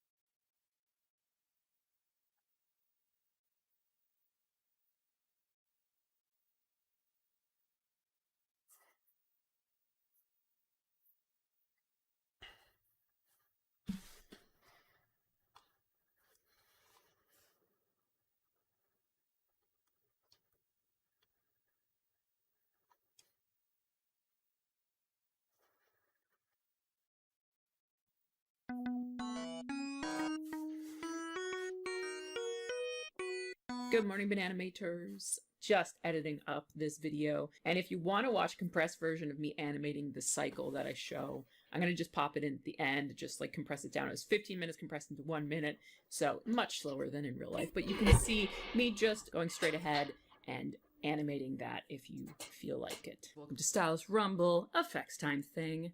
Today, we're playing with cycles in a little bit more of a fluid way. And I've just been playing around this morning. I just wanted to do something loosey-goosey and see where it took me. And so all of this stuff is looping. And things that you see in music videos and stuff like that, where things are just constantly moving, and everything is looping. It, to me, seemed like a total mystery. Like, how? Where do you even start with something like this? So I've shown on the channel how I do that in the simplest way possible. And that's just to paste my cycle along the timeline over and over again. So mechanically, what I'll do is paste out however many frames. And in this case, I have 24 drawings, so a 2-second cycle, right? And I've just pasted my drawings along the timeline, 1 to 24, several times, so that you can see up here, it's going from 1 to 24, back down to 1 again, and cycling through. And then I'll just start anywhere at all on this cycle. And I started here. I'm like, I'll just start with a single dot and then work my way out. And then I just followed the dot along to see where it was going to go. It smashed, and then it kind of caught up with itself. So I went with it. Then I added a second circle coming out from the point and just had it swoosh. I just kind of had it blob out, and then I was like, okay, this has to go somewhere. So I moved it in a different direction and just had all these little spirals come. This one's not working as well as these other ones. I find it very distracting. So we can talk about why. There's a very simple technology behind this type of abstract animation, and it's arcs. That's the secret to everything. If you were to follow all of this, let's just make a little drawing and follow it to the end. Let's say we follow this one. Yeah, so it's pretty obvious at first that this is just following a little path this way. My timing's not super even, but with something that's so busy like this, doesn't matter. And here I have this thing coming in and taking over.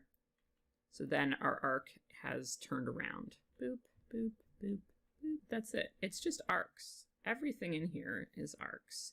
And everything in animation is arcs. Smirsh. So my arc has stopped here. Then the same thing comes around in the cycle, and my arc continues once it smashes. So now I have many arcs. Each of these is going to come off like this and follow an arc. All those little dots. Their arcs are a little bit more down this way, but it's all arcs. Everything in here. This thing coming around here, very obvious arc.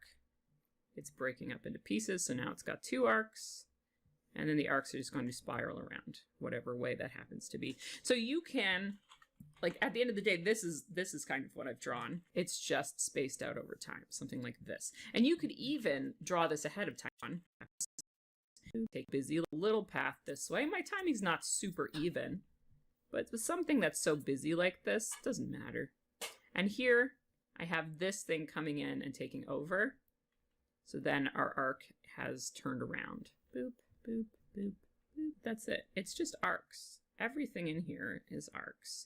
And everything in animation is arcs. Smirsh. So my arc has stopped here. Then the same thing comes around in the cycle, and my arc continues once it smashes. So now I have many arcs. Each of these is going to come off like this and follow an arc. All those little dots. Their arcs are a little bit more down this way, but it's all arcs. Everything in here. This thing coming around here, very obvious arc. It's breaking up into pieces, so now it's got 2 arcs.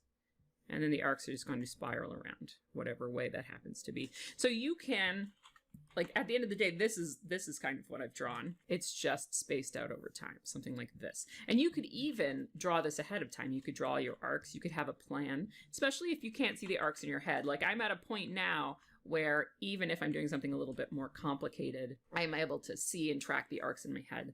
There's that thing where some people have no visual in their brain, like they can't imagine, picture things. They need to draw the arc. Like if you are the type of person that you close your eyes and can't imagine an apple, I don't know if you've heard about this. I'll post what it is if I can find it on the screen. If you can't imagine the line on your page, draw the line. It's just a tool. Like if you need a straight line, use a ruler. Don't try and hand draw a straight line. You use a ruler. Draw a very, very faint straight line with the ruler, and then hand draw over it in your crisp line. Like there's no reason in all the world to eyeball a straight line. And if you can't imagine the arcs in your head, just draw your arc. Just draw the arc. Right? So let's say here's my circle. I'll start a new one. And I want to have a figure 8. And I like to play this game with my baby animators called drawing across the line, or energy across the line. So the point of that game, or that assignment, I guess, is to practice moving things across in an abstract way, because a lot of special effects is abstract, right? So let's say we are going to start here. We can just draw a little energy shape, put some drawings in here.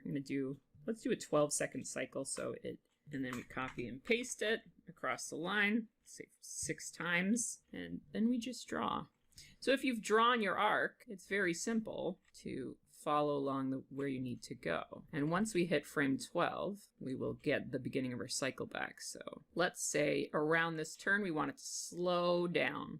So this is like when you're thinking about your timing and your space, and you consider the speed of what it is you want to do, and work to have control over how close or far apart your drawings are, okay? So with arcs, you also have your timing and your spacing to lean on, and you combine those two things to get your effect working as well as you can. Often our arcs are delivered to us from the character animator. So I've gone slowly around this turn, and I'm going to speed up. So we're almost back to frame 1. There he is. And now our friend will come along for the ride as we go. I'm getting a little larger. I think I'll go with it. Here, what we should have done is made our path clearer. So this is why I always say to work with very simple stuff when you're starting out, because just track the space between everything, keeping your arcs very crisp, and keeping your volumes under control is absolutely enough things to think about when you're starting out. Right now, I'm going to go around the turn. I'm going to slow down. So that means my drawings have to be closer together. It's traveling less distance over the time. Because animation, your speed is distance over time, just like in the real world physics, right? So there's 2 ways to make your stuff go slower, right? You can add in more drawings, or you can lessen the distance. Those are your 2 options. So if you need something to go slower, we'll just think about it like this. We have a circle. And we have another circle. There's 2 ways we can change their speed, right? Let's say your scene is 19 frames long. If your ball's going this far and your ball's going this far, one is going faster than the other, right? Because it's traveling more distance. So if your scene is 19 frames, you cannot make more scene. You have to go less distance. If you want these balls to go slower, they must travel less distance. That's the only way. If your time is fixed, that's the only way to make it go slower, is to make it travel less distance. But if you have a big scene, you're doing a cycle, you can add frames. So right now I'm doing a 12 frame cycle. I could turn that into a 24 frame cycle and everything would go slower because there's more frames. Those are the 2 ways you can control your speed. And most often in production, we cannot change the length of our scene. The scene is fixed. Oh, I started talking about the arcs.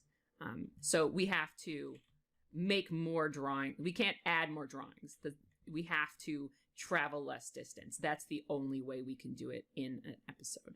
And I mentioned earlier, I completely derailed, that we often get our arcs delivered to us. That's because we'll have a character with a wand, and the wand is being moved around and our sparkles are coming off the wand. So when we're practicing, we have to deliver our own arcs, but if you're working in the studio, often those arcs are delivered right to your door, and you can just go along with it. We're headed back towards the hookup, where the thing started. So we have to decide. Right now we have 1, 2, 3 to get there. So maybe what we should do is have it travel a little bit faster to get there. Or we could have done is have it travel much slower and give it a whole pile of extra frames, but I don't want to do that. Let's see. We're 1/3 of the way there is here. In between the 2 of them is here. And because we're looping up to something that already exists, we can adjust our frames a little bit like this.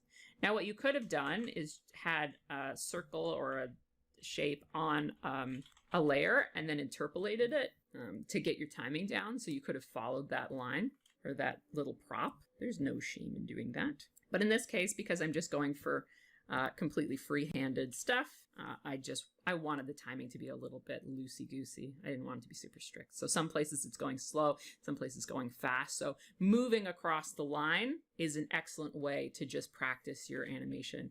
And usually when I give them the assignment, I'll do a line like this and have them move across the line. So you can add in another drawing and you do whatever you need to get across the line. Let's turn this on just to see what we're doing. And right now I'll just do some little dots. And this is, again, I can see the arc in my brain. The little onion skin is more than enough for me to see the arc that I want and have it dance across the line. But there's absolutely no reason you couldn't draw your squiggly arc. So you've got your line here, but then you give yourself another line like this. You could even give yourself your guide like this. Let's say I'm going to do one like this. That goes really wild. And I'm going to have it go slower in some places. So I'll have it really slow down here, really slow down here. We'll put that on our guide layer. And now the next time I go along, I will use that guide and I will go just above it so I can see. And I know I want to slow down here. So I'm going to have them touch each other. And then I'm going to have them go faster, touch each other, or just a little bit closer here.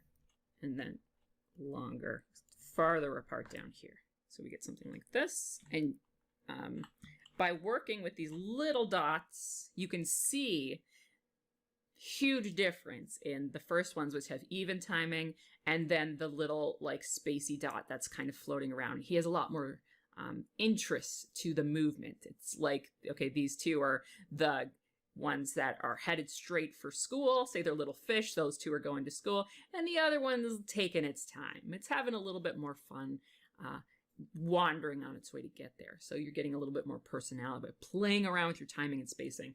And little stuff like this, I cannot emphasize it enough. Every single thing I've done the last 2 videos was about keeping things very, very simple, because now in 25 minutes, I have something that is just so fun and interesting to watch. I can turn all of these on, turn off my guides. So I've been at this for just under 30 minutes since I got up.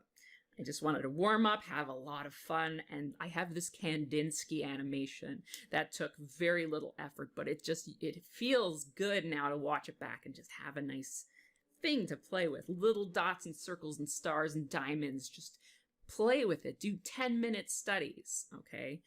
Don't spend tons and tons of time. Don't make things too detailed. Practice your arcs, practice your timing and spacing, and you're going to have beautiful effects in no time at all. You can take this and translate it into things that are a little bit more difficult, like water, like fire. But for now, just play. Just have a great old time. And all of this stuff translates into character animation too. Okay, think about your timing and spacing, think about it very simply. If you have a character that's moving around on screen a lot, you could just start with a ball. You could just animate a very rough character, something like a little doll, a little ball, and a little thing, and just have your character like, oh, I have to lean in and be like, what is this? And then I have to lean out and go, oh no, blah. And if you animate this way, you give yourself a rough, you figure out your timing and stuff.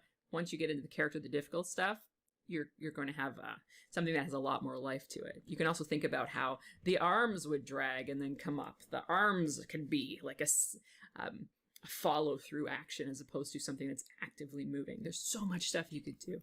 I don't even know if that was a tutorial. I think that was just ramble, but have fun, think simply, we're all going to have a great time. Like, share, subscribe, all those things if people ask you to.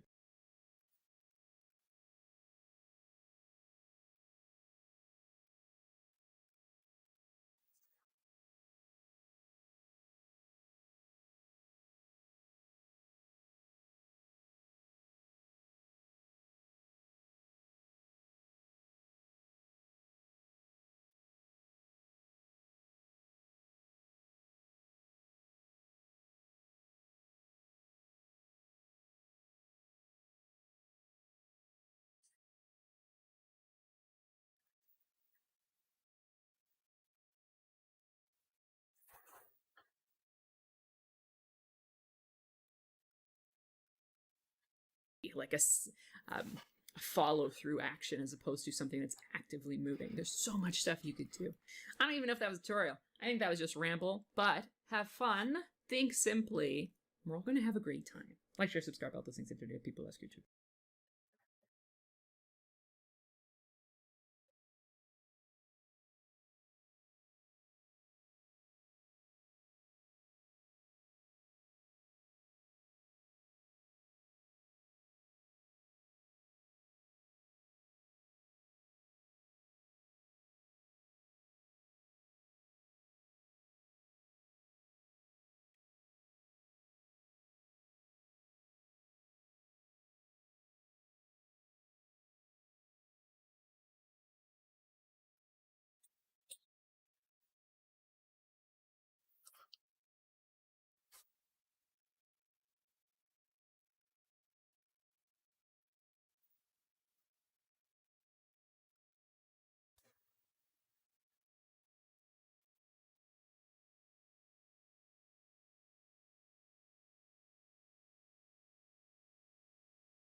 Good morning, Bananimators. Today we're going to talk a little bit about simplifying cycles. So I've kind of done this in some videos in the past, but they are rambly sort of nonsense videos, as I'm known to do. So today I'm going to show you 2 simple ways to simplify your beginner effects. These are great ways for beginners to get started on something. So first, what I'm going to do is just make a rectangle to put my cycle in, and I'm going to do a wavy line. So this is telling me how high my wavy line is, how low my wavy line is, and kind of the extremes of it. And I also can mark where it crosses the top, and where it crosses the bottom. And if I'm making a guide, I can even go as far as using an actual line tool here and getting my curve exactly what I want it to look like. So I'm going to copy and paste it and just make sure the curve lines up with the one I'm adding to the bottom, like this. So now if I hide the guide that I put in, you can see that I have a double length squiggly line, and I'm going to make a keyframe, and I'm going to move up the line so that it matches exactly. So since we've done an identical line, we should be able to line it up exactly the same. So that here's frame 1, here's frame 2. And then we can extend it whatever length we want our cycle to be. So in this case, I'm going to do a 12 frame cycle because that is a 1 second cycle on 2s. And I am going to put my second frame on 13. So I'm going to have frame 1 and frame 13 identical. So I can copy those 12 frames, paste them out, and they will animate. So let's bring our rough back. And just for easy visuals, I'm going to put a transparency on them. And here is my clean. So now I can clean up the line inside of our box. And depending on what you need this for, you get to decide what your line weight is going to look like. If you're going to use the brush tool, if you're going to use the line tool, it really depends on what you're doing. And this is going to be a wavy grass that I want to link up at the bottom, okay? So as you can see, once the line animates up, the side will drastically move away from its anchor point. All we have to do is think about where the line will be headed a little bit and arch back. So that's the only thing that needs a little bit of extra think. Obviously you're thinking about your line weight and making sure that your cleanup is good, but getting that arc down at the bottom is the only thing that the guide is not going to handle for you.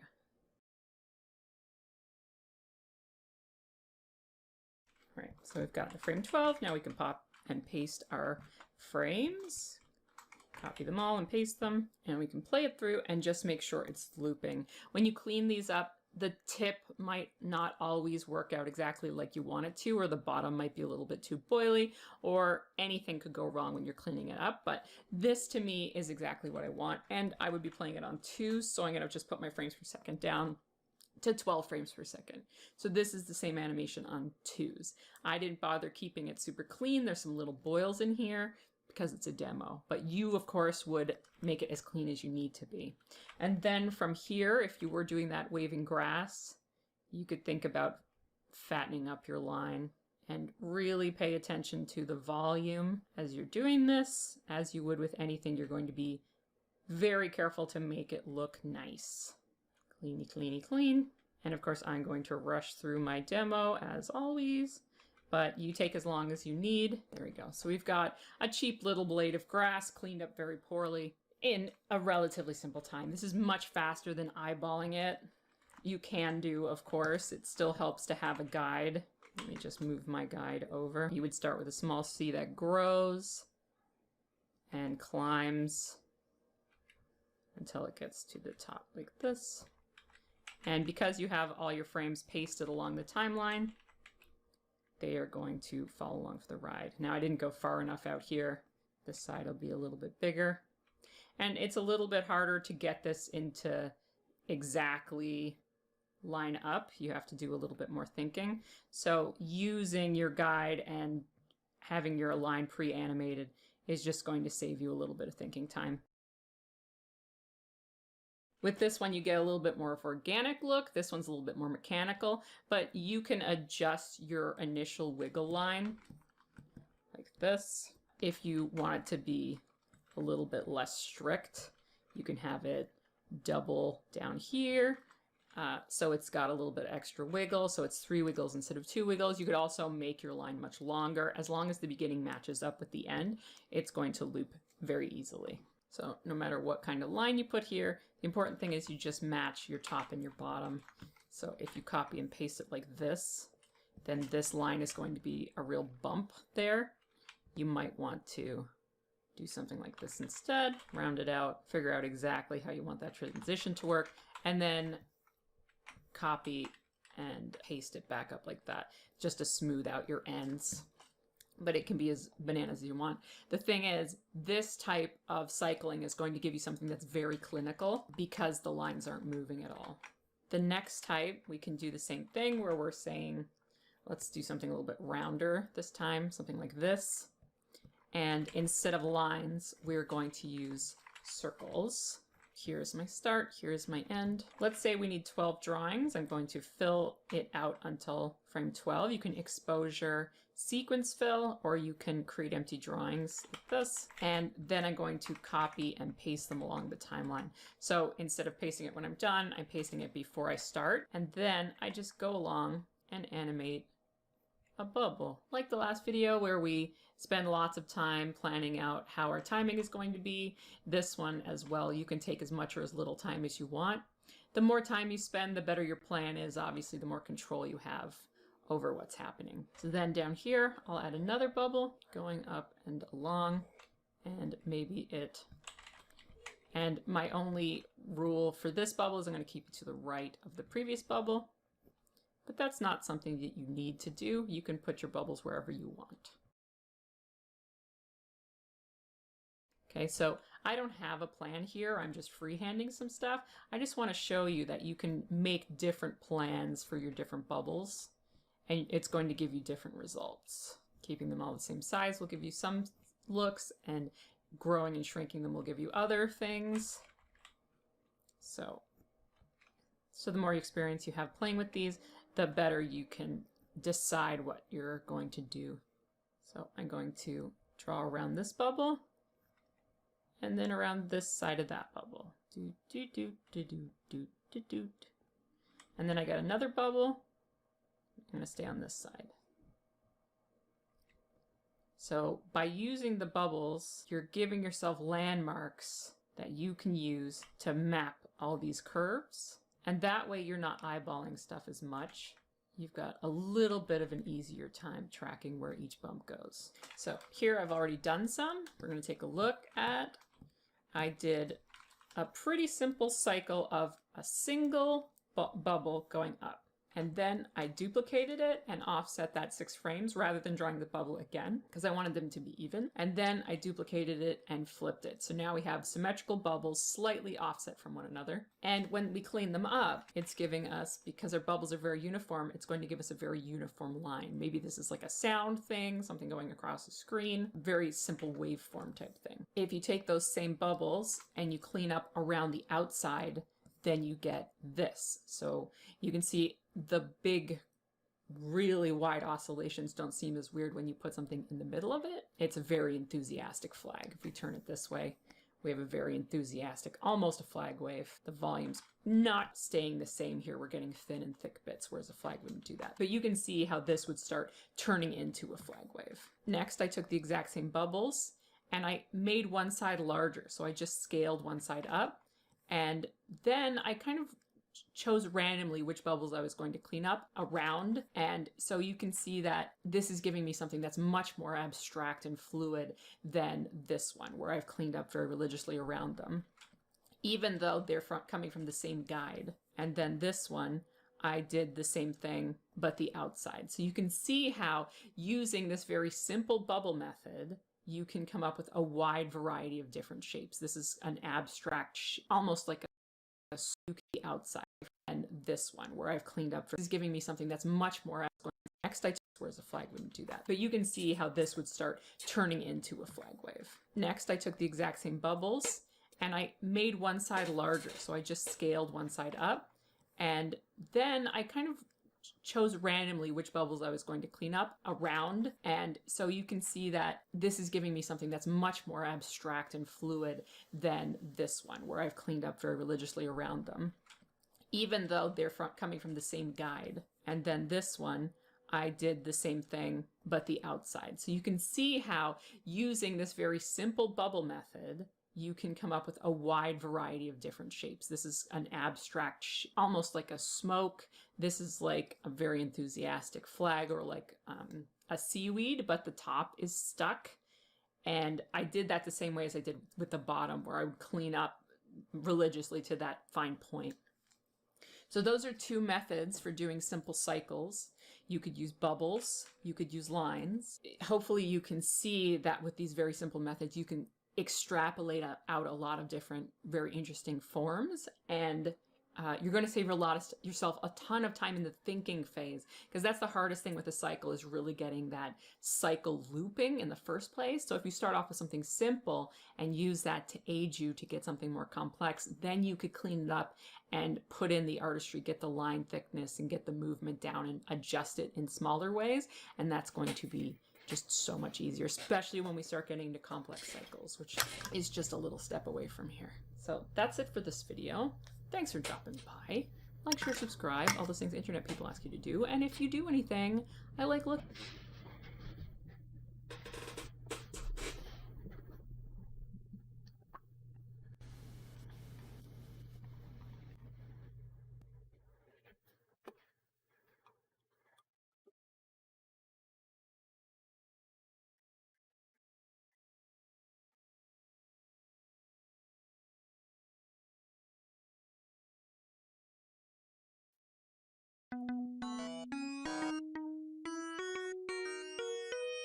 Good morning, Banana Mater. I am in Newfoundland right now. So excited. I'm in quarantine though, so I can't go anywhere.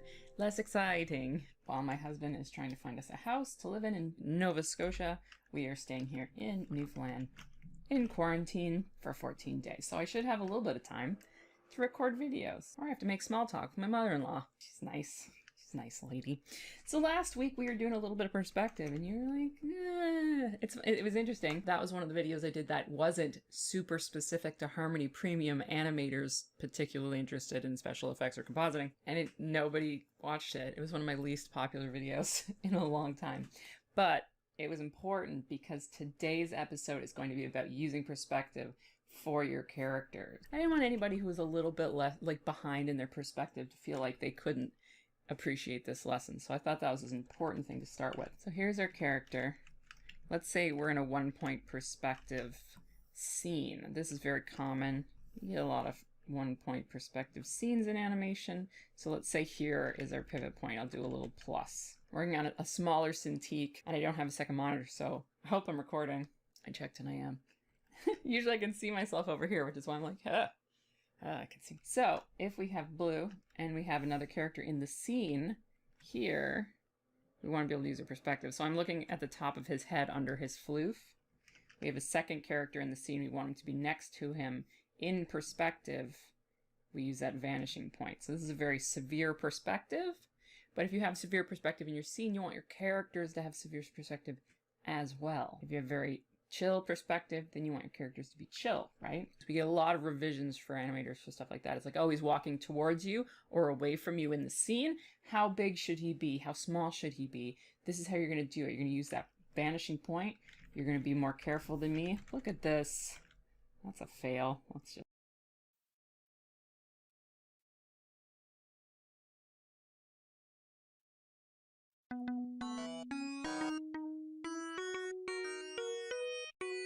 Good morning, Bananimators! Today we're going to do some sparkles! Hooray! I haven't had a lot of time to work on my Sailor Moon thing because of this moving thing. We thought we'd have more time than we did, but we have to move very fast. We have to get out of here, you guys! So I've been packing, and I just did not have the energy this weekend to finish that Sailor Moon. I have just the last scene to do the character, and then we can start putting some effects in that scene. It's gonna be really fun. But in the meantime, I want to make some sparkle. I want to just play around with some sparkle falls, kind of have a think about what I want to do in that scene. I have to do some Magical Girl transformation research. All right, so let's take a look at this scene. This is one of the most iconic sparkle fall things. I think this is like when you think of a sparkle fall, this is what you're thinking about. Now they're having a chat. Blah, blah, blah. My dress is so raggedy. So check out her little wand. She's just got, this is on YouTube, it's just Cinderella. She's got these sparkle pops, these little pops. I've always really liked them. You can see, like, you've got to follow around, they're going pretty quick, but each one pops off, and then there's a sparkly falling round sparkle. So there's a pop sparkle, a round sparkle, and then here we have great big, just drenching sparkles that fall off. So I'm not going to do this exactly. I'm going to just kind of play with the idea of the sparkle fall, but I'm going to get some of these pops. I'm going to just do this part where we've got these pops, we've got these slow falling, boiling dots, and you can see how that's done. This thing here, I don't think we're going to have time for that today because it is quite a lot. And today I'm going to do it using some particle effects because when you have really intensive sparkle scenes, it can be really hard on the hand and the wrist and the whole arm. Years ago, I had to just do a whole ton of sparkles really quick. I ended up getting tendonitis. It was really not enjoyable. So definitely take care of yourself and your arm, and particles is one way to do that. Something like this is a lot easier now than it was back in the day. But the thing about particle effects is you have this problem with sameness. So what we're going to do is create a whole big pile of sparkles that we can use to take away some of that sameness and give it a little bit more of an interesting look, okay? So the first thing we have is those sparkle pops. I really like them. Let me do we'll do a 6-sided sparkle pop. And you might not think about how sophisticated sparkles are, but I want you to just take a minute and look at different shows. Watch Frozen and see how beautiful those little hexagonal fractals are. They all have there's 6-pointed sparkles like this. They're snowflakes. The little details, when you do stuff like that, that's what's going to have you stand out outside of the other effects animators is by thinking about the show and how you can have sparkles that really reflect this show. Sparkles is the best place to hide little things.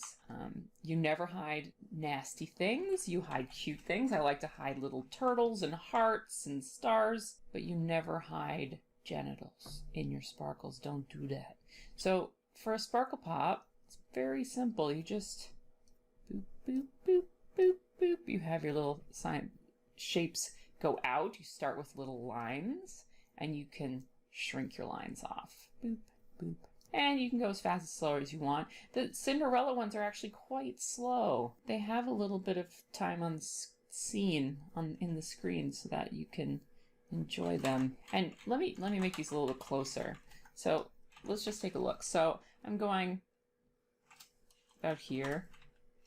Then I'm still touching most of them. This one I've gone a little bit further. Let me bring that one back in. If we want to keep it consistent. There you go. So boop, boop, boop, boop. And they're just staying above the leading edge. They're not going super fast. If they were going super fast, they'd be spaced like this. You want to keep them a little bit closer. And this is something you just have once you have more experience. Let me just put a bunch of them. You'll have a little bit of a better eye for what you want. So there we go. We have a little sparkle pop. Pop, pop, pop. And if you want, you can do a little bit of a fall here as well. So let's just sophisticate this a little bit. We're going to start with our hexagon, our six-sided snowflake here. And instead of just going out, what we're going to do is have them fall, have them lose momentum. So here, again, we're touching our last point. We're not going too fast. We want to be able to see it. But then I'm going to start curving towards the ground. So you have to remember when things fall, they go towards the ground. This seems obvious when I say it out loud, but when you're creating your arcs, if something is heading, so if it's going this way, you have to eventually have it towards the ground. You don't want it to go past vertical like this. You don't want it to weird out like this, but you can think about maybe it has a little bit more or less momentum. And if you need to draw those guidelines, people are afraid of guidelines sometimes. I mean, I've done a million of these and it's not very long, but if you're new to this, draw your arc. If you can't remember where your last drawing was, just draw a little arc. And these are going to lose their momentum pretty quickly because I want them to fall. And we have, you see, we have a pop and then we have a pop fall. So it depends on what you're going for. I think I'll use the second one. I'll use the sparkle fall. I think in the Cinderella one, their pops are pretty straight. I'm going to move it back. But I'll do one more sparkle pop because they're really fun to do. So you've got your 6. You don't need to do 6. You could even do an odd number. But this time I'm going to have a very big taper. I hate that the minimum size is not 0. Okay, so I'm going to have it taper out. And you're saying, Tracy, this is going to be so small. What difference does it make what the shape of this thing is? But that's what's going to set your effects apart, is when you really care. Especially, listen, if you're doing this by hand, the old-fashioned way, then yeah, you don't want to do this a million times and pay very careful attention to all these tapers. But because you're doing a couple very special ones, that gives you the opportunity to be very careful with your shapes. And then I'm going to have a circle. That's a little hold, a little wobbly hold, and then kapow! Each one becomes its own little sparkle fall. So this is going to be a double bursting sparkle. See how fun this is already? You can go as crazy as you want. Boop, boop, boop, boop, boop, boop. And doing one at a time is just a little bit easier than tracking a billion at a time. And if you're going to do one of these, you'll very quickly realize that doing hundreds of these, like that Cinderella scene, is no small feat for your arm, your lower arm. Let me got a couple here with 4. I don't want to have too many. Moop, moop, moop, moop. All right. So we got a pop and a double pop. Pop, double pop. And this one's a little bit thinner than this one. Let me just resize this one. Reposition all the drawings. There we go. So we have a little sparkle and big sparkle pop. Boop, boop, boop, boop, boop, boop, boop, boop, boop. And we're going to do some little wobbly circles. So I'm going to see sparkle circle. Hide these.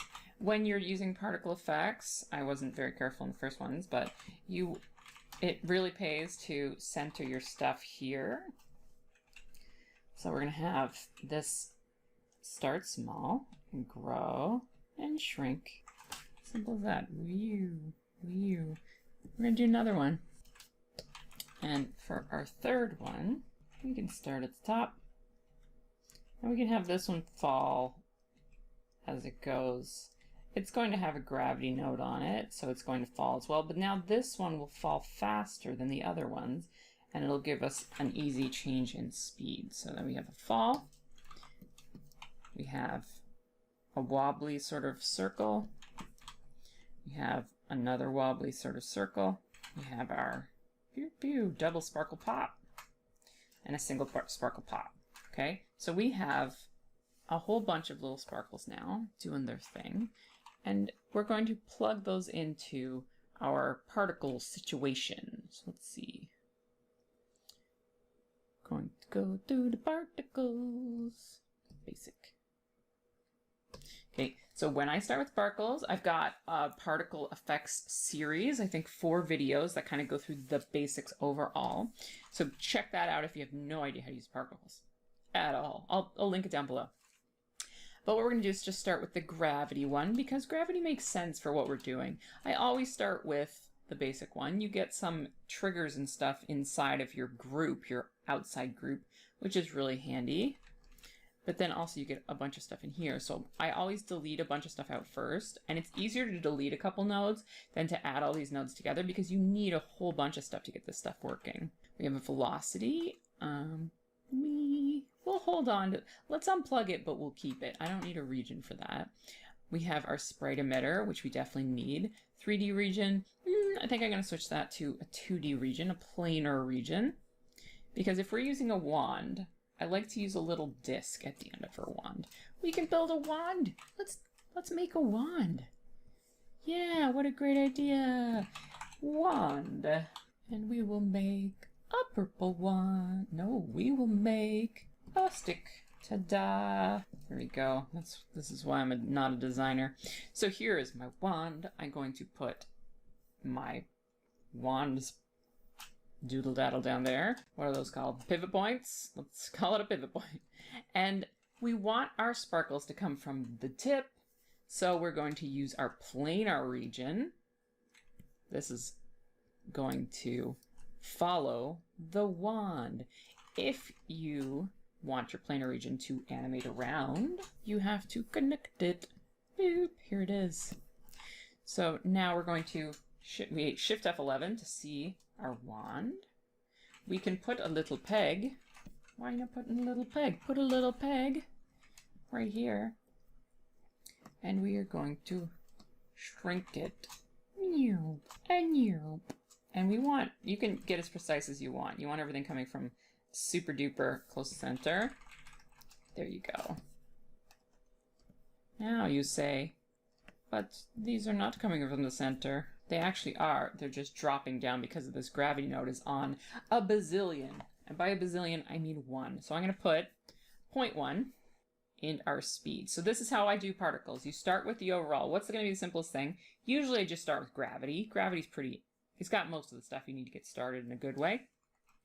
Then the first problem is everything's going too fast. So I always start with my gravity node inside here, and that will change how slow things fall. So let's even 0.5. We don't want our stuff falling fast. Barf out the particles. The next problem is it's just barfing out dots and not our dots. we need our dots. More dots. Boop. So I'm going to take all these and bring them inside. Let's use Sparkle Pop 2. Plug it in down here.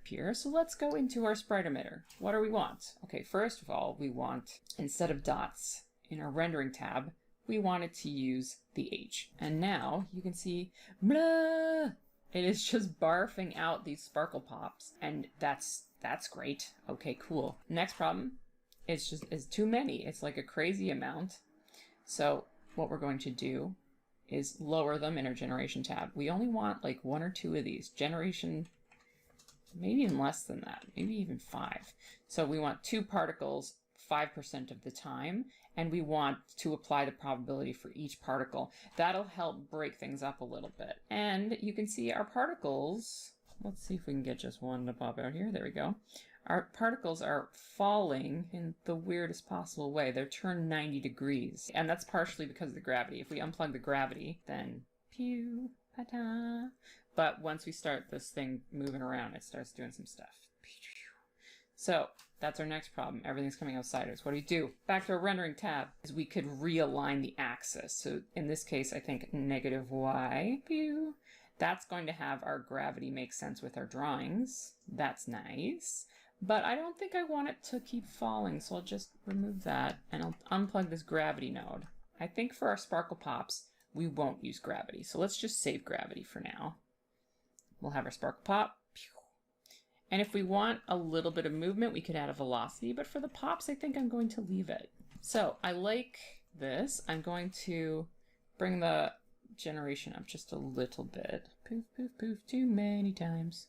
We can play around with that as we go. So I want to do my next sparkle pop. I'm going to copy this.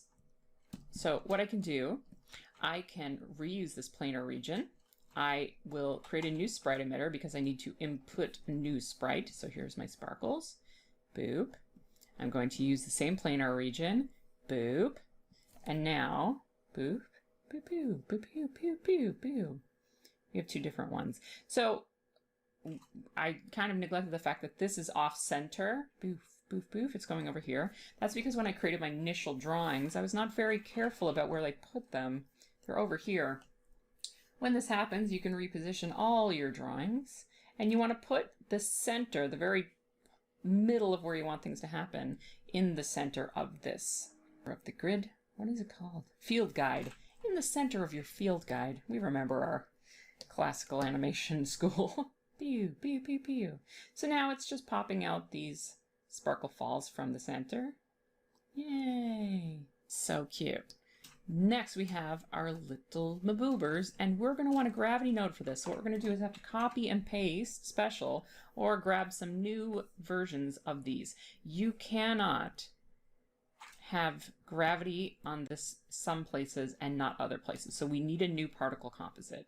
You cannot plug 2 particle composites into a single baker. You cannot plug 2 bakers into a particle visualizer. These 3 nodes should be 1 node. They are never in any other order. They should just be 1 node. It bothers me. So here we have our bunch of nodes that should be 1 node. I'm sure there's some reason that they exist separately, but for our purposes, you just think of them as a unit that cannot be separated under any circumstances. We can grab our sprite emitter and reuse this. We can use our move particles. You need a move particles to move your particles. It just sits there and does nothing. Well, I mean, it moves the particles, but you can just pretend it doesn't exist. I'm pretty sure you can find all these things in other places. So we'll just include that. Our sparkle emitter. We're going to need 3 of those because we have 3. Boop, boop, boop, boop. We have 3 different particle effects. Boom, sparkle fall. Boom, sparkle fall. We can deactivate these for now. And what else do we need? A planar region. Let's reuse our planar region because it is the same. And we have these guys up here. I'm not going to put a velocity in just yet. We'll keep you over there just in case. And then our gravity node will not affect these sparkle pops, but they will affect these little dots. So now, let's look at one at a time. Make sure they're doing. So this one's falling just as you would expect it to do. This one is falling just as you would expect it to do. And this is the one that has pre-drawn fall on it. So you can see that it's off its axis because of the gravity node. Sometimes gravity's like, oh, I'm just going to turn your stuff. So sparkle, rendering, and this is going to align it with the direction. We can undo that, and that's better. Yay, fixed it. So this is where you would fix that rotation thing. Usually you can flip the x-axis and stuff or change these things, and it's something you're going to play around with. Sometimes I'll just play around with it till it looks right, but this is where you're going to fix that thing. So now we just have plop, plop, plop, plop, plop, and it's just barfing out some stuff. I think I want these ones to be a little more robust. So let's say 11 and 7. This guy will give 14 and 5 and 9 and 9. Just so they're all different. And now, blah, blah, blah, blah, blah, blah, blah, blah, it's just barfing stuff out. And you're like, well, that looks terrible. But way back in the beginning, we connected it to our wand. So now we can animate our wand.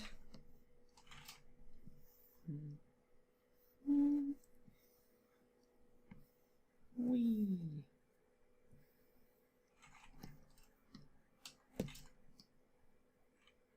And it is leaving the sparkles behind. Whee! Our sparkle falls look too samey. See how it kind of looks like it's just leaving like a pukey wake? What we can start with, we can double this up. Exposure on 2s, and that's falling a little bit slower.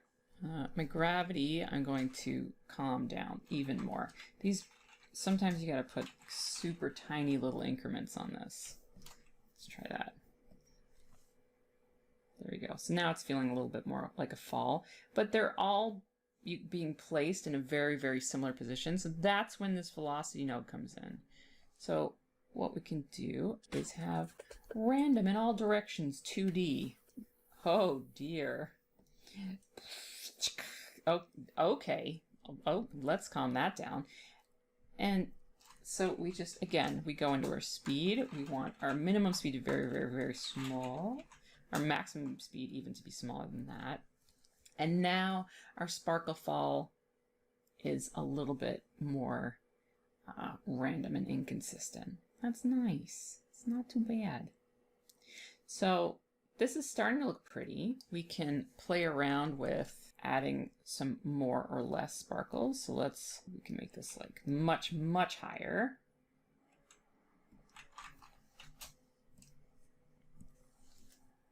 And that's getting even more pretty. And it's about, at this point, it's about playing around. You can also adjust your sparkle fall so that you have different sizes. Like right now, all of our circles, the 3 of our circles, I made them a little bit close to the same size. So again, we can reposition all drawings and we can make some, I think these ones are the ones we put a lot of. There's not a lot of these, so we'll make these ones big. There's a whole bunch of these ones, so we don't want too many of those. But now we have the occasional big one. Whee! And maybe that's too many because they're so big, so we want to calm them down. And this is what we do. We start with a little bit of something, and then we play with it, we watch it, and we see how it feels. I want it to be even busier. So what I'm going to do is I'm going to take this small, let's take the falling one, create another one, and I'm going to actually create a whole new Maboober like this. I want the same velocity, I want the same gravity, I want the same move node, but I would like a new sprite emitter, and I'm going to just make so many. I'll make like 110 every 15. Oh, we need our planar region, all these things we need. But this one, what I'm going to do is come down here to the particle visualizer, and I'm going to make it 60% of the size. Is that small enough? 40% of the size. Okay, so this is our falling one, and that's going to, let's make a new gravity, and I'm going to have these ones fall faster. Okay, not too many. 25. We'll just have them fall a little bit faster, and I'm going to make it twice as long. Put it on 4s. Slow down the wand here too so we can see it. Whee! Too slow. Is that too slow? You know what I'll do? I'll fade it off over time. Over in our rendering, we have an animatable alpha channel. In our rendering, here's a coloring strategy. We can have map RGBA based on age. We can apply opacity based on age. So let's apply opacity based on the age. And then here we can add some keyframes to our opacity. So around that far in, we add a keyframe. We want it to be 0, and then it stays at 0. So now these ones fall a little bit farther, but they're fading off. See? How pretty. And you can have all of them fade off, but most of them they're scaling down. And you can go ahead and add more nodes to this. Oh, my wand just disappears mid. Watch my wee field guide. All right, so let's add some effects to this. What I'm going to do is get a blur. I like to use a radial blur for glows. You can also just use a glow. The glow, throw that in there. And you have to jack it up really high if you want it to be really opaque, and then play with the radius like this. And then you can, like now it's kind of got a burning trail there. Plug your things back in ahead of it, and then it's got like a sharp edged front over a blurry background. You can see it gives you kind of a golden halo when you use this one. You can also change the color of all your sparkles, of course. But I like, if you want it to stay like really crispy white, it's easiest, there we go, just to put a blur behind, and then it'll say, it doesn't goes golden. It still looks gold to me. Whatever. What do I know? Yeah, so now we can render this. All right, so here we have our little bit extra. It's certainly far from as gentle as the one that we were watching before. Those big sparkle pops, I think they might even be going a little too fast. We can slow those down. But I hope this gives you an idea of where to start with something like this. Like, you can put in as many layers as you want, as many colors as you want. You can have it change color over time. You can have it change opacity over time. So just by putting in more animated sparkles, you can see with the double sparkle pop, different kinds of falls, different scales of sparkles, you're going to give yourself a little bit more of an interesting texture to the whole situation. Let's just double up the speed of those, or half the speed of our sparkle pops. Boop, boop, boop, boop, boop, boop, boop. It might need to be in between if it feels a little bit choppy. That might just be me. So there we go. That's with our sparkle pops on 2s, our wand on 2s. But you can see a little bit of a stagger between the circles and the pops and stuff, because the gravity node is on 1s. You can't switch that to 2s, which makes me sad. But if you needed to, you could render them out in a PNG sequence and then delete every second frame if that stagger is bothering you. It does bother me. I'm very high maintenance. But here we go. This is not so bad. I think those big circles are a little bit obnoxious, so I think I would make them maybe... Ooh, I know what I could do with them. Those big ones. I won't render it, but what would be nicer is if I had a radial gradient, so that those big sparkles look more like this. Actually, let's just render it again. Where have I got to be besides doing my job? And I'm just going to keep changing my brush size. Hold O, drag, O, drag, and that will give me a little bit an easier time trying to get these working.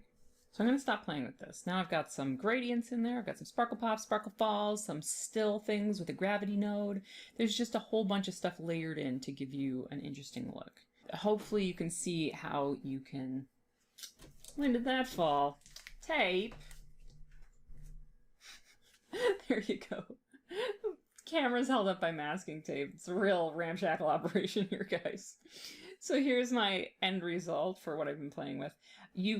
There's so much more you can do. You can have your velocity throw the sparkles up a little bit instead of just randomly out in every direction. You can have, you can animate as many different things as you want, as many sparkle falls and sparkle pops and different layers that you can put in here. Minutes. But hopefully you can see how you go about doing something that has a lot of layers like this. You kind of have a foundation to build whatever you want yourself. It doesn't have to look anything like this. It also doesn't even have to be a sparkle effect. It could be sparks from a fire. So you have some little wiggly ones and some straight ones and some pops and crackles. It's endless what you could do with this kind of stuff. And it's going to save you from tendinitis, because tendinitis is no fun. You can't draw as many sparkles if you ruin yourself on the first batch of sparkles. A lot of people, like when you don't know how this is set up, you come in here and you look at this and it looks like scary spaghetti, but hopefully now you can see it's just built up with one idea at a time. You start very simple with just a couple nodes. You have a problem, you try and find a way to solve that problem using nodes or using the adjustments in here.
Wait, did I respond to this?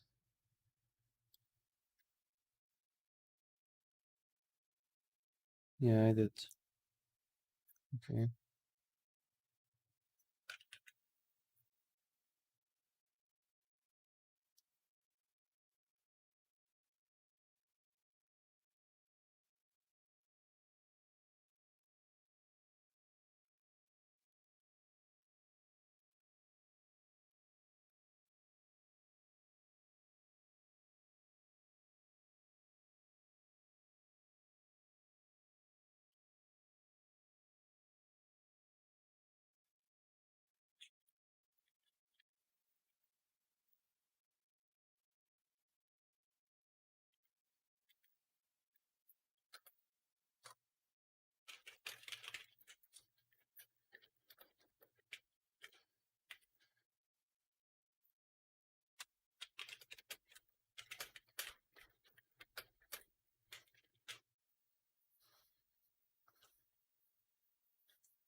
That's it for animation. Let's mark this as complete.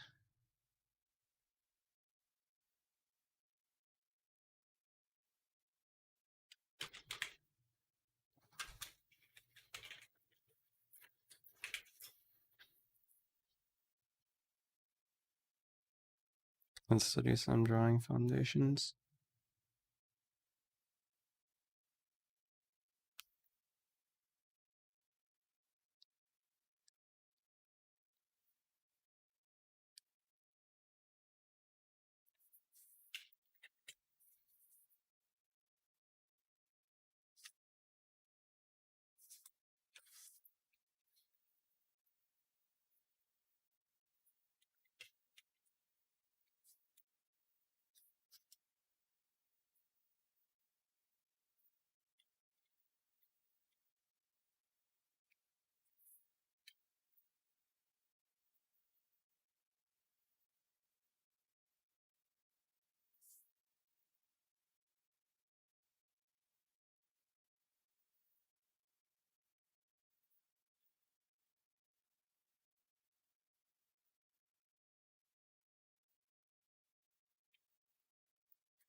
Hi guys, my name is Marcel and today you're gonna learn how to draw like a sir. More specifically, you're gonna learn how to sketch like a sir.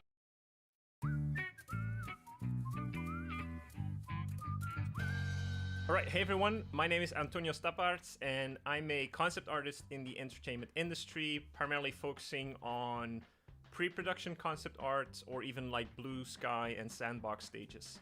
Next to that, I run my own online art program called ArtWatt, and what I wanted to discuss with you guys today is the importance of structure in your artistic learning. Primarily about structure in your drawing and painting, but also a little bit about structure in the mental aspect of being an artist. Primarily what I wanted to discuss is what I call a 6 Asian principle, and don't quote me on that, I just made it up to sound a little bit smarter and make this a little bit more clear for you guys. But I want to discuss 6 principles that can help you understand better how you can come up with principles that can help you understand better. I want to be a little bit smarter and make this a little bit more clear for you guys, but I want to discuss 6 principles that can help you understand better how you can come up with more complex drawings, where I feel that a lot of beginners, intermediate artists, they tend to fall into the trap of learning the very basics and then quickly moving on to very complex shapes. You see this a lot when people they learn the basics of perspective and then quickly move on to complicated scenes or figure drawing or whatever.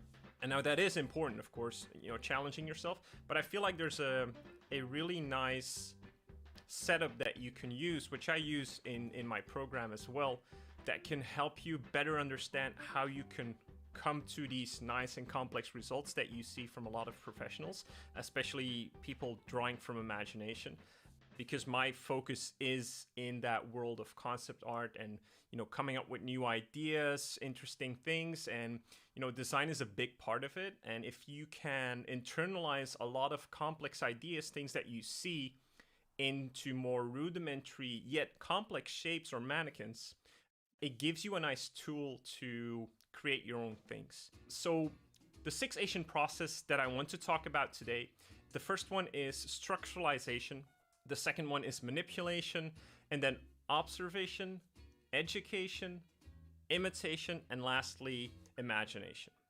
So without further ado, let's just get started.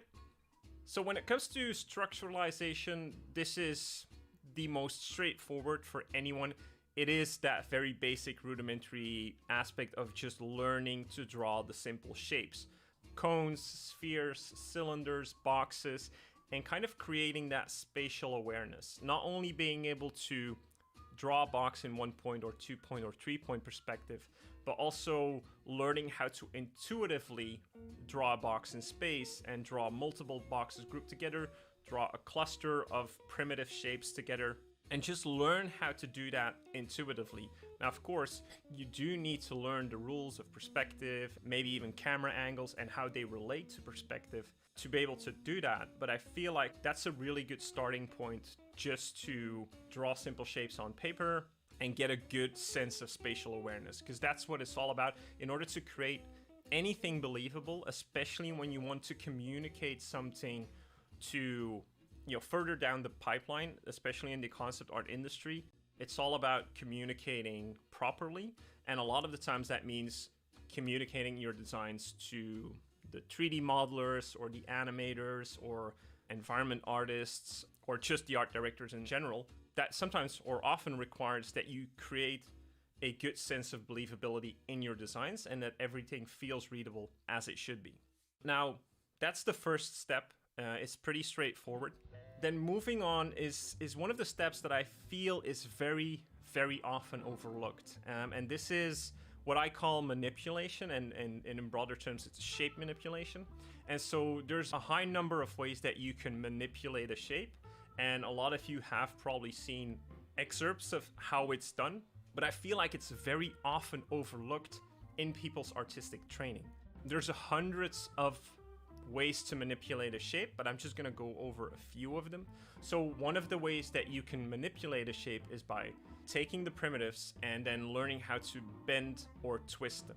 This is a very basic one. It's one that you can also see, for instance, in the Proko videos when it comes to simplifying the torso, is just use the beanie, right? The beanie is basically a bent sphere and things like that, or a box that is twisted. And if you can already learn to manipulate simple shapes, you'll have a much easier time to then come up with more complex shapes. So I feel that you can really take a step-by-step approach in this process. Another manipulation, for instance, is learning how to squish and stretch shapes. You often hear about this in animation, where it can really help you create a gestural feeling in your drawing, or it will just create a better sense of movement. So learning how to just take cylinders, boxes, cones, whatever, and learning how to stretch them and squish them will give you a lot more freedom when you're looking at more complex shapes on how to interpret those shapes as well.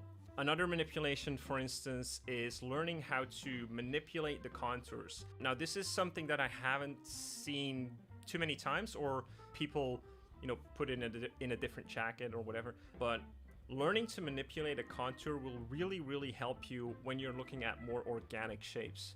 So, for instance, if you take a cylinder that's being manipulated, by bending it, for instance, the contour of the cylinder is just a circle, right? So it's a circle going around and around. Now, if you can learn to manipulate those cylinders, for instance, by changing that circle, which is the contour of the cylinder, changing that to a triangular shape, or changing that to something even more organic, and then trying to draw that shape again, you can come up with very interesting shapes, but also shapes that are much more representative of real life things. Think of the horns of a ram or a goat, for instance. The shape can look very intimidating at first, but if you think about it as a cylinder first that is just being bent and twisted, and then thinking about how that twisted cylinder is being manipulated, the contours are being manipulated, then it makes a lot more sense, and it's also easier for you to either stylize, exaggerate, or just replicate what you're seeing. So contour manipulation is a really, really big one, I feel. Also, when it comes to, drawing dragons, for instance, dragons are an amalgamation of different animals. But if you look at, for instance, the neck of a dragon, you can interpret it as just a cylinder, which is the very standard structural approach. But then if you think about how you can manipulate the contours of that cylinder by giving it, a cooler contour, cooler silhouette, cooler, section, so to speak, you can come up with a lot more interesting shapes. And basically, you're still working with a very mannequinized shape, but you're just manipulating its contour to already have a much more organic feeling. So again, contour manipulation is a very, very big one, and that's why I advocate so much of learning how to manipulate shapes in its simplest form before you do it on more complex shapes. And that's what I was talking about earlier as well. A lot of people will learn the basics and then they will immediately jump to a very complex subject. Whereas if you first jump from the simple shapes to making those simple shapes more complex, that will help you understand the more complex subjects that you'll be looking at later a lot better. And then lastly, I think another really cool shape manipulation is the manipulation of edges, and that's primarily when it comes to boxes and cylinders. So, rounding off edges or beveling edges, things that you also see in 3D, for instance. If you can start to learn this on a basic or simple basic shapes, it will be a lot easier for you to understand more complex shapes, especially in hard surface subjects. For instance, if you can learn how to round off the corners of a box, you will have a better or an easier time understanding how hard surface things like mech designs are being created, because basically it is the same principle. It's just a little bit more advanced when it comes to the way they round off that boxes and the degree in which they do it, or the asymmetry in which they do it to create more interesting shapes. But again, the principles are exactly the same. It's just taking a primitive shape and then rounding out the corners, or subtracting and adding new shapes that are still, have rounded edges or whatever, or feel a little bit more organic to create that interesting shape. And I think that if you can look at a complex shape like that, which I teach a lot of my students, is look at something and try to analyze what you're actually looking at, like what's being manipulated, not just blindly copy what you see. Try to understand what you see. I think that's a really crucial part, because when it comes to anatomy or the human figure, it's almost a given. Like, everyone understands that if I want to be able to draw figures better, I need to understand the mannequin and even the complex mannequin or the Bridgman mannequin. But when it comes to other subjects,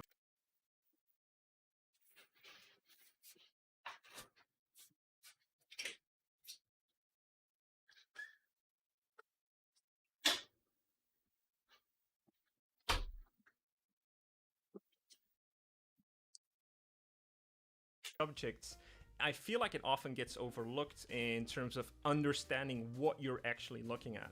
And, with these manipulated shapes, or just learning to manipulate simple shapes, you'll have a lot more in your tool bag to then look at other shapes random in life or designs from your favorite artist and understand like, okay, this is what it's being manipulated, what they're trying to do with the shape, how they come up with that shape, and what makes that shape look interesting. So yeah, shape manipulation is a very, very big one, and I highly recommend that you try it on simple forms first before you move on to complex shape. And then thirdly is observation. So the way I put up this 6-step process is that everything builds on to the last step or its previous step. So that means that, you know, we have the structuralization, and then you can manipulate the structure, and then in the observational part we can use those manipulated shapes and see how we can mannequinize what we're looking at, what we're basically observing. So for instance, that means if we're looking at anything like an animal, whether that's a squid or, you know, an alligator or even a human being, we don't necessarily already need to understand everything about what we're looking at. So that means that we don't need to first educate ourselves about the anatomy or what makes up that subject. We can just simply observe what we see, and through our spatial awareness that we got from the structuralization, from, you know, our knowledge of perspective and organic forms and form manipulation, we can sort of already come up with something that resembles what we're looking at. And I think the crucial thing about this is that it gives you so much more power when it comes to making things from imagination, because it's virtually impossible to remember everything when it comes to technical detail. And what I mean by technical detail is understanding all the anatomy of every animal, or even human anatomy. You know, human anatomy is very complex, and you need to be very interested in it in order to remember everything. But if you can mannequinize the things that you see, and even not just make a very simple mannequin, but also make complex mannequins with manipulated shapes, that's still a lot easier to understand.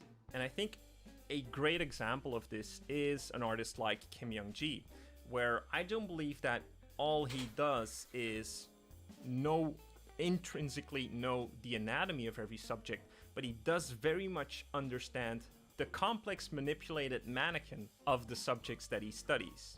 And so that gives him the power to then just, you know, draw every subject in different angles from any, you know, in any perspective, because he has that power over the simple shapes which he can manipulate in space. And so when it comes to observation, a really good exercise is to just look at, you know, a multitude of reference, especially things you want to specialize in, but also things that are outside of your comfort zone, because, you know, learning to draw things outside of your comfort zone will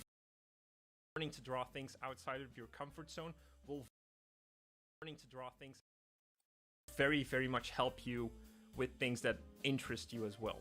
Again, looking at a lot of reference and then trying to mannequinize that reference using more complex shapes. And you can start off with a very basic shape, but then, you know, try to learn how to make a more complicated mannequin on those simple forms, right? So again, that's step 1 and step 2. You look at the reference, you kind of try to figure out what simple shapes that reference is made up of, and then you try to figure out where those simple shapes are being manipulated. Is there some form of contour manipulation going on? Or is there some addition or subtraction?